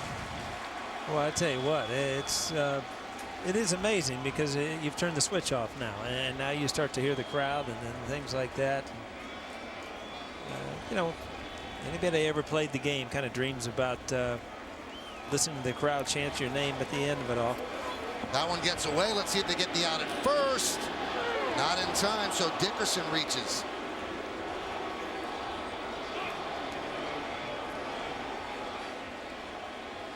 So a strikeout and a wild pitch, putting a runner on. Yankees are seeing if they'll challenge that call at first base.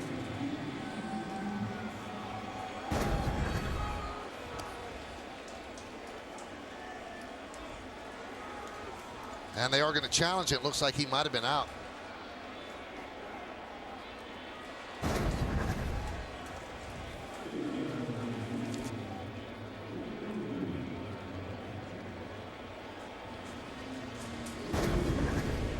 Get a look at the pitch again. McCann does go into block mode, but hits off the heel of the glove. And that is, in my opinion, he's out.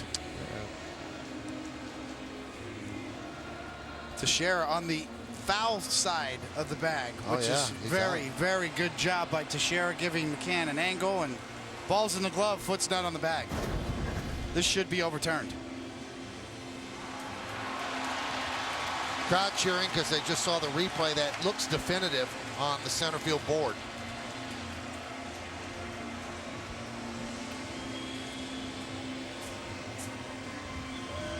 Tough night for the first base umpire. Yeah, Vic Carpeza, it's just like, wow, all right.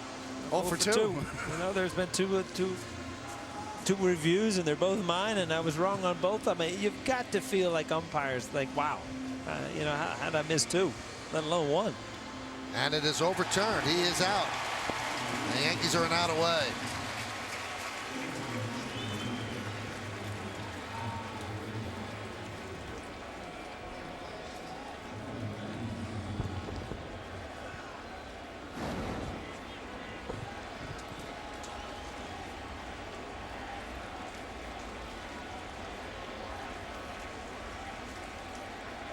Here's Souza. Pops it up and out of play.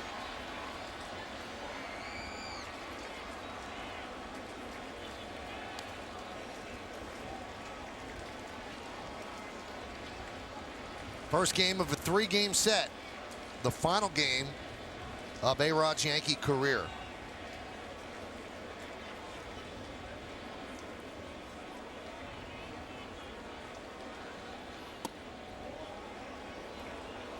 And a count 1-1.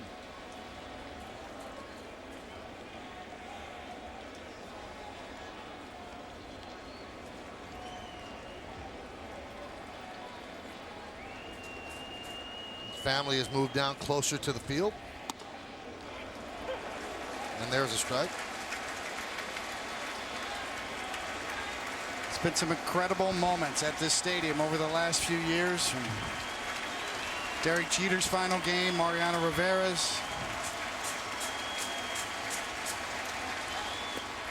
Swing and a miss. Betances strikes out the side. And the Yankees win 6-3, and Alex Rodriguez goes out with a victory.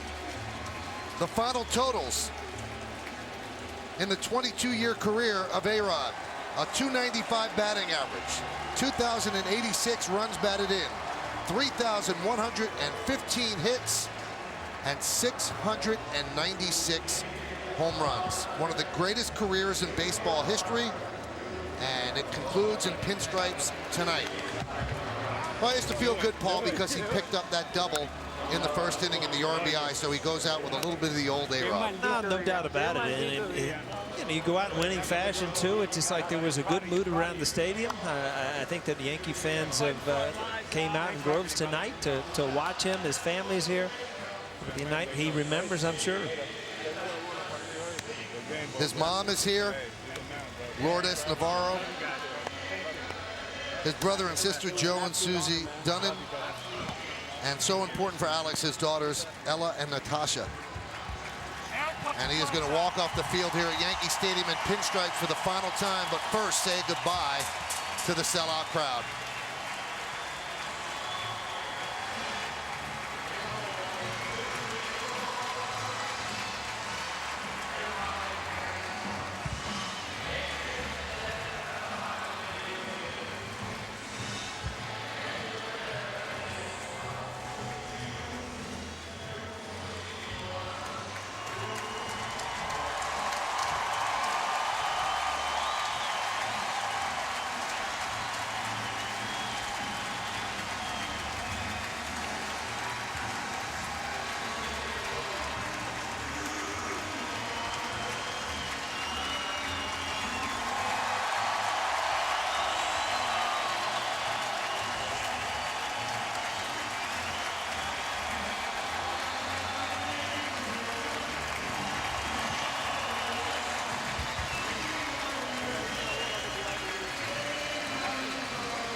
A couple of years ago, Alex said he was in a very, very dark place. And tonight, a bright light shines on Alex Rodriguez in his final night in pinstripes.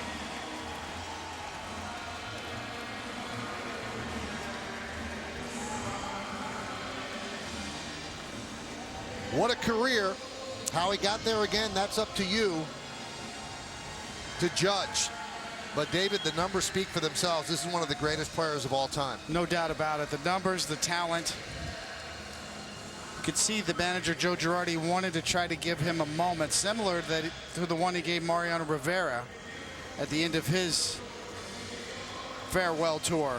Let him play third base for one out and then called him off and tried to give him a chance for the crowd to acknowledge Alex and give him a send-off. So at the end of the day, Joe Girardi did try to allow Alex to play third base, even just for one out. Let's take one look, Paul, and you can describe it. The last hit of his career, and it came in the first inning tonight. Wow, it's one he'll remember. Obviously, a ball out and away.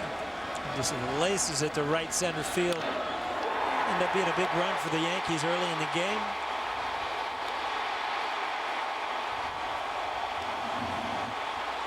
A double and RBI. The last double, the last RBI, and the last hit. And now it's time to say goodbye.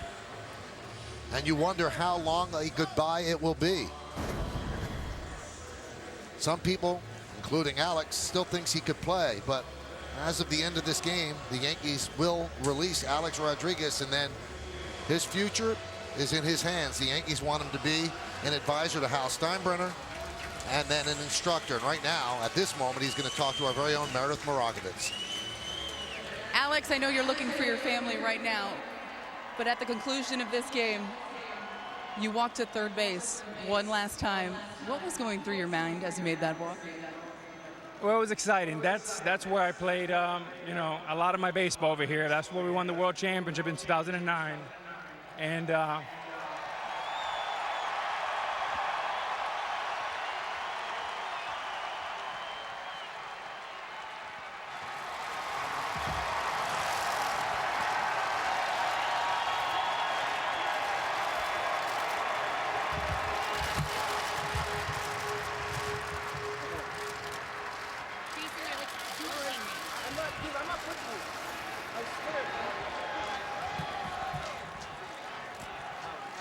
Alex, getting a little emotional now. How difficult was it for you to keep your emotions in check tonight? it was difficult. I can't say enough about these fans.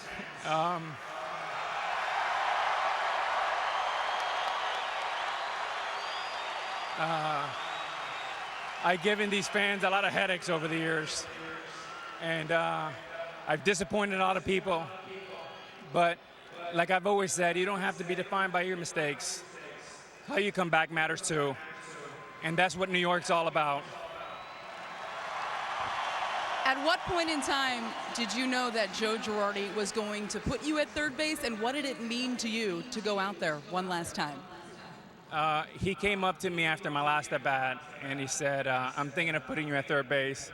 And I got more excited than probably Natasha and Ella would. And I love this game. It's where my memories are, and I just want to thank Joe Girardi for the opportunity. We'll go back to that first inning, that first at-bat. Did it take some of the pressure off the fact that you were able to come up with an RBI double right there in that spot? I mean, it was fun. You know, Chris Archer is one of the best pitchers in the game, and I actually saw him before the game, and I said, take it easy on the old man.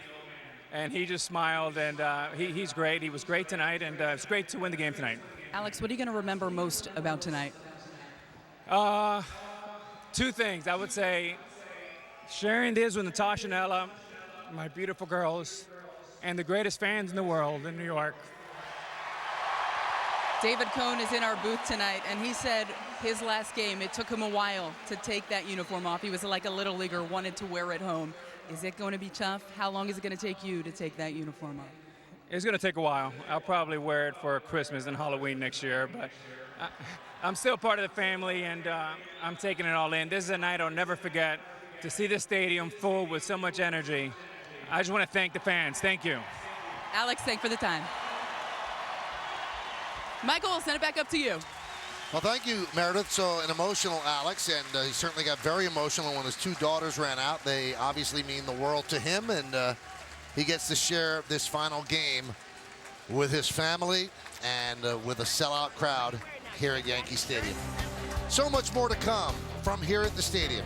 The curtain comes down on Alex Rodriguez's unbelievable career, but there's more to talk about when we get back.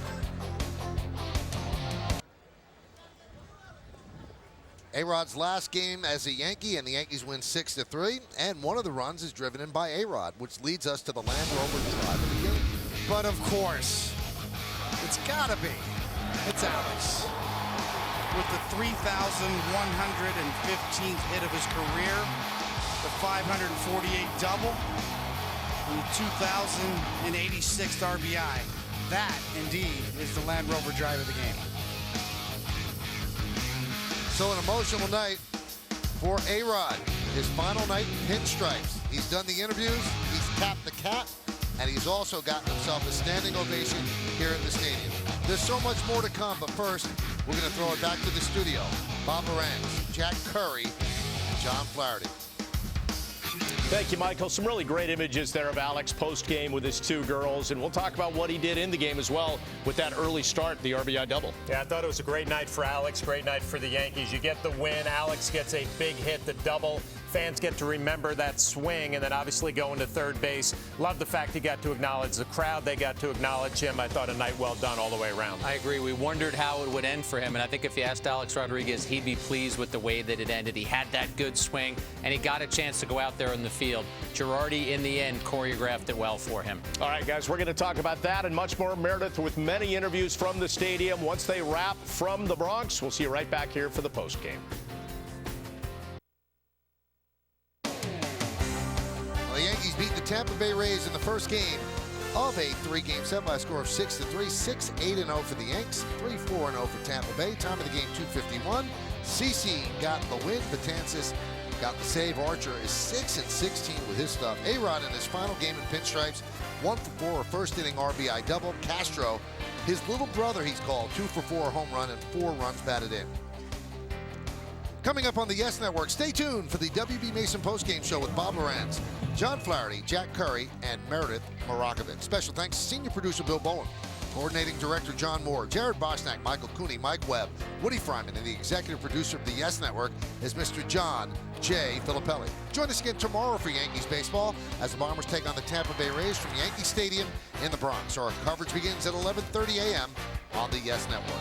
Again, the final score, Yankees 6 and the Rays 3. Now let's go to Bob Lorenz, Jack Curry, and John Flaherty, who are standing by in our Yes Network studios. Guys? Thank you, Michael. Welcome to this edition of the W.B. Mason postgame. So an enduring image of Alex Rodriguez there as the Yankees win 6-3 in his final game in pinstripes.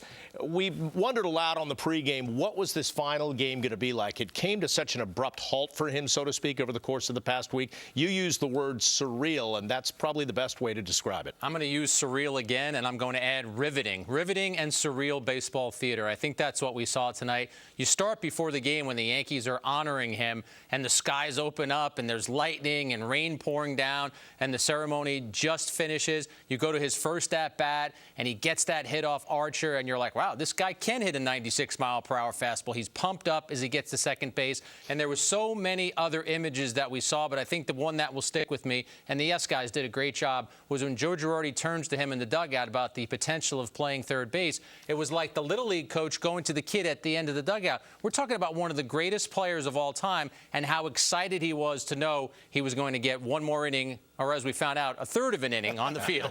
Yeah, in the pregame, I was, questioning, is he going to have that big moment that we've seen in the past from some Yankee greats? And he had a lot of really nice moments. The hit, Yankee fans can always remember that swing, the ball rocketing off his bat to right center field, driving in a run. He gets to play defense for one out, as Jack pointed. But I love the fact the Yankee fans had a chance to say goodbye. Alex Rodriguez had a chance to acknowledge the fans. All in all, a really good night for Alex. You're right. That one moment is usually a storybook ending for a player. But Alex's entire 22-year career has been far from a storybook. So leave it to a first-inning RBI double to sort of be the defining moment of the game for him. It was a defining moment. We saw him pumping his fist. We saw him waving to his family throughout the game.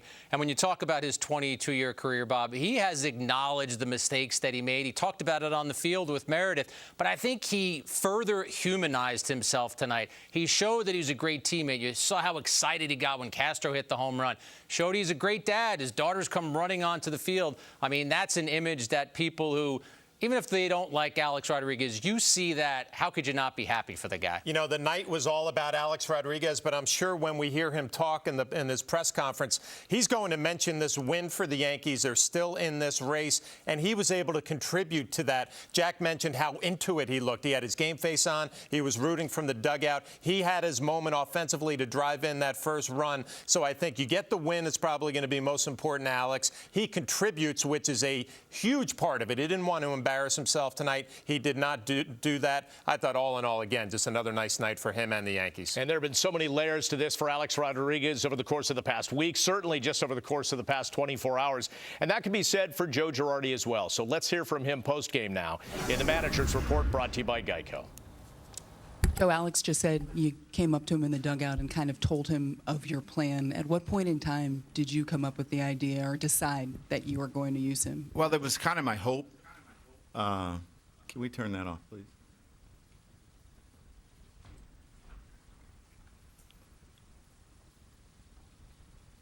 That it would work out this way. And I told him, someone said to me, Tomper said that he wanted to be pinch ran for his last at bat if he got on. And I said, no, I'm not going to do that. If the score stays 6-3, I'm going to put him at third base. And I went to him and told him that, and he said, one hitter only, please. And I was going to leave him out there for the second hitter, but he was like, he was excited, and it just worked out. And that sixth run was a big run because you worry about, if the tying run gets to the plate. So that home run that Hicks hit was a big hit. He seemed to really be soaking it in, enjoying it as the night went on. But did you notice anything different about him, about the emotions, trying to keep those emotions in check? I didn't. I thought he handled it extremely well. I didn't think that he was, he didn't show emotion. I'm sure there were a ton of emotions. Where's Maddie? Yeah, there we go. So, but I thought he did a good job of keeping it in.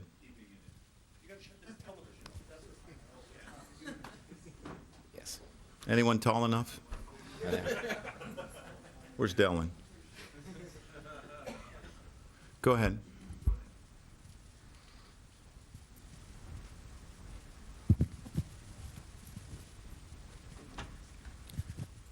Chad. Joe, you've talked about that you've had to make some negative decisions with him. How did it feel for you to get to do something positive for him then? Good. I think some people think that I wanted to make negative decisions, but that's not the case. I have a huge heart.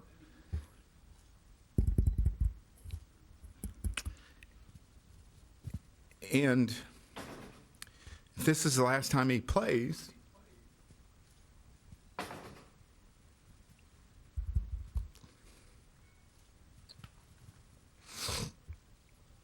I wanted it to be something I never forgot. In the front and the middle. Yo, you do so many different things this week. How you can express yourself? How's emotional to see Alex Rodriguez going the last game today for him as a Yankee uniform? Well, I was really excited when he got the double and we tied it up. Obviously, I thought that was a huge hit, a really good at bat. But it's hard.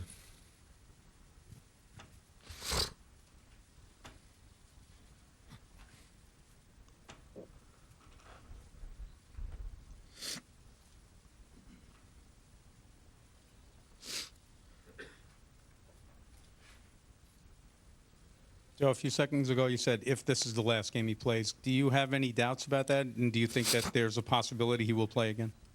I think there's always a possibility, Wally. I think players might think in a sense that they're ready to step away, but sometimes they're not. And I understand that. I know for a lot of players, they'll step away and then they'll say, you know what, I'm going to give it one more shot. So if that's what he wants to do, I think it's great.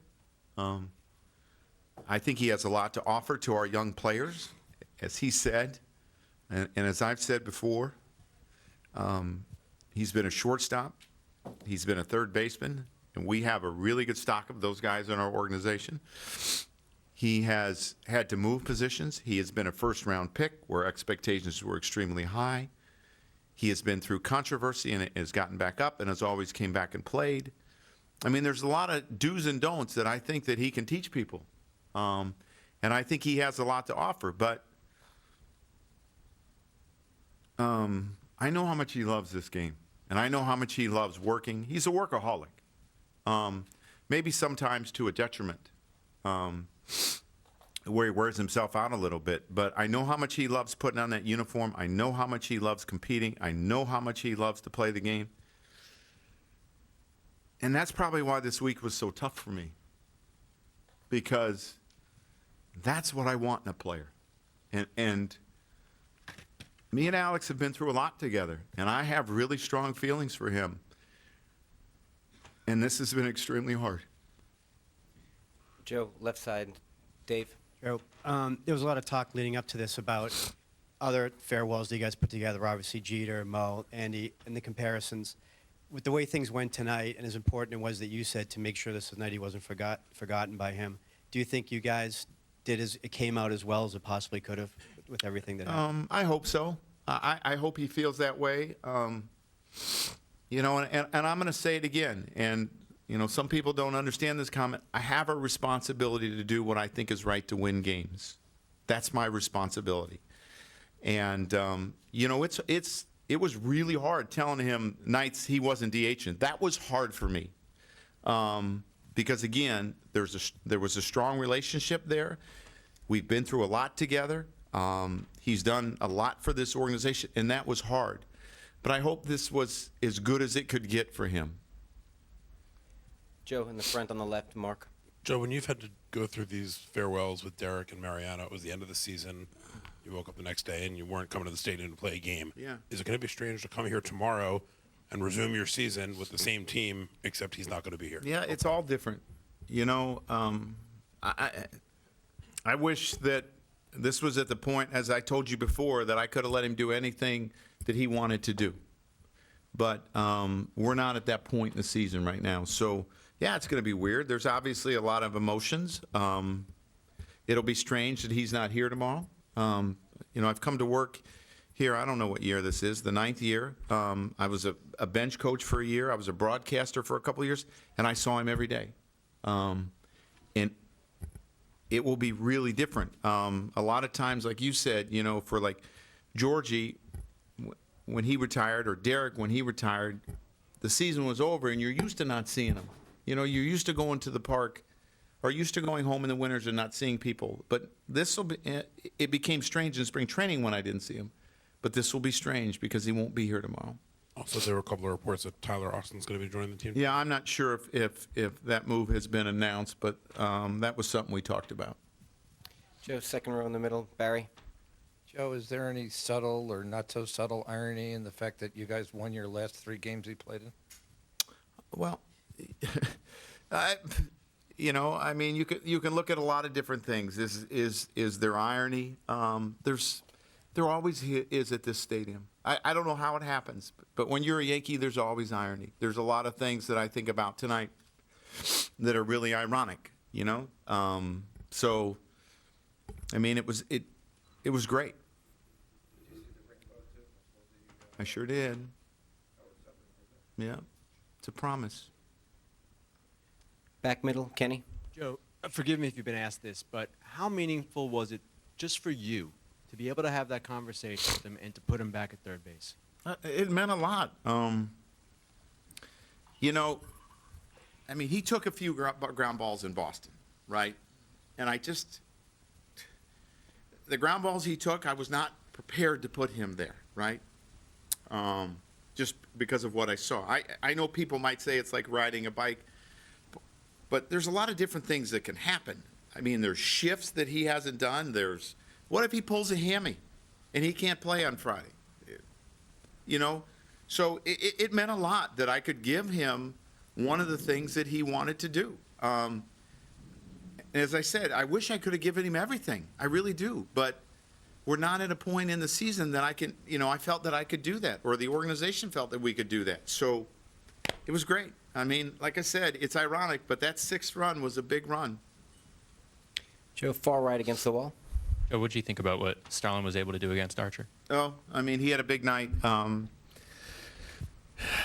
4 RBIs that he had, obviously to put us up 5-3 was huge. Starlin had really good at-bats, and these guys have been grinding, and, an outstanding night. And, those RBIs are really important. They're not only important to us winning a game and hopefully getting closer somewhere, but they're also important to being able to do what we wanted to do, or what I wanted to do at the end. Also against the wall, Danny. Joe, you mentioned a couple times that 6th run. So if you hadn't had the 6th run, you were prepared to just play the game out the way it was. Yeah, and I didn't want to do that. So here I am praying that Adam gets the first out, and Adam gets the second out, and then he walks Longoria, and I'm going, do I bring in the lefty to try to set up the perfect matchup, or what do I do here? I can't use Dellin for 4. There's a lot of things that I can't do. And I'm going, come on, Adam, come on. It meant a lot. It really did. I called down and told Dellin what was going to happen. I told Torres what was going to happen. And, so it worked out well. You wouldn't have done it if it was a 2. It was 5-3, no, because if there's a play that he can't make or they bunt, the tying run comes to the plate. Again to the right, Dave. Joe, you're very emotional, obviously, and is a lot of that because of the strain that was sort of put on your relationship with Alex, and yet he seems very happy. He thanked you on the field for putting him in, and maybe just kind of a release of. No, I'm sure it's part of it, because I was quite angry about the strain. I was angry about it because I didn't need it. I didn't feel that it needed to happen, but it did, and I understand how that happens. But I'm gonna miss him. I'm gonna miss this guy. This guy did a lot of great things. I got to see a lot of neat things, and he helped us win a lot of games. And people that I really appreciate in life are the people that really have a passion for what they do. And he's got that. So, yeah, I know that sometimes I backed him, and And maybe people thought, what are you doing? But I know how much he loves this game, and I feel for him that, he's not going out a champion. He's not going out on a 30 home run season. I mean, that's my wish for every player, that they get to go out the way they want. So there's a lot of different emotions that go into this, but I'm going to miss him. In the front, Ron, on the left. In looking at him in his totality, as you talk to your kids and family and explain him, how do you balance his greatness as a player, his passion and enthusiasm, with all the missteps he's made? We all make mistakes. All good people make bad decisions. That's the bottom line. None of us are immune to bad decisions. There's a lot of decisions that we wish we could, if we could do it over again, we would do it a different way. The big part about that is you own up to your mistakes, and you correct the mistakes that you make in life. And he has worked really hard at that a number of times, to try to get back and do the right thing. So, this is a guy that I tell my son, watch him hit, watch him swing, watch what he does. His mechanics are really, really good. Watch how he was a complete player. I talked to my son. You want complete players, and he was a complete player for a long, long time. And this guy was a great defender. He was a great base runner. He knew how to play the game. He knew how to make adjustments. He knew how to hit for average power, everything. He knew how to move runners when he had to. And sometimes he'd try to move runners, and I would get mad at him. I said, that's not what we want you to do. But he knew how to play the game. So, as I said, good people make bad decisions. That's the bottom line. But we got to move on and correct them.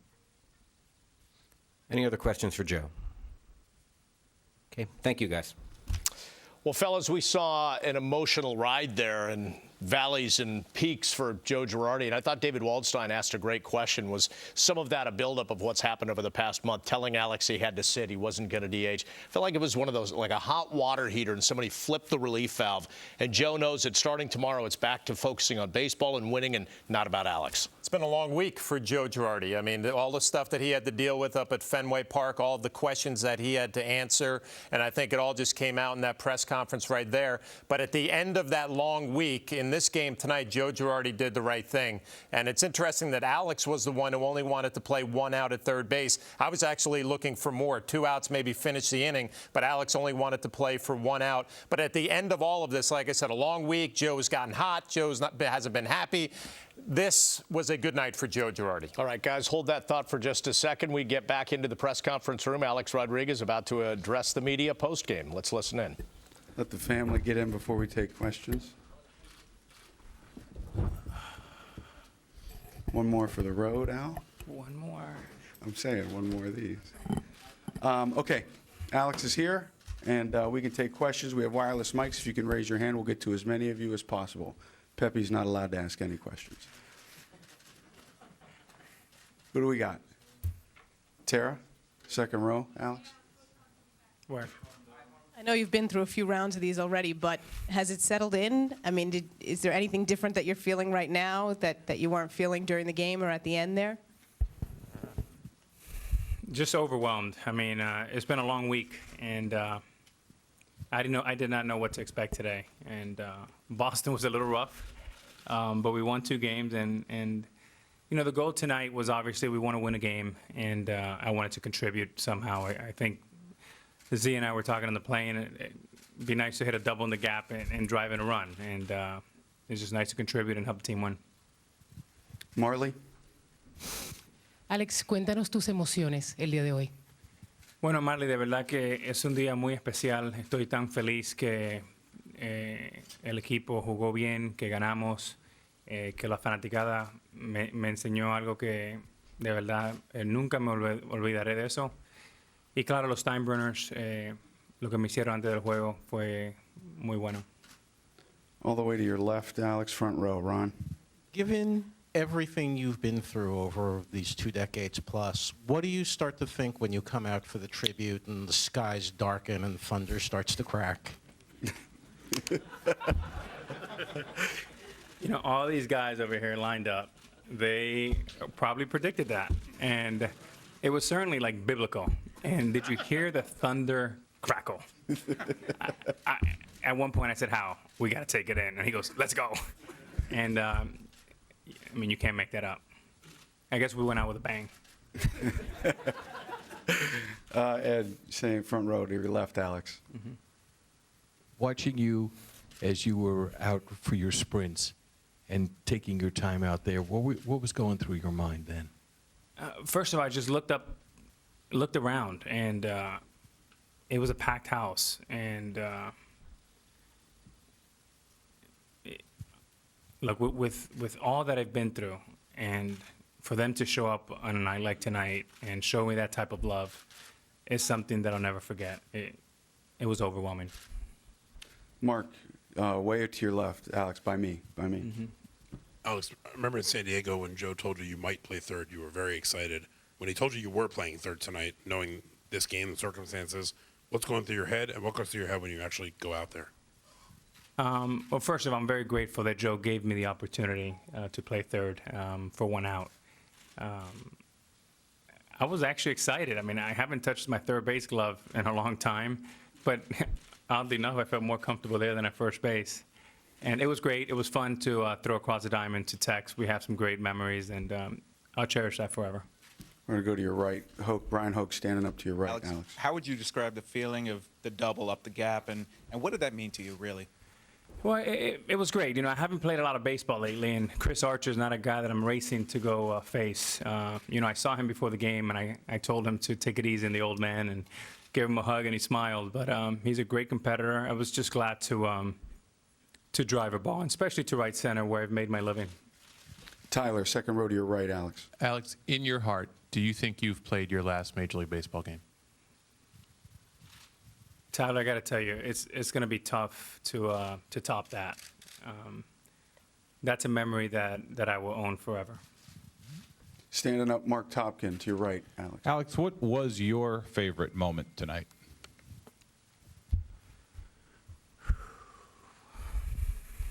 Playing third base. My glove was rusty. Well, the other thing, I was also stressed because once Joe made me the full-time DH, I retired my cup. So then I was very stressed, and I got really low. And I screamed to Betances the same thing that, ironically, Cal Ripken screamed to Roger Clemens in the All-Star game in 2000 when we switched. And he said, "Strike him out, Roger." And I said exactly the same thing. Eric Boland to your right, Alex seated. Alex, both you and Joe the last couple of days have talked about your relationship, you know, maybe has gotten a little bit strained the last month or so, particularly in the last week. Did tonight go a ways towards repairing that, getting it back at least close to maybe what it was before? Joe Girardi and I have had an incredible relationship in his tenure here. I have the utmost respect for Joe. And I've always been one of his guys, and we've done a lot together. We've won a lot of games, hundreds of games, and we've won a world championship together. And there's a lot of trust there. This week was incredibly awkward and tough, and I was disappointed, like I said before the game. But we are a family, and family sometimes disagrees. So in the long term, Joe and I are going to be just fine. I'm sorry, I kind of lost track. Who has a mic? Anybody? Joel, over here to your right. Alex.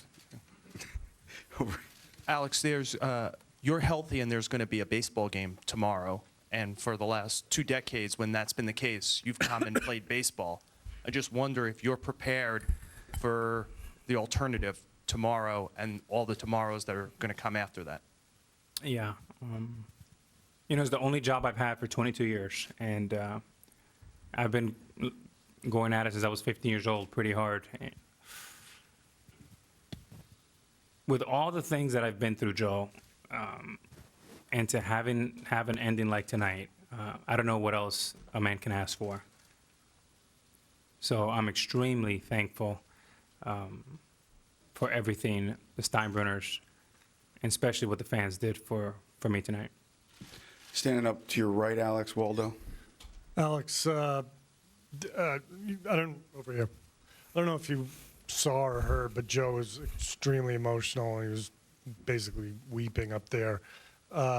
Did he get a chance to talk to you, one-on-one after the game, and was he expressing the same kind of emotion about what happened? David, after the game, I went up to him and shook his hand and gave him a big hug, and I said, thank you for letting me play third base.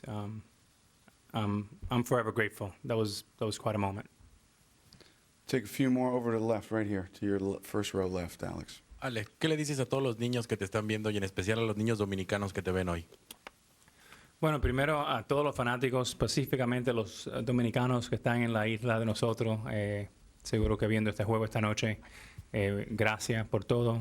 Y a los niños que, si un niño como yo, que salí de Santo Domingo y de Miami, puedo llegar a este nivel, ellos también pueden. Alex, 22 years in Major League, with the great career that you have, how the legacy you want to leave behind and how Alex want to be remembered in years to come? That question has been asked a lot this week, and legacy is not for me to determine. I know that I'm someone who loves the game tremendously and have made some tremendous mistakes. And I've also worked extremely hard at trying to come back and do things the right way and mend all type of relationships. And it was extremely uncomfortable making some of the phone calls that I had to make.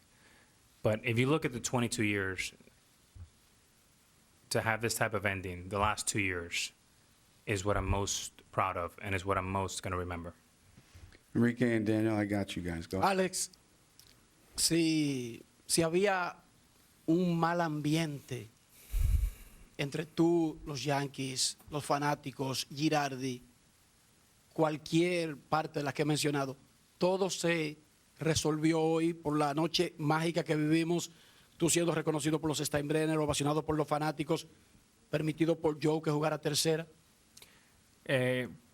Claro que sí. Para mí esta noche es una noche mágica, una noche que yo nunca me olvidaré. Aquí está mi mamá, mis 2 hijas, mi familia, todos mis amigos de Santo Domingo y Miami. Con tanto que yo he pasado los últimos 2, 3 o 4 años, tener una noche como hoy y terminar mi carrera, yo estoy muy agradecido. Gracias a Dios. Alex, ¿qué se siente jugar tu último partido con los Yankees junto a Doña Lourdes, tus niñas, y que el país, República Dominicana, te vio por última vez con los Yankees? Estoy muy agradecido, muy feliz y estoy a paz. Barry, Sean, pass it back over here. Make it good, Bear. I'm always under pressure here. Alex, at the end there, you went down to third base and collected a little bit of dirt. What were you thinking, and when did that dawn on you that that's what you wanted to do before you left? There it is. It's something I saw Roger Clemens do, and I thought it was pretty cool. Third base is where I lived. I came in 2004 as a shortstop and made the switch to third base, and I went in backfields with Greg Nettles and Larry Boa. And it was a tough adjustment. And then I felt comfortable. And to be able to win a world championship as a third baseman, I just want a little bit of a memory. We'll take 1 or 2 more. Harp, right-hand side Alex. of the middle, Alex. The emotion seems to have passed. Is that just because everything you went through and you're comfortable with kind of the finality of it now?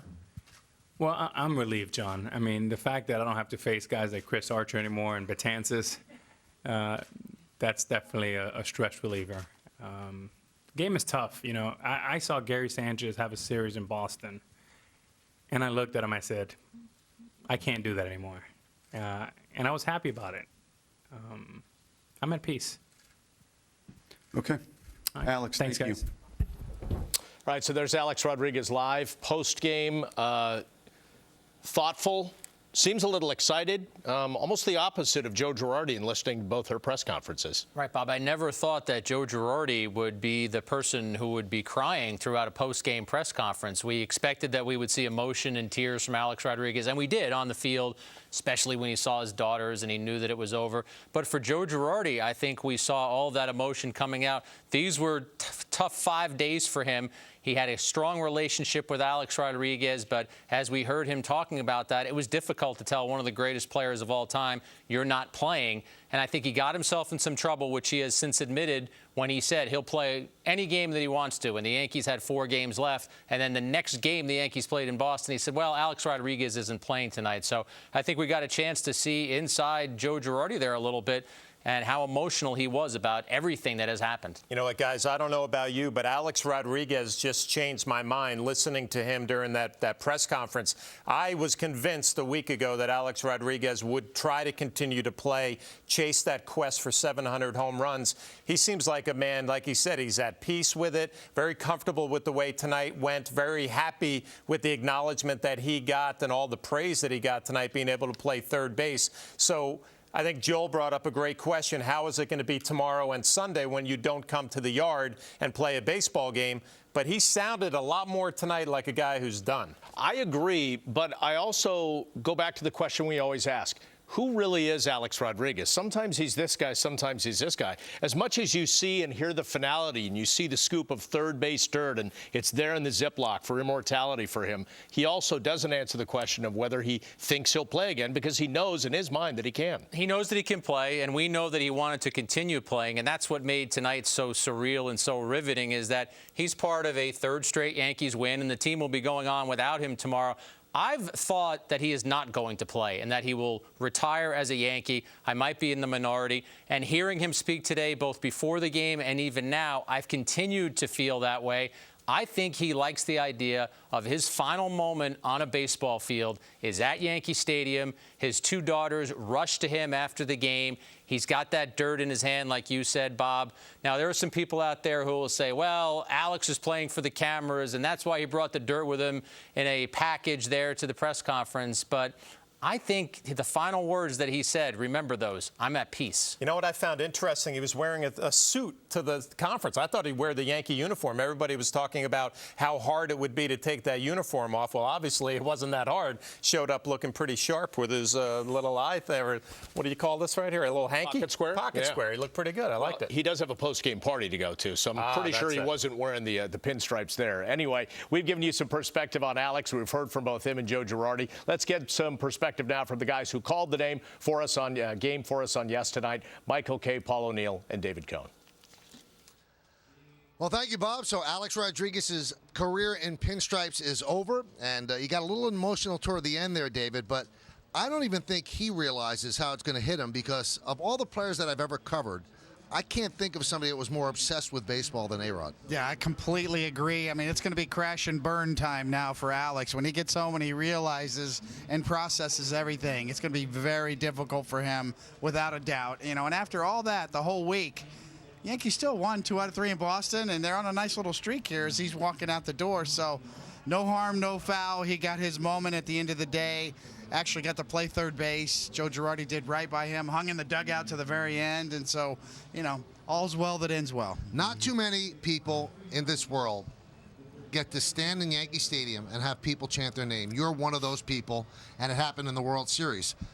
What is Alex thinking as he's chanting A-Rod there? What were you thinking? I mean, I was thinking, hey, we're losing. What are they calling my name for? It's a World Series here. But seriously, I mean, it happens nowhere else other than New York. And Alex Rodriguez said people forgive in New York. I think he believes that.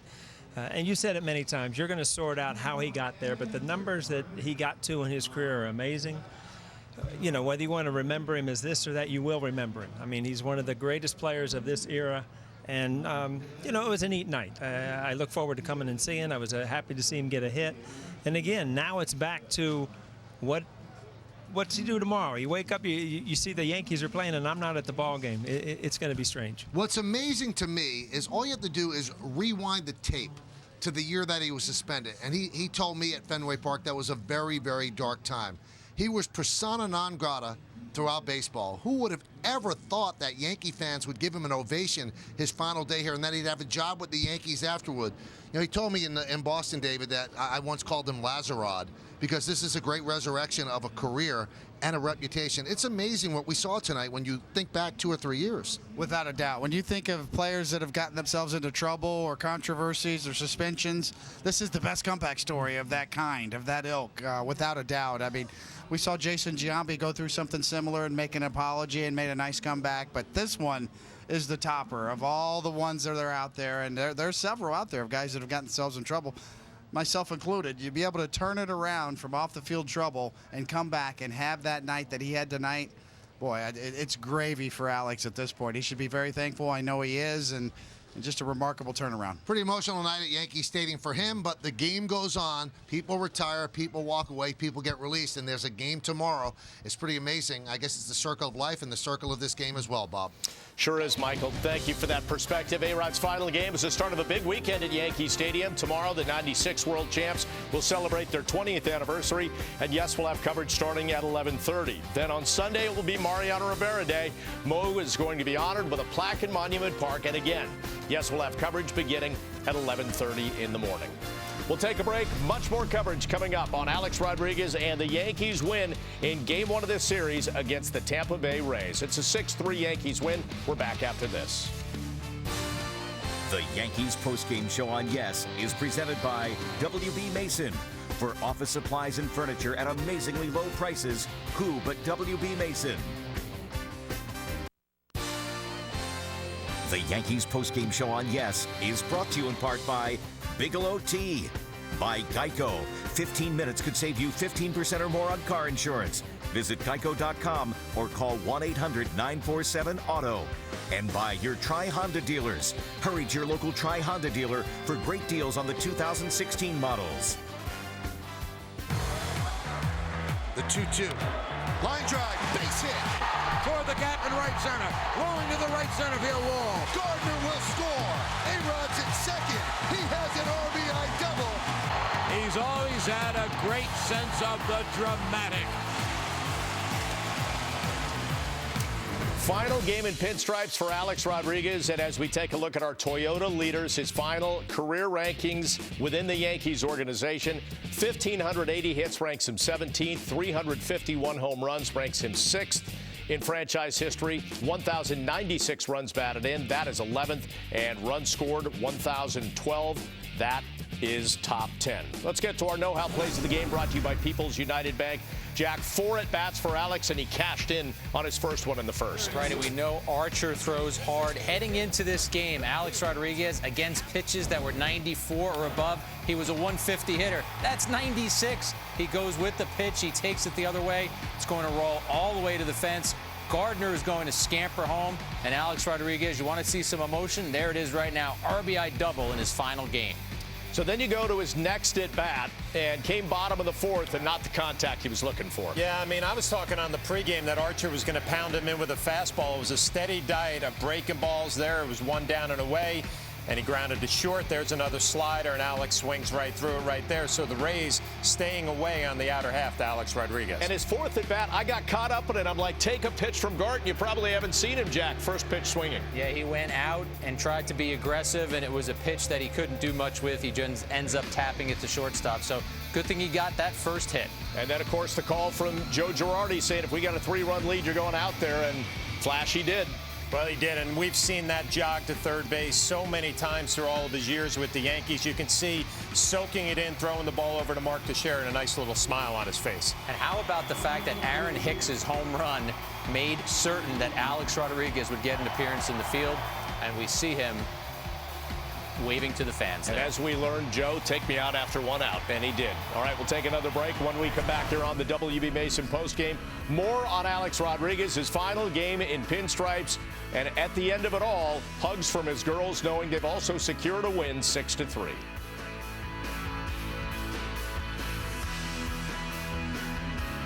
As we continue on the postgame, we're talking about a 6-3 Yankees win, and we're also talking about these numbers. 7 strikeouts on the night for CC Sabathia as he moves up the all-time strikeout list, now 2,672, passing our own David Cohn, who, did they take that at Old Timers Day, or when was that picture taken anyway? He knew where the camera was, and he played to it.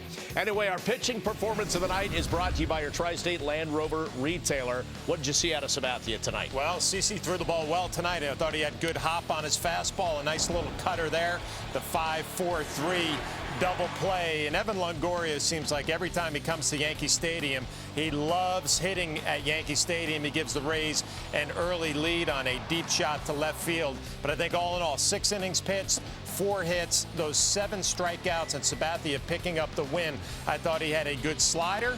I thought he had good velocity with the fastball, pumped it up to about 93 tonight. We'll get a look at that here up in the zone. So all in all, in a night that was all about Alex Rodriguez, and rightfully so, CC Sabathia very quietly pitched a quality ball game and got the Yankees a W. Yeah, and he got the W. Nice to see his teammates get him 2 runs in the bottom of the 6th to make that happen, as he improved to 7-9 on the season, gets the ERA to 4.20. That is your Land Rover pitching performance. CC talking postgame about himself and his teammate Alex Rodriguez.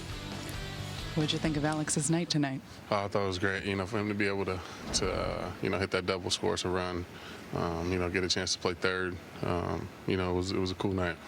He came over and you gave him a big hug. Did you guys say anything to each other in that moment? Just love you.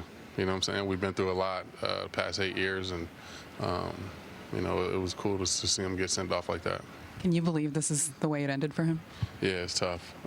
Nobody wants to be told when it's time to go, but he handled it all in stride like a professional, and tonight was a good night. Given the highs and lows of his career, how do you think he should be remembered? As a great player. I think in the clubhouse, he remembered as a good teammate. Somebody that would help out the young guys and, talk about all aspects of the game. So it's cool.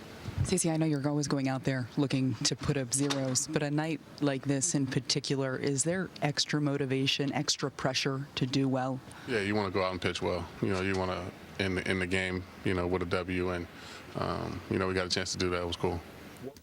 Well, they did get that win in the opener tonight as Alex Rodriguez plays his final game, and the Yankees get a 6-3 win. We have more coming up right after this. The Yankees postgame show on Yes is brought to you in part by the Dodge Summer Clearance Event, going on now. Alex Rodriguez's final game in pinstripes is in the books, but once this postgame is over, stick around. A replay of tonight's game on Yankees Encore is coming up. Moments ago, Meredith talked to Tex about A-Rod. Mark, is it at all odd knowing that that's the end for Alex Rodriguez, at least for the Yankees? Yeah, I think it kind of just sunk in. So it's tough. I mean, we're gonna miss Alex a lot, and but I'm glad that the fans gave him a great send off. They were awesome tonight. I think they fed the team tonight. I mean, we played a really nice game, and it was good to see Alex go out with a win. Did you expect Joe Girardi to give him that opportunity there in the 9th inning to go back to third one last time? Yeah, I had a feeling. I kind of heard some things in the dugout. The dugouts aren't that big, so you can kind of see some scheming going on. So I had a good feeling. Mark, given the highs and lows of Alex's career, how do you think he should be remembered? Well, listen, we have 2 jobs as baseball players. One is to win games, and 2 is to entertain. And Alex won a lot of games when he was here, and damn, he was entertaining. So, listen, I think the fans are going to remember that. They're going to remember a lot of wins, and they're going to remember a lot of stories. But he's a great player, obviously. What will you remember most about him from this evening? This is a nice evening, but I'm just going to remember his greatness on the field. I mean, I was a 21-year-old drafted player the first time I met Alex, and he took me out to dinner when I was drafted with the Rangers, and he was already the best player in baseball. So here I am, this kid from Maryland going out to eat with the greatest baseball player of his time. So that was just a special thing for me. I'll remember that, and I'll remember all the great years we had together. The 1 year in Texas, and then 8 years here. Very special for me. You mentioned that he was entertaining, that things have gone up and down for him here with the Yankees. Almost fitting the way this night worked out, starting with the rainstorm, ending with him at third base. Yeah, it was a great day. I mean, it really was. It was crazy to start, and then he got a big hit that really jump-started the game for us. And the ending was perfect. I think that's a great send-off, and again, the fans were wonderful tonight, and we fed off of them. Let's go back to the way the evening started for Alex Rodriguez with storm clouds overhead. The Yankees holding a pregame ceremony for him before he plays his final game with the team. Lightning flashing overhead, and then rain begins to pour during the ceremony. The game delayed about 30 minutes due to the storm. This was just after that. Shots of A-Rod signing autographs.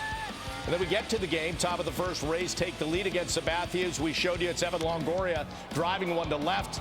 His 26th of the season, and the Rays have a 1-0 lead. And then bottom of the first, Alex batting third and DHing. Third in the order, the designated hitter, number 13, Alex Rodriguez, number 13. And with Brett Gardner on first, Flash, he delivers the goods in that first at bat. Yeah, everybody was wondering how he would swing the bat tonight. He gets off to a great start. 96 miles an hour on that fastball. Hammers it to right center field. Brett Gardner is going to score easily. And Alex Rodriguez cruising into second base, showing some emotion. His family was there. They're excited about it. And when you think about Alex Rodriguez, picture that swing in your mind. That's what Alex said. He made his living to right center. Good start. But Longoria gets him back, one back in the fourth. And this time with runners on the corners, Bobby's going the other way. Again, it's a slider. It's a single. Wilson scores. Rays lead 2-1. Okay, so that was in the third. Bottom four is when A-Rod gets his second at bat of the game. And a breaking ball outside just kind of rolls over it, takes it to short for the first out of the inning. Later in the inning, though, his young pupil, if you will, Castro delivers. Yeah, start of a big night for Castro. He rolls one through the hole there. Couple of runners will score, and the Yankees take an early 3-2 lead. But fifth inning, Jack, back come the Rays again.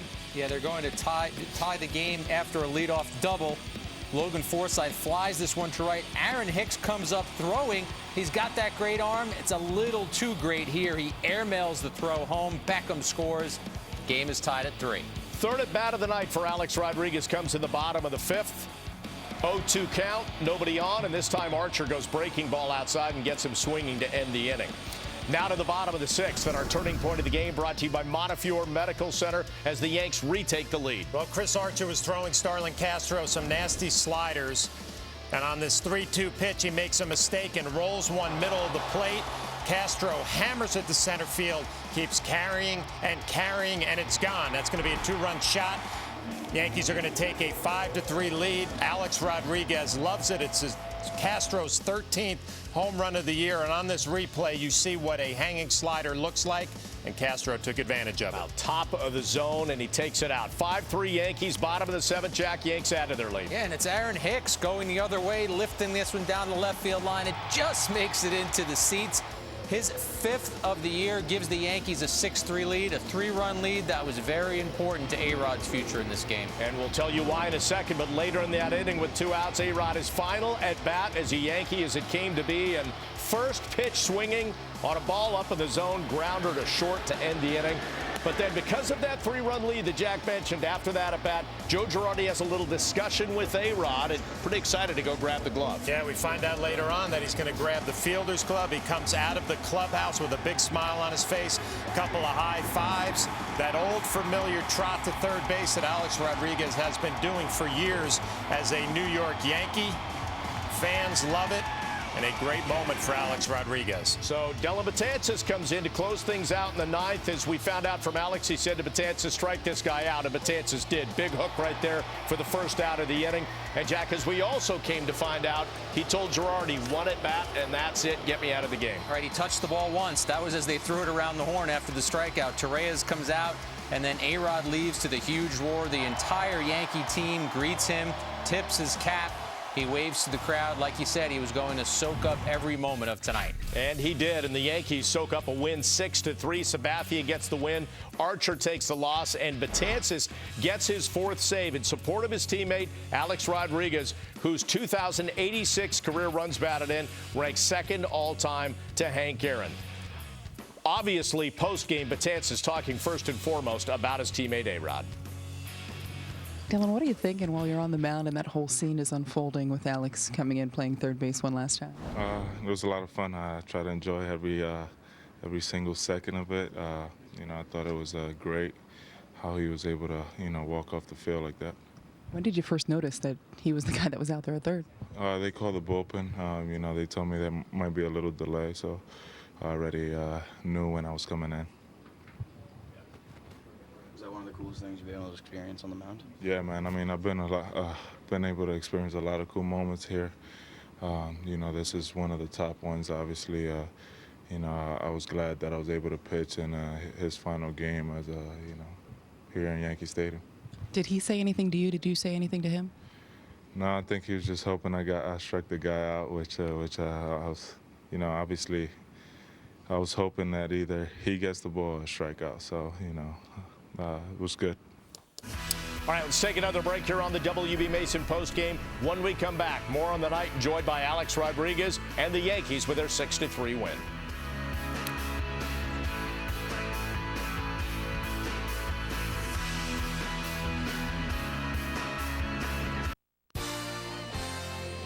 The Yankees postgame show on Yes is brought to you in part by the Jeep Drive and Discover sales event, going on now. It was something we wondered about on the pregame. Would we get to see Alex Rodriguez grab a glove and take the field? And lo and behold, top of the ninth with a 3-run lead. And congratulations from the man he was replacing at third, Chase Headley, right there. Joe Girardi made the switch, and A-Rod went out to his familiar position at third base. The toss to Mark Teixeira across the diamond, bringing back old times. And for A-Rod, what a night. Let's hear from Chase Headley about it. When did Joe tell you that he was making a move out there, and is that a situation where you can get behind maybe coming out of the game? Oh, yeah. He told me, I guess it was the bottom of the eighth, what the plan was, and he said, you're going to hit, but Al's going to go out on defense. So I was all on board. I told Joe early in the week that, however this last week shapes out, however he wants to use him, whether it's starting him, whether it's bringing him in late, whatever. I'm on board. Use me how you need to.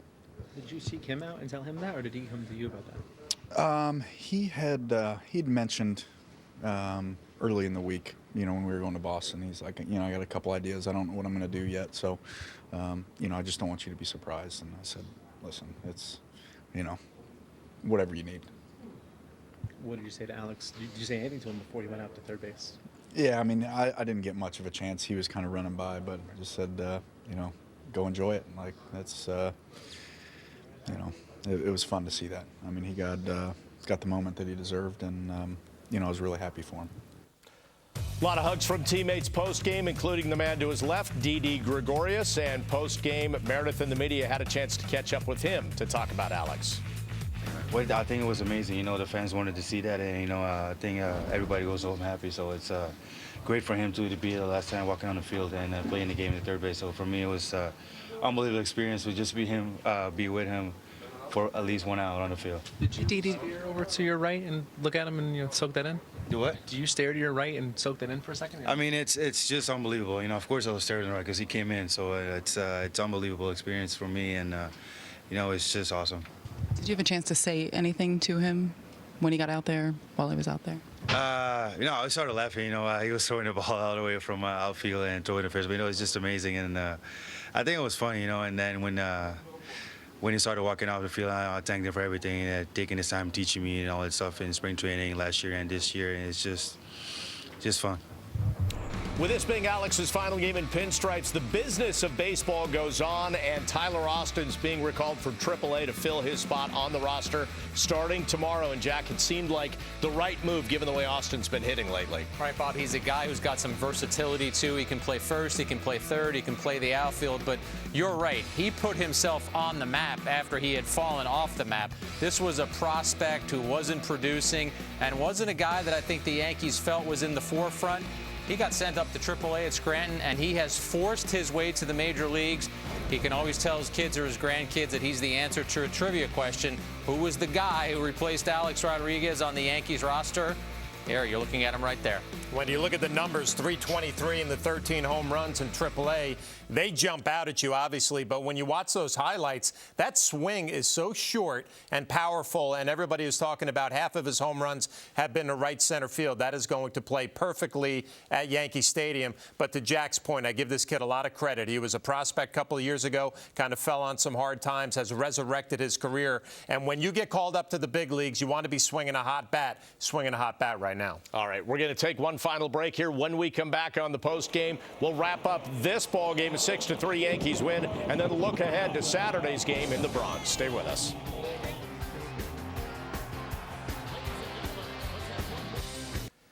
Another reminder now that Yes will have coverage starting at 11:30 a.m. for the next 2 games. Later today, the 1996 World Champion Yankees will be honored at the stadium. And then on Sunday, it will be Mariano Rivera Day at the stadium, featuring the unveiling of Mo's plaque in Monument Park.